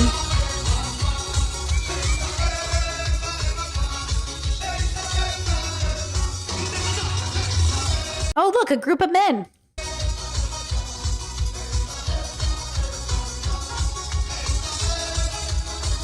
And one woman. May Gaza be erased. May Gaza be erased. And if anyone who speaks Hebrew wants to confirm that's what they said, because I can't tell, I don't speak Hebrew. You know what I'm saying? May Gaza be erased. Burn, baby. This house is on fire. This house is on fire. Why do men like to blow shit up? Look, I like to push a rock into a river as much as the next guy. But why do you love blowing shit up? What is good about this? What is good about destroying a building that took how much money and time and resources to build? But this is all part of their plan. It is all part of Israel's plan to destroy all of the buildings. If you've been watching, I'm not just saying this. This has been reported. They have bragged about this. They are doing this on purpose. This is a strategic 4D chess plan, girls. All of it. This is a man who claims that he thinks there is a genocide in the Gaza Strip, yet he spends his time talking about the Houthi slogans. He doesn't talk about the Israeli slogans. He doesn't talk about this as a sickness in Israeli society. I have said it over and over again. The way they are terrorizing Palestinian-owned bookstores, they're bullying people. They're literally bullying people to death. And Ethan is like, "Guys, I can't wait to take you to Israel to show you how beautiful Israel is. Not Hassan's Israel, my Israel." You know what it is? Did you guys ever watch Sons of Anarchy? Stay with me here. I binge watched Sons of Anarchy. Loved it. Loved it. I used to love reading like Mario Puzo, the guy who wrote The Godfather. I used to love reading shit about like men with their like mafia brotherhood shit. I used to love that shit. You know they're all bad people, right? You ever see The Godfather? You ever read the book? I just want to make it abundantly clear. Everyone is a bad person in those shows. Right? Yeah, Sopranos, I'm going to watch that. I've been watching clips. I think I'm finally going to watch The Sopranos, guys. Just a reminder, these are all pretty bad people. But we watch them like they're heroes. But they're bad people. I want to make that abundantly clear. You know? And I think that's the problem, is that I don't think people really know, like, you know, this is a bad person, right? They think like they would rather, how do I say this? Like, I think that's why it can be so frustrating for LGBTQIA people to deal with conservatives, because conservatives will literally look at people like throwing up a Confederate flag and Elon throwing up Nazi signs and be like, this is my friend. And then you show up and just exist as a gay person or a trans person. And they're like, I can't believe like you're just open with your sin or open with like, this is their line of what's acceptable. And that's why it's hard for tolerant people to tolerate bigotry. Because they'll say, like, I can't believe as a tolerant person, you're not tolerating me. It's really hard to tolerate bigotry. And I don't think we should tolerate bigotry. But the fact that you want to be tolerated when you can't even tolerate us, because they think it's literally more of a sin to be gay or trans than to be a Nazi. They think it is literally more ethical to be a Nazi. That's pretty difficult to be around. Like, that's pretty intense to sit in a room with. And then they're like, oh my God, you're so soft. Why are you so sensitive? We're just saying words. I can't believe you're even getting angry right now. Yemenis and Middle Easterners who are not Jewish from Israel as monstrous savages, whose ideologies are different, whose motivations are different to those of Israel, Jewish people, and Americans. He is a man who exceptionalizes the state of Israel in order to make himself feel better about his horrifying right-wing views, which justify the slaughter of scores and scores of colonized people across the entire region. But all of that's okay because, as Ethan puts it, they're the bad guys. Israeli Rudy was saying that Palestinians are taught at 2 years old to kill Americans. That's pretty spicy. Yeah. Do we have that one? Like, come on, the other one. I could add it. You're excusing people being burned alive and kids being murdered. You're saying Israel does that on the daily. Okay.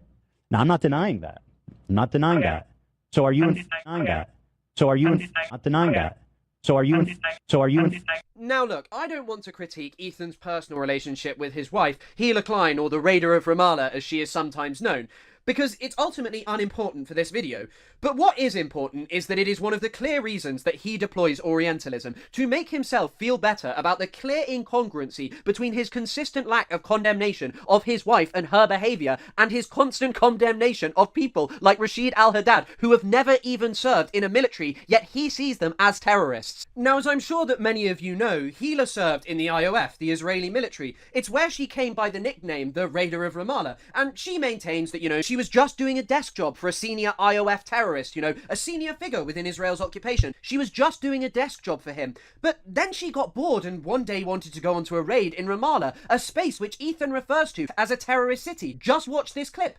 What did you do? What did you do? What was your role in the military? At first, I was given a role that was like in an office somewhat close to my house in Tel Aviv, and it was kind of like going to a day job in an office. It happened right after there was some kind of a second war in Gaza. Yeah. Oh, I just learned something new. IDF is the Israeli Defense Force, but IOF is the Israeli Occupation Force.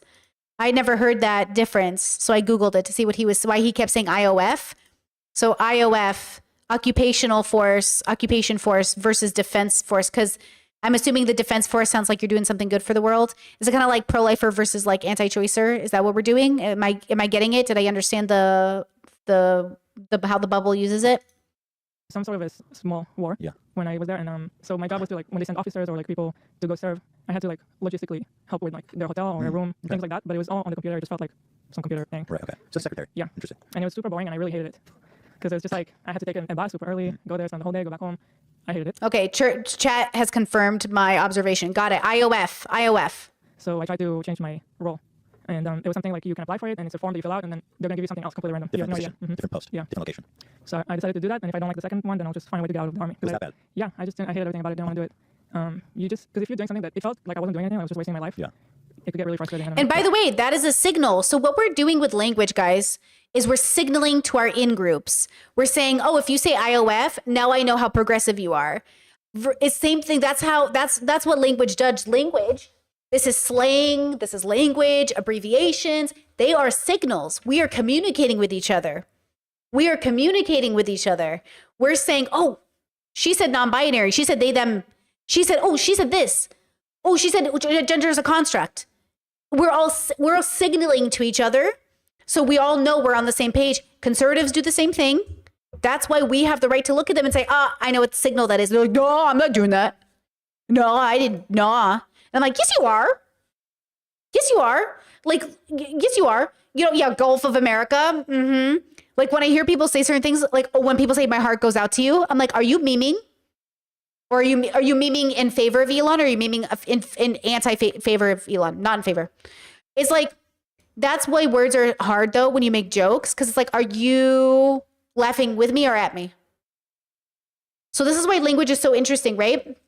Chet says words communicate your soul, choose them wisely. Okay, relax there. Words are not that deep. Just FYI, too much pressure to put on a person. We are too flawed as animals, because we're an animal species, to ever be perfect with our language or to be wise. We are not wise. We are actually a very unwise species. We are not wise. That's why we do not choose our words wisely, because we are not wise. I'm not wise, so don't hold me up to that standard, girl. Oh, Chad says that's from an anime. I'm just talking. Girl, I love me some anime.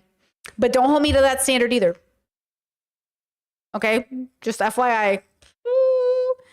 Chad says, Brittany, the other day I heard you say my heart goes out to them a couple times, and I knew you meant it empathetically. Why did I laugh? Oh my God, no. I do say that.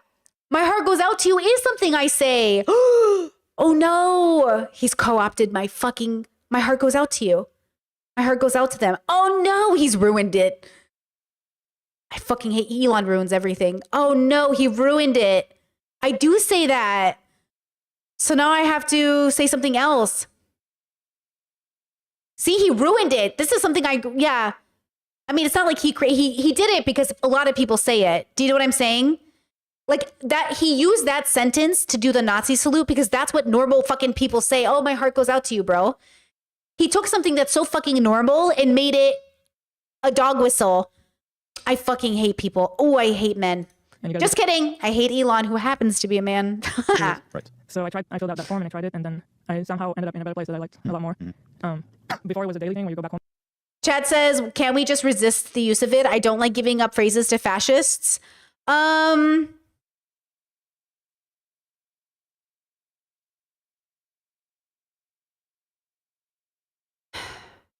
No, because that's not how words work. I want to with you. I agree. Like, it'd be nice to just, but no, that's just how it works. It's too late. It's like once it's corrupt, you can't undo it. I've tried. I've definitely wanted to try. I've definitely tried to resist in the past, but eventually you just got to give it to them and make something new up. And that's how it works. That's the cycle. That is really the cycle. Yeah.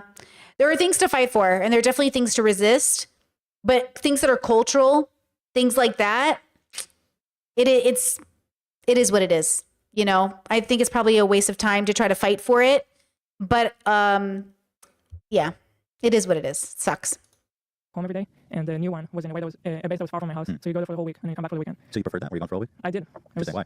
It was kind of like just more of an adventure, more of a different experience that I preferred than to just go to a boring job, sit on the computer, and go back home at the end of every day. I don't know. Were you doing secretary work there? So yeah, I was the secretary of the head of the. There's like I don't know the terms in English from the army. Right. Who's that? So I was in Dufifat, which is like a brigade, I guess, that's in charge of the area of Ramallah, and that brigade has like a main officer. So I was his secretary. Okay, so you were right below the big boy. Cool. So it was nice. It was interesting.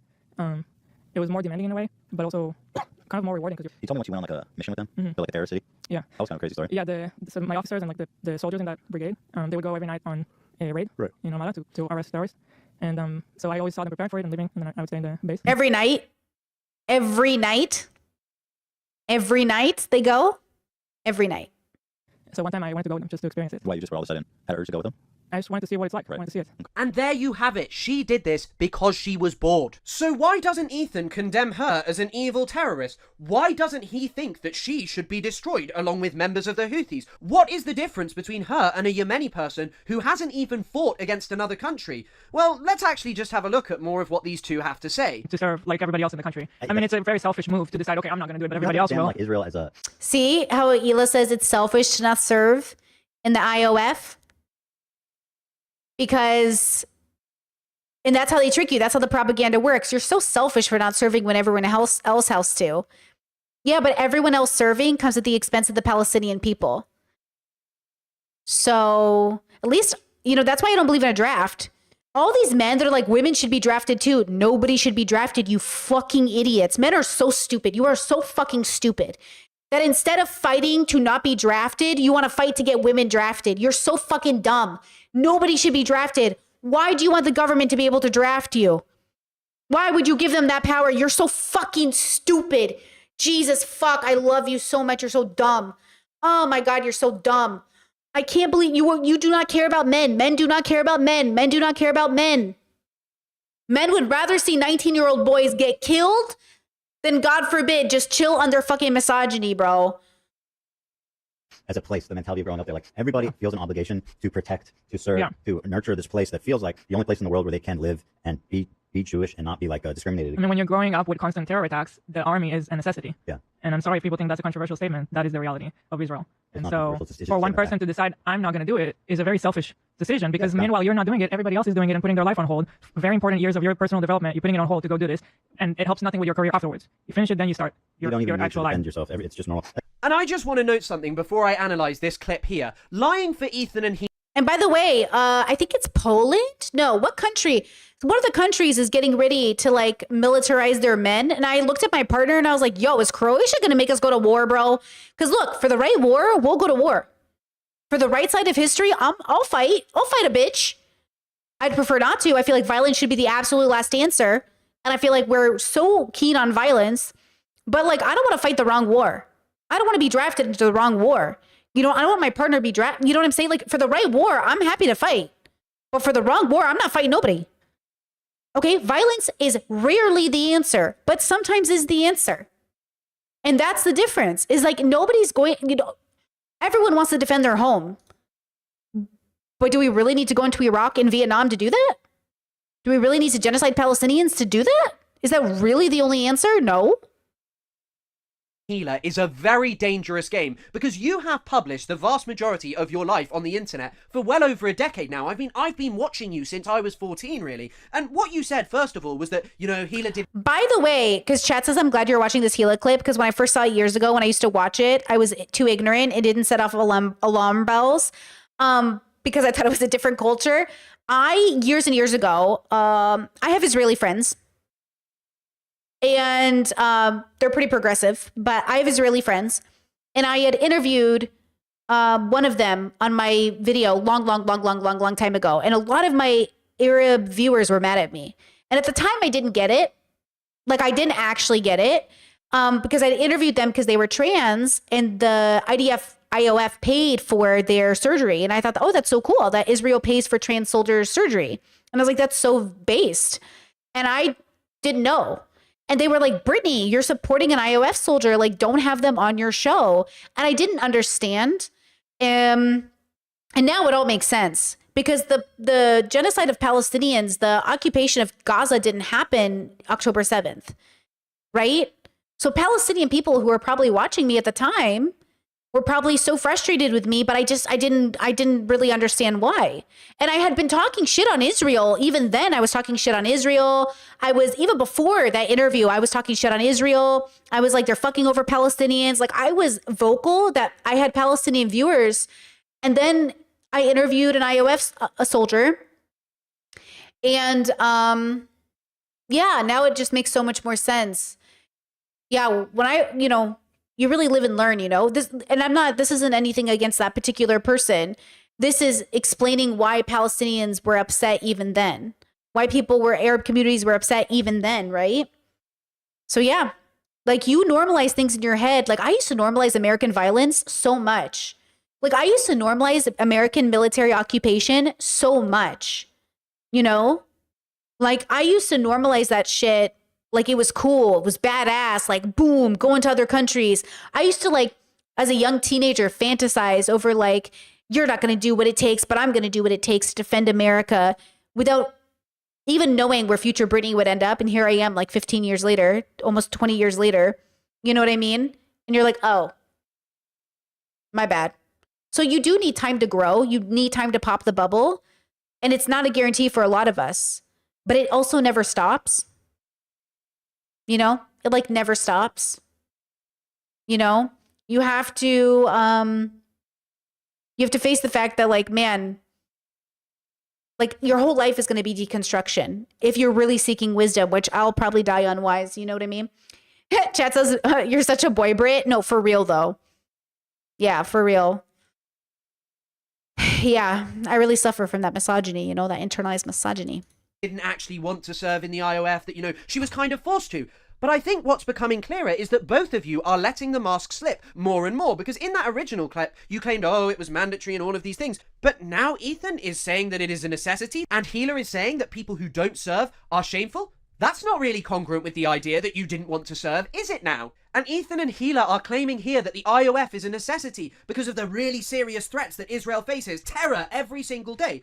But what are these threats? Where do they come from? Is there any context to them? Or are they just the result of the barbarous anti-Semitism that Jewish people face every single day in the Middle East? Well, of course they're not. And it's so ridiculous for Ethan to sit there and claim that he is pro-Palestine, because once again, we can pick apart another part of his ideology. So Ethan says in the content nuke that he thinks Israeli settlers in the West Bank are colonial settlers. Condemned Netanyahu as a war criminal. They're led by Netanyahu, who should resign in disgrace and go to prison for being a war criminal. Called the West Bank settlements an abomination. Settlers in the West Bank are religious zealots. They're monsters. They're genocidal. I've even said the West Bank settlers are valid military targets. The volume got so low. Settlers and stuff like that's what's actually happening in the West Bank right now. And these people are more or less valid military targets, in my opinion. I mean, I'm not really sure that he knows what this means, but anyway, he thinks they're valid military targets.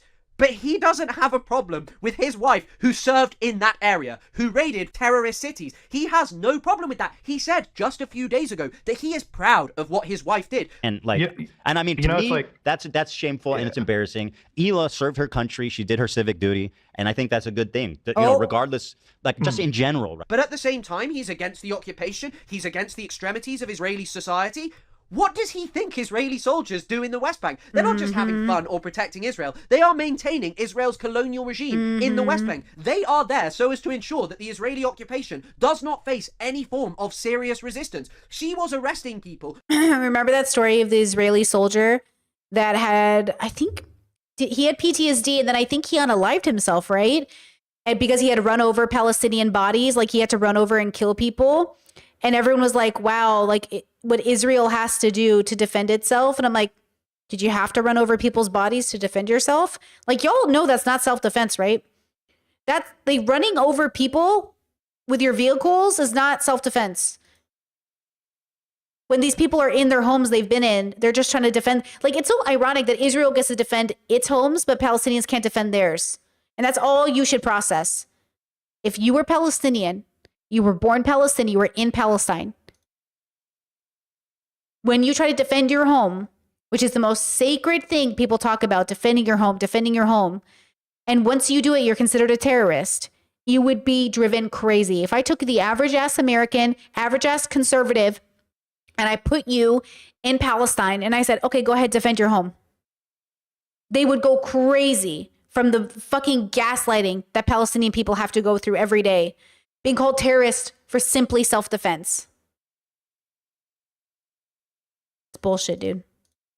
Most likely for opposing it. Who knows whether that was via armed resistance or peaceful means? I mean, Israel doesn't make a distinction. It doesn't even offer people trial before it begins its horrifying torture of them. I mean, Ethan Klein is a guy who claims that he thinks that there is a genocide going on in Gaza, yet simultaneously thinks that it is shameful not to serve in the Israeli military, that it is some kind of necessity. What does this guy think that actually talking about Palestine and Israel on the internet is securing him? Every single time he opens his mouth, he puts his foot in it because he has no understanding. He has no coherent position. He just condemns the excesses of Israel without ever confronting what he actually supports. And I mean, he claims that Israel... Hold on, I'm trying to give like a good example of this to people who still don't get it, because sometimes I do get Ethan defenders, and they're like, I don't understand why you have a problem with Ethan, or you don't trust that Ethan is pro-Palestinian.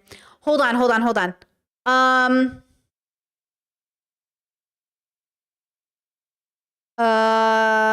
Okay. You know what? This is exactly what happened to Ben on Love is Blind. That Ben was going to a church that was homophobic, but he was like, you don't get it. They're really cool. They're really warm. They invite a lot of people in. There's like a really good, like a lot of good things about my church. And Sarah's like, yeah, but your church is homophobic and transphobic. He's like, yeah, but I don't think that's right. She goes, yes, but out of all the churches you decided to go to, you keep going to this one. And you're asking me to come to church to this one. He's like, yeah, but they have like a lot of really good things about them. Yeah, I can see those good things too. It doesn't mean you have to support or give money to that church in that way. Like, listen, this goes back to, we just discussed this on the Discord. We had a philosophy conversation about Peter Singer's infamous essay, that ordinary men are evil. And I'm not a fan of Peter Singer in like a traditional sense, but as a philosophy channel, we talked about him. And Peter Singer thinks you have a moral obligation to basically always give to charity when you can, and to almost never buy new things. Like Hassan would fail Peter Singer in his expectations, because Hassan is just gluttonous with consumption. So instead of buying that new shirt that you know you don't need because your clothes already fit, you have to give to charity, because you are directly able to see through the internet that people are suffering globally, and you can give to organizations that will reduce that suffering, right? And I think there's something to be said about that, but that's not how any of us think. Like I said, when people manifest, they're like, I manifest the love of my life. I manifest riches. No one's out here manifesting world hunger. I want to end world hunger. Oh my God, my Pinterest board is like a new car and a new dress / and solving world hunger. Like, nobody's Pinterest board for their ideal life also includes like saving the environment, but it should, right? So we don't naturally think like this. We didn't evolve to think like this. We don't think globally. That's not how our brains evolved to think. Some people might be unique in this, but generally speaking, right? So this is a question we have to ask ourselves. In what ways can we harm reduce in our life? This is why I've gone plant-based. And again, you don't have to go plant-based, and I don't want to speak for future Brittany, but present Brittany is plant-based because this is within my capabilities of doing. It is a part of harm reduction, and it allows me to be less bad every day. But it's not something I'm not making a prescription to you. I'm just saying I'm doing it, and it's going really well, and I'm really enjoying the process, and I think it's helping. It's not perfect, but it's something, and I'll take it. You know what I mean? I'll take it, because it's not about being perfect. It's about doing less harm. So in what way has Ethan Klein done or not done harm reduction? Like, I think Ethan Klein is harm. Like, even when Hassan and Ethan were having their initial falling out, I remember Hassan saying to his chat something along the lines of, Ethan's not going to go far right. He's not going to go conservative. He's a liberal. We have to be kind to him. He's just going through it. Like, he'll get over it. And then he didn't get over it. He didn't become kinder. He didn't become less. Do you know what I'm saying? Ethan got worse. He got way worse. Same thing when Destiny and I had our falling out, because I didn't know everything about Destiny. I was like, he just made a mistake. He's going to apologize. He didn't mean to throw me under the bus like that. He'll apologize. And then he never did. He got worse. Every time we have people in our life, and look at us being so like benefit of the doubt to people, and then people have the audacity to be like, you guys are the worst people. It's like, dude, with peace and love, we gave you the benefit of the doubt. You failed the test. I'm saying it's not wrong to give people the benefit of the doubt, but you have to accept that they might just get worse. I want to believe in people, but I also accept that some of them might just get worse. You know? And I think Ethan is just he is not harm reducing in his life. It's pretty awful. It's getting worse and worse every day. I mean, this story is from the beginning of this month. Just a week ago, he sent the cease and desist to Noah. That's crazy. under threat. He does it in the content nuke as well. He claims, oh, you know, Israel's under these threats. It has been since it was established. But where do these threats come from? I mean, Hezbollah, for example. What is the actual context of it? Well, Israel invaded Lebanon in 1982. Hezbollah largely came from that. It gained legitimacy through fighting against Israel, through driving them out in 2000, driving them out in 2006. It became popular. Lebanese people liked it because it stood up to Israel. And by the way, the crimes that Israel has committed against the Lebanese people are truly unbelievable. Since the ceasefire came into effect, who is the one terrorizing the people of Lebanon? Who is the one consistently carrying out bombardments during a ceasefire? It is absolutely obscene that this man sits here and tries to overplay the threats that Israel faces that come from its settler colonial nature. And the same goes for the terror attacks. Look, innocent civilians being killed is not a good thing. But Ethan claims that he opposes colonial settlers. He claims that he thinks there is a genocide. He says all of these things. But he lets his wife go on about how there are terror attacks every day. Does he not see that since the inception of the Zionist project in the early 20th century, Palestinians realized that they had to resist against what the Zionists were doing? They knew that the Zionists wanted to build a state that did not involve the Palestinians, where the Israel is that Savannah girl that got punched in New York. Israel is literally, I mean, it's worse. I'm making a little bit of a facetious joke, but it feels like that, where Israel's like, I can't believe you keep trying to defend yourself. Let us just blow you up, kill your families, and decimate your whole existence. And I'm like, what are you doing? And then when people punch back, they're like, whoa, I can't believe you just did that. And it's like, what are you doing, dude? Like, there is just no way with peace and love this would be happening, right? It's not like it's happening unprovoked. Like nothing, like October 7th was horrendous. And I really hate men for carrying that out. I hate you for doing October 7th. I hate it. I hate that you killed all of those fucking people. I hate you. Okay, not really, but I hate it. I hate people. I hate that decision. But I also understand why it happened. Okay? And I just hate it. I hate everything about it. I do feel bad for those innocent slain Israelis. I do. I feel bad for the people that were just at the concert. You know what I mean? Like, I'm very brave. Look at me. I'm so brave. But like, yeah, I do feel horrible. I don't know what Israel expected. I don't know why people thought they could just get away with genociding Palestinians and they would take no, they would have no attempt at defense. Like, I'm not asking for perfection, but I am frustrated that these men think they're all so fucking smart and can't figure out how to talk this out. Men give themselves so much credit. They sit there and talk about how women are emotional and women can't come to resolutions and women can't lead countries. Do you call this leading? Is this what you call leading your people? Because all I see is you putting your people against each other and people dying. We give humans way too much credit. Okay? Way too much credit. Zionist project would be dominant over them. And so Palestinians have resisted ever since that date. And Ethan even seems to say that he thinks settlers in the West Bank are valid targets, but he doesn't carry that same energy for people who settle outside the Gaza Strip, who live on the lands of the people who were expelled to Gaza in 1948. And what did Trump say? Why would you want to live there? There's nothing left. Why isn't there anything left, dude? Because the man you're sitting next to made sure that was the case. You think this wasn't pre-planned? You think Israel didn't have a plan this whole time to decimate Gaza and to get Trump on their side and to make it so they could take over? Look at Trump so boldly, so bluntly, so disgustingly making statements about, well, why would you want to live there? It's not livable. It was livable before.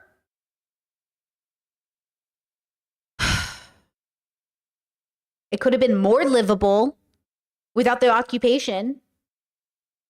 He wants it because he knows it's a paradise, because Palestine's beautiful. And they want to take beautiful things away from you. They're greedy and selfish. They're greedy and man's greed, bro. Did you guys not watch Lord of the Rings? Did you not watch Lord of the Rings? Men's greed, bro.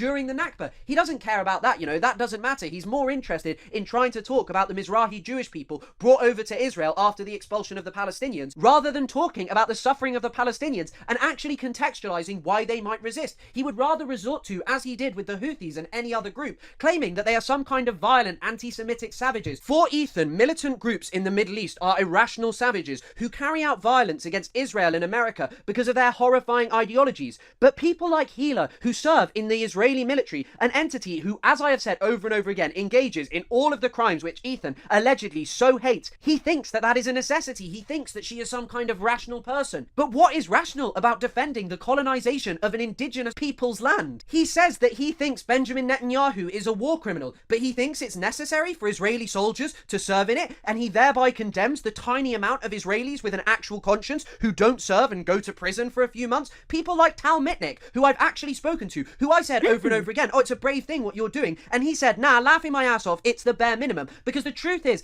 that how can you sit there and say, oh, I think there's a genocide going on? Yeah, that's true. I mean, it is kind of brave, though, because you're really going against the grain.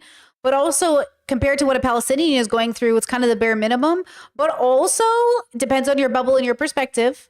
Because, I saw a TikTok that was like, nobody understands how hard it is between picking your happiness and your family.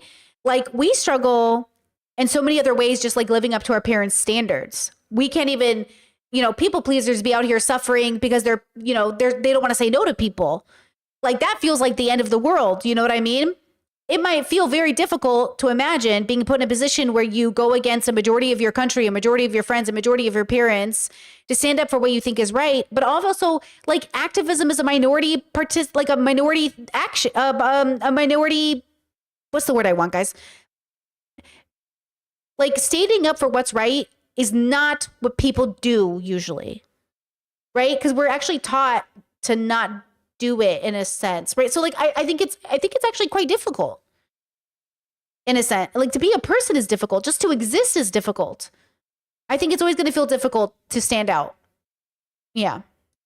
I think that Netanyahu's a war criminal, but not say actually it's wrong to help and aid and abet that. Hila served in the Israeli military on the back end of the Second Intifada, a period which is often portrayed as explosive Palestinian violence, where poor Israeli civilians were targeted for no reason. But it, of course, has context. It came after a major provocation by Ariel Sharon, and it also led to the murder of 4 times as many Palestinians. They also received horrifying collective punishment. The Jenin refugee camp was leveled. I mean, look at this photo. There were mass curfews, schools closed, people arrested, beaten, homes taken over by Israeli soldiers, and massive torture of Palestinians. How dare you sit there and make a distinction between your wife, who had no problem with... You remember the other day on stream when we talked about if like a God existed, or we did have a fly on the wall who could give us the objective truth? I do ask myself, if there was a God, and this is a hypothetical in order to create a scenario, that could give us access to objective truth. Like, you can't argue. Math is math, truth. Would we be horrified by what we saw, or would we be relieved we're not so bad? Would we be horrified or relieved? Depending on how we were counting the sins of our actions, right? Because again, everybody thinks they're a good person. Everyone thinks they're doing the right thing. Even when we're doing the wrong thing, like you know what I'm saying? So like, I really do believe we're evolved animals. I think we really are just like these biological entities that have grown and evolved and adapted. And look, everyone who's alive now won't be alive in 100 years, and none of this will matter. And this YouTube channel won't matter, and none of it. But I'd like to prepare for the future. I'd like to give people something to look forward to in the future. I'd like to contribute to something for the future because, good people will exist that I would see. Okay. And I want to contribute a little bit while I can, I'm trying to contribute to the philosophy bubble, and a bunch of boys were like, she's running a cult. I'm not running a cult, bro. I'm just trying to do philosophy in a way that you guys refuse to engage with because you're so fucking colonized. This is the problem with patriarchy and colonization, is it doesn't actually allow for actual contribution. It doesn't allow, like, under colonization, humans can't thrive because it's limited in its thinking. It limits you. It literally limits you in thinking, I'm the best, I'm the greatest, my people versus your people. We're not even at the point where we could even seriously talk about moving humanity to the next part of our evolution. But we're heading there. And it takes all of us to participate in that direction.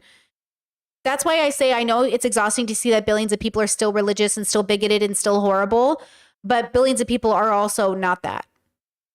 And as we move into the future, I think you just have to account for it in your own life to the best of your ability. I wish Ethan would do that. Ethan Klein, this one person, if this one person could just harm reduce by 10% more than he's doing now, think about the impact of that. Because he gets to impact millions and millions and millions of people get to hear him every day. Imagine having a microphone and you know millions of people will hear you. And the way you spend that time is pushing Israeli propaganda. And I know Ethan doesn't hear it because he can't hear it. He literally can't get it. He doesn't know. He doesn't get it. And because he has to be shown something, he has to realize, but he's not the path to realizing. I don't know if he's ever going to get on it. I don't know. I really wonder. With serving in an army that did those things, and by the way, also took huge amounts of human shields. Here are articles about it. How dare you sit there and somehow try and make that acceptable? Something that you say you are proud of. You may say that your wife is just a secretary, but Israel's occupation of the West Bank, its torturous regime, its brutalization and murder of innocent Palestinians would not be possible without those desk secretaries who make the cogs go round. This man's politics are right-wing and disgusting, and he makes himself feel better about them by just deploying Orientalism, by portraying Israel, America as enlightened countries who don't engage in misogyny, slavery, bigotry against other people, who aren't irrational, who aren't hateful. But of course... Like he'll say they do it less. He'll be like, oh, we engage in it less. I don't know. Maybe compared to some places, like I think Afghanistan, right? Women can't even talk to each other. Sure, the West, America, we experience misogyny on a less spectrum, right? Sure. But I don't know if that Palestinians were suffering in the same exact way. I don't know. You know what I mean? Like, yes, if you compare it like that, sure.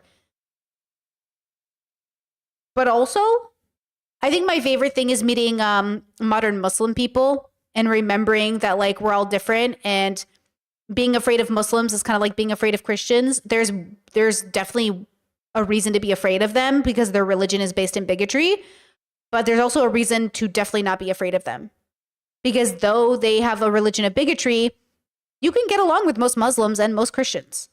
You can get along with bigots pretty well until you can't. And the question is, when do we face that can't part, right? Love my Muslim community, love my Christian community. Not that I have many, but I have some. But yeah, we might differ on the fact that you still want to engage in Abrahamic religion. I don't know why, girl. You know what I'm saying? Why?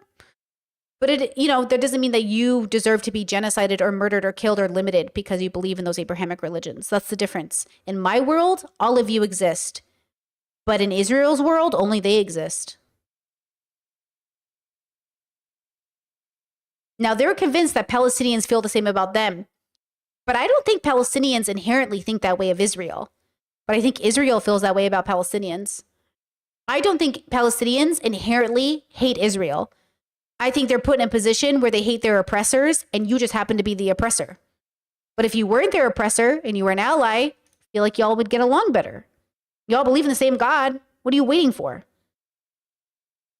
But they don't hate Israel because it's Israel. I think they hate them because they're their oppressors. It's hard not to hate when you've been so wounded by the world, right? But that's why I say, like, human beings haven't evolved to the point to, like, mass heal. You remember when Luigi killed that guy? Okay? And everyone's like, oh my gosh, class consciousness, we're all coming together, we're figuring it out. Girl, you give humans way too much credit, girl. Luigi shouldn't have even killed that man. And I don't even feel bad for that man. Okay, I don't even feel bad for that man. But Luigi killing that man, like, men choosing violence. Again, you keep supporting men who pick violence, and then you're like, why are men so violent? Y'all keep supporting them, making like sexy photos out of him, swooning over him. Girl, if you wanted a violent man, you know what I'm saying? Just say it. Just say, I want a man who's violent. Because that's what you did.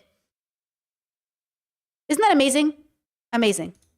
He is unwilling to confront the fact that these are all charges which should be leveled against Israel and America, who have perpetrated them on far grander scales than any group he hates. Now let's move on to some clips of Ethan spreading some of the most despicable Zionist talking points that have been utilized to perpetrate Israel's horrifying crimes in the Gaza Strip. When civilians fucking get murdered in Gaza, that's a dub for Hamas because it raises it creates more pressure on Israel from outside forces. He's got more people talking, more people outraged. So it's both. It is both. Israel is blowing up buildings and killing a ton of innocent people. But people who pretend that Hamas is anything but a fucking barbaric terrorist group that intentionally kills its own people for political gain is lying to themselves, dude. Holy shit. They literally put fucking command centers under hospitals. That's not even debated.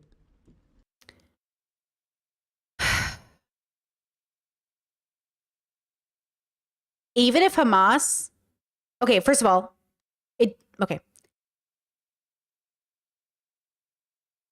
regardless of what Hamas does by putting their, underneath hospitals, why'd you blow up the hospital to get to Hamas and think you were the good guy? What does it matter if they put their headquarters under hospitals? Okay. Don't bomb the hospital. We have to bomb the hospital. They're there. Or just don't bomb the hospital. Figure it out a different way. Do you know what I mean? Like the audacity of thinking, well, see, now we have to bomb the hospital. No, you don't. This is exactly the idea of bombing American malls to kill Nazis. We cannot bomb American malls in order to kill the Nazis in the mall, guys. You cannot bomb Israeli or Palestinian schools and hospitals in order to kill Hamas.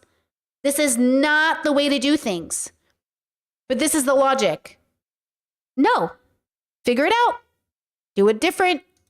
Do it different. And I don't trust Israel, bro, because of the way they lied constantly. They were just found out again about killing those aides. Okay? Sorry, I'm losing spoons. You guys are the braids. I'm losing spoons and I'm stimming a bit. We're almost done. This is definitely a long stream for Brittany's brain. We're almost there. We're almost there. They were keeping some of the hostages in hospitals too. It seems like a lot of them ran through hospitals. That's it. I mean, just logical, right? Now, for someone who is self-proclaimed to be against the genocide in the Gaza Strip and also pro-Palestinian, to hear a talking point like this spread is truly disgusting. You cannot reconcile these two things because all of the evidence points to the fact that Israel has lied. It has been unable to support outrageous claims that it made, such as the claim that there was a terror base and command center under the Al-Shifa hospital. You know how many places they bombed and they were like, oops, our bad. I guess there were no terrorists there. That's what I'm saying. I don't trust Israel as a source. Because they found out they've been lying so much. And they just did it again. I don't know why you keep trusting them as a source. That was used to raid it, to make patients there suffer. And I mean, babies literally died in their incubators because they had to be left. They rotted and decomposed because of talking points like this. Israel has struck and targeted hospitals over and over again because of talking points like this. It has arrested Palestinian doctors, tortured them to death, perhaps even sexually, like Adnan al-Bursh. But for pro-Palestinian anti-genocide Ethan Klein, there's no debate about it. But that's just not true. Just a few months ago, one of the International Criminal Court's lead prosecutors, Andrew Cayley, noted claims of Hamas in hospitals had been grossly exaggerated. This is a man who was appointed by the UK's most racist Home Secretary in its recent history, Suella Braverman, a woman who is unequivocally pro-Israel, and he is saying this. He is saying that it is likely Israel has grossly exaggerated its claims. Then you have Forensic Architecture, who highlighted that Israel lied at the International Court of Justice about a militant fighting inside hospital boundaries. They debunked it clearly. People do not want to talk about this. And then let's move on to what Craig Mohiba said.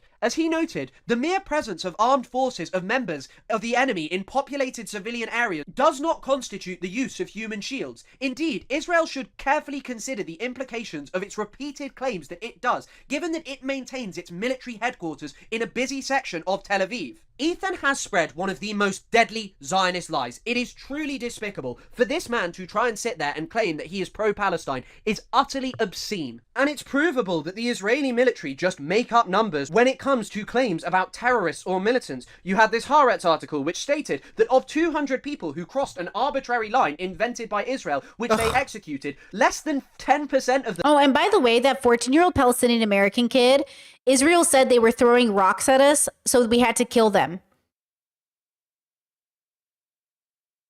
Do you feel like a big, strong man killing a 14-year-old because he threw a rock at you? Are you feeling big and strong? Does that make you feel powerful? What's wrong with you? What's fucking wrong with you? Why are you so useless? It's like those 9 officers who killed the autistic guy with a knife. Like, okay.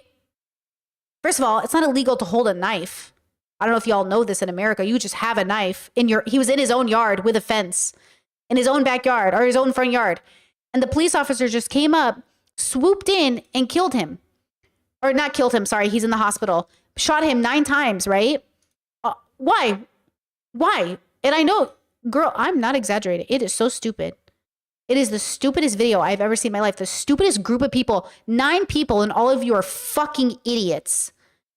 Just like the dumbest people in the whole world. And you all have uniform and guns. Okay? Uniforms and guns. And we're supposed to, trust you. So stupid. So fucking dumb. Disturbing video. The family outraged after their Sorry, trigger warning. autistic son is shot by police. Tonight, their son is now fighting for his life, and what authorities are now saying about this, we warn you, it is disturbing. Here's Trevor Ault. Tonight, outrage after multiple Idaho police officers opened fire on a teenage boy with autism. Officials in Pocatello. Okay, so his mom is struggling to get him under control. The kid's in the front yard with a fence and a knife. The neighbor calls the cops and goes, the guy is drunk. I heard the 911 call. The neighbor goes, I think the guy is drunk. He's holding a knife. He's autistic. And the mom is fine for now. She needs de-escalation, not escalation. So the neighbor escalated. This is why we don't call the police. This is why we say, do not call the police. You call them reasonably. But this escalated. If the neighbor had never called the police, we probably would have been fine. But since they called the police came, all of them came and shot this kid in his yard over a fence. Why did you escalate? You're so useless. Say a neighbor called 911 Saturday evening, reporting what they described as a man who seemed drunk, threatening 2 people with a knife. As far as I know, he is still fighting for his life. So he is still alive as far as I know. But do you know what I'm saying? Like, what is this? See, he's pretty drunk. He's running around with a knife and then falling over. And I think he just stabbed himself on accident. The family says the boy, Victor Perez, is 17 and has autism. Oh, he's not even a man. He's a kid. He's 17. Physical disabilities. They hope police would de-escalate the situation. Instead, video shows officers approaching, telling the teen to drop the weapon. He moves toward them, and they open fire from the other side of the fence. I will say, and I'm not saying this in the way, I don't want to say this in this way, but I'm kind of shocked that nobody put themselves between the kid and the police to signify don't shoot. I was like, why isn't anyone like screaming he has autism? Stop it. Like, I get it. It's scary. Who knows? Your teenage son could kill you for sure. But I feel like the situation didn't warrant this escalation. I'm just confused by everyone's actions here. Seconds after arrival. But the 17 cops here are probably the most, accountable. What the heck? What was that? 9 bullets. They took 9 bullets. This is the aunt of Victor, and I don't want to not be serious about what we're seeing, but the woman is wearing a Dragon Ball Z shirt, so I think we should listen to her. Out of that kid, he died twice. They bring him back, and now I got that. He had brain damage, and now we have to handle that.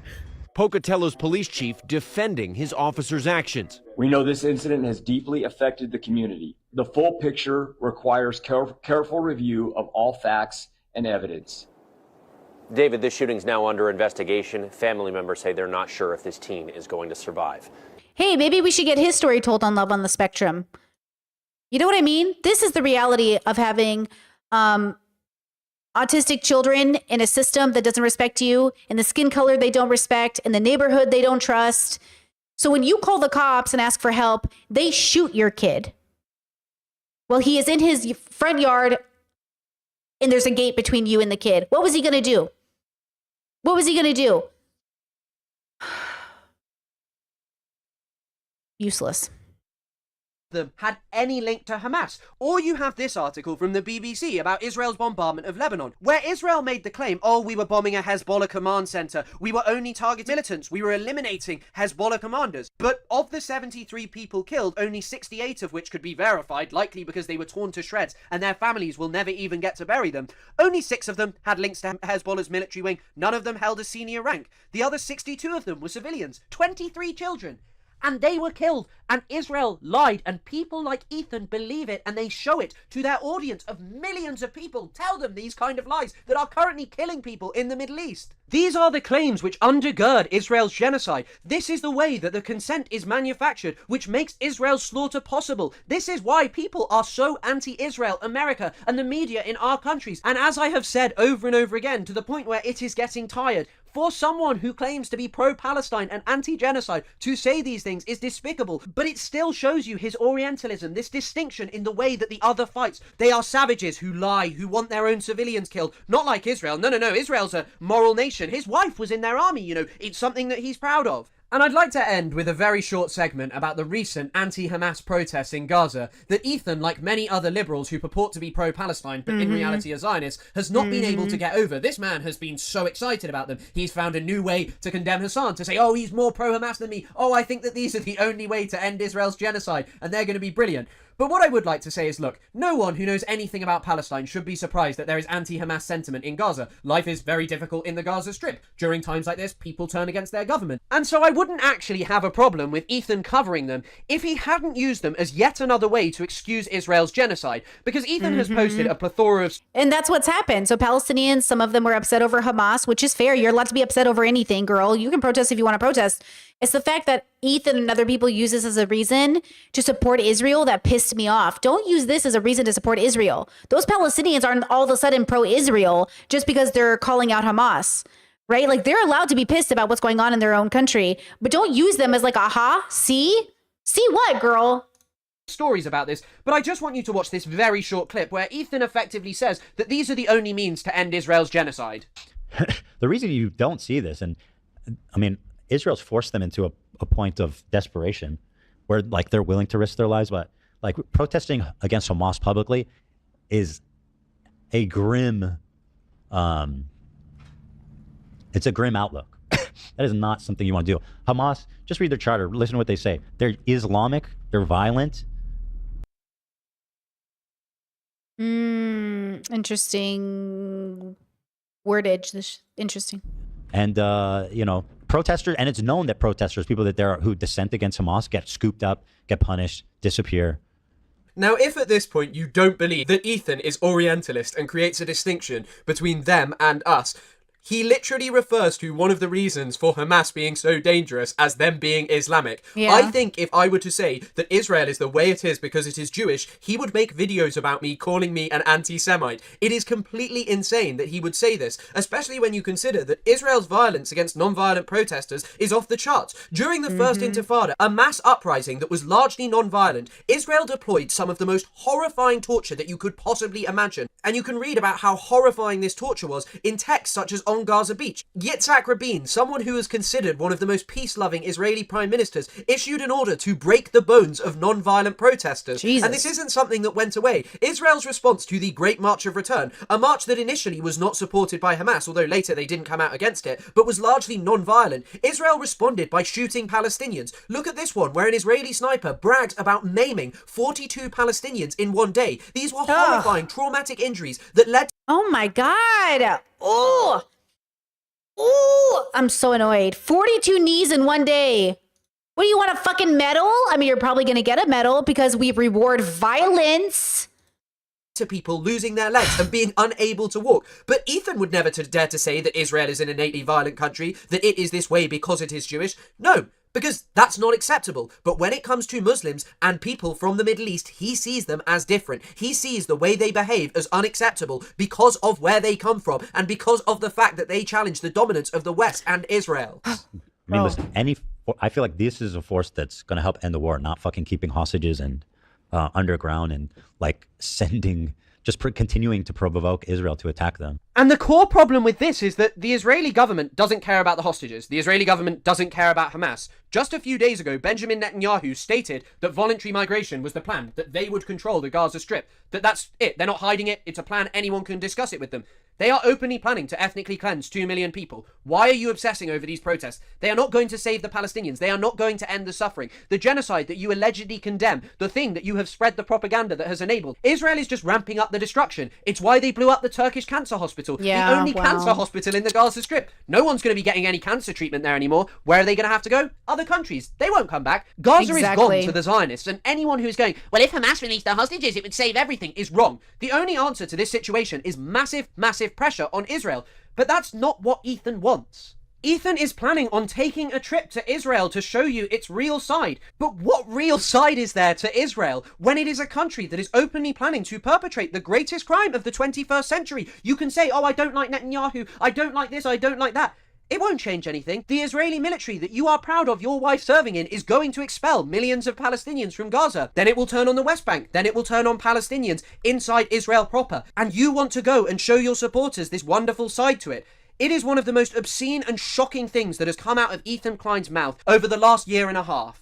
Because it is not only that as he goes, Israel will be implementing its plan to expel 2 million people, it is also that what he loves and enjoys about Israel is inextricably linked from the dispossession, marginalization, and extermination. Hold on, he's on an upswing here. Chad says, I feel like AB needs to talk because he's propping up the propaganda Ethan says. I think we have to accept that AB is fine with it, or at least in some way condones it, or at least some ways making the decision not to take a stand. And we have to accept it. You know, plenty of brown people, plenty of marginalized people voted for Trump, and we just have to accept it. We have to accept that it is what it is. You know, it is what it is. Of the Palestinian people, historically, the Nakba, the consistent displacement of Palestinians. But it is also linked to the fact that only a few hundred miles away, if even that, in the West Bank, Palestinians will be being expelled. Communities will be being wiped away. There will be violent pogroms against Palestinians. And Ethan is just going to ignore it. He will not care because he wants to show you the real side. But the two are inextricably linked. So Ethan Klein is a confused Zionist who wishes to disavow the most extreme and unacceptable aspect of Israel's genocidal violence against Palestinians, but he cannot abandon his Zionism. He is unwilling to see that Hamas, far from being the sickness, is but a symptom of Israeli settler colonialism, the true sickness that plagues Palestine. From its very inception, Zionism was rejected and resisted by the indigenous Palestinian people. They never wanted to give Palestine away to colonizers who came with the explicit goal of marginalizing the population of Palestine, destroying their alternative mode of existence, and eliminating their cultural and historical contributions to the land of Palestine. And so until Ethan can see that there is no Zionism without the Nakba, without the current expulsion of Palestinians, without the settlement in the West Bank, this man will remain forever a confused Zionist who will continue to aid and abet Israel's extermination of the Palestinian people. Fucking men. Great video. Fucking love that video. So it's both. Let me get you a link to the video. Loved that video. I'm going to go ahead and like this video. Love that video by Chris Kunstler. Love it. Great video. Great points all around. Ethan really did live long enough to see him to become the villain. But yeah, like that's why I say like being a Zionist is weird, guys. It's a weird stance. It's really weird. And so for Ethan to be like, I'm not a Zionist. Yeah. And like when you vote against gay marriage, you're not homophobic. I get it, bro. But like you are. You know, you really are. You know, what's the title of the video? This video was called The Confused Zionism of Ethan Klein. I've linked it in the chat by Chris Kunstler. He's a TikToker primarily. That's where I know him from, but he's branching out on YouTube, you know? Chat says apparently his degrees in the Middle East studies. Hey, shout out. Love that. Finally, we need somebody who has a special interest or an education or something. You know what I mean? We need somebody who knows something about something. Talking up. So this is good. Man, humans. Free Palestine. Fuck Zionism. I love you guys. Thanks for watching. I appreciate you being here for so long. Please like, Please remember, even though it's uncomfortable to watch what's happening to Palestinians on stream and it might feel horrible, remember that they're going through it. So if you're ever doubting what Palestinians are going through, go watch some videos, go follow some Palestinian content creators, and understand that like these are people who deserve to live a comfortable and free and safe life as much as anybody else. And there's no justification for what is happening to them right now. All right. All right. I will see you tomorrow. Thanks for being here. I appreciate it. All right, guys. Bye-bye. Bye-bye. Bye-bye. Bye-bye. Here's some Elvin on the way out. We can listen to some music. Dun, dun, dun, dun, dun, dun, dun, dun, dun, dun. All right. Bye, guys.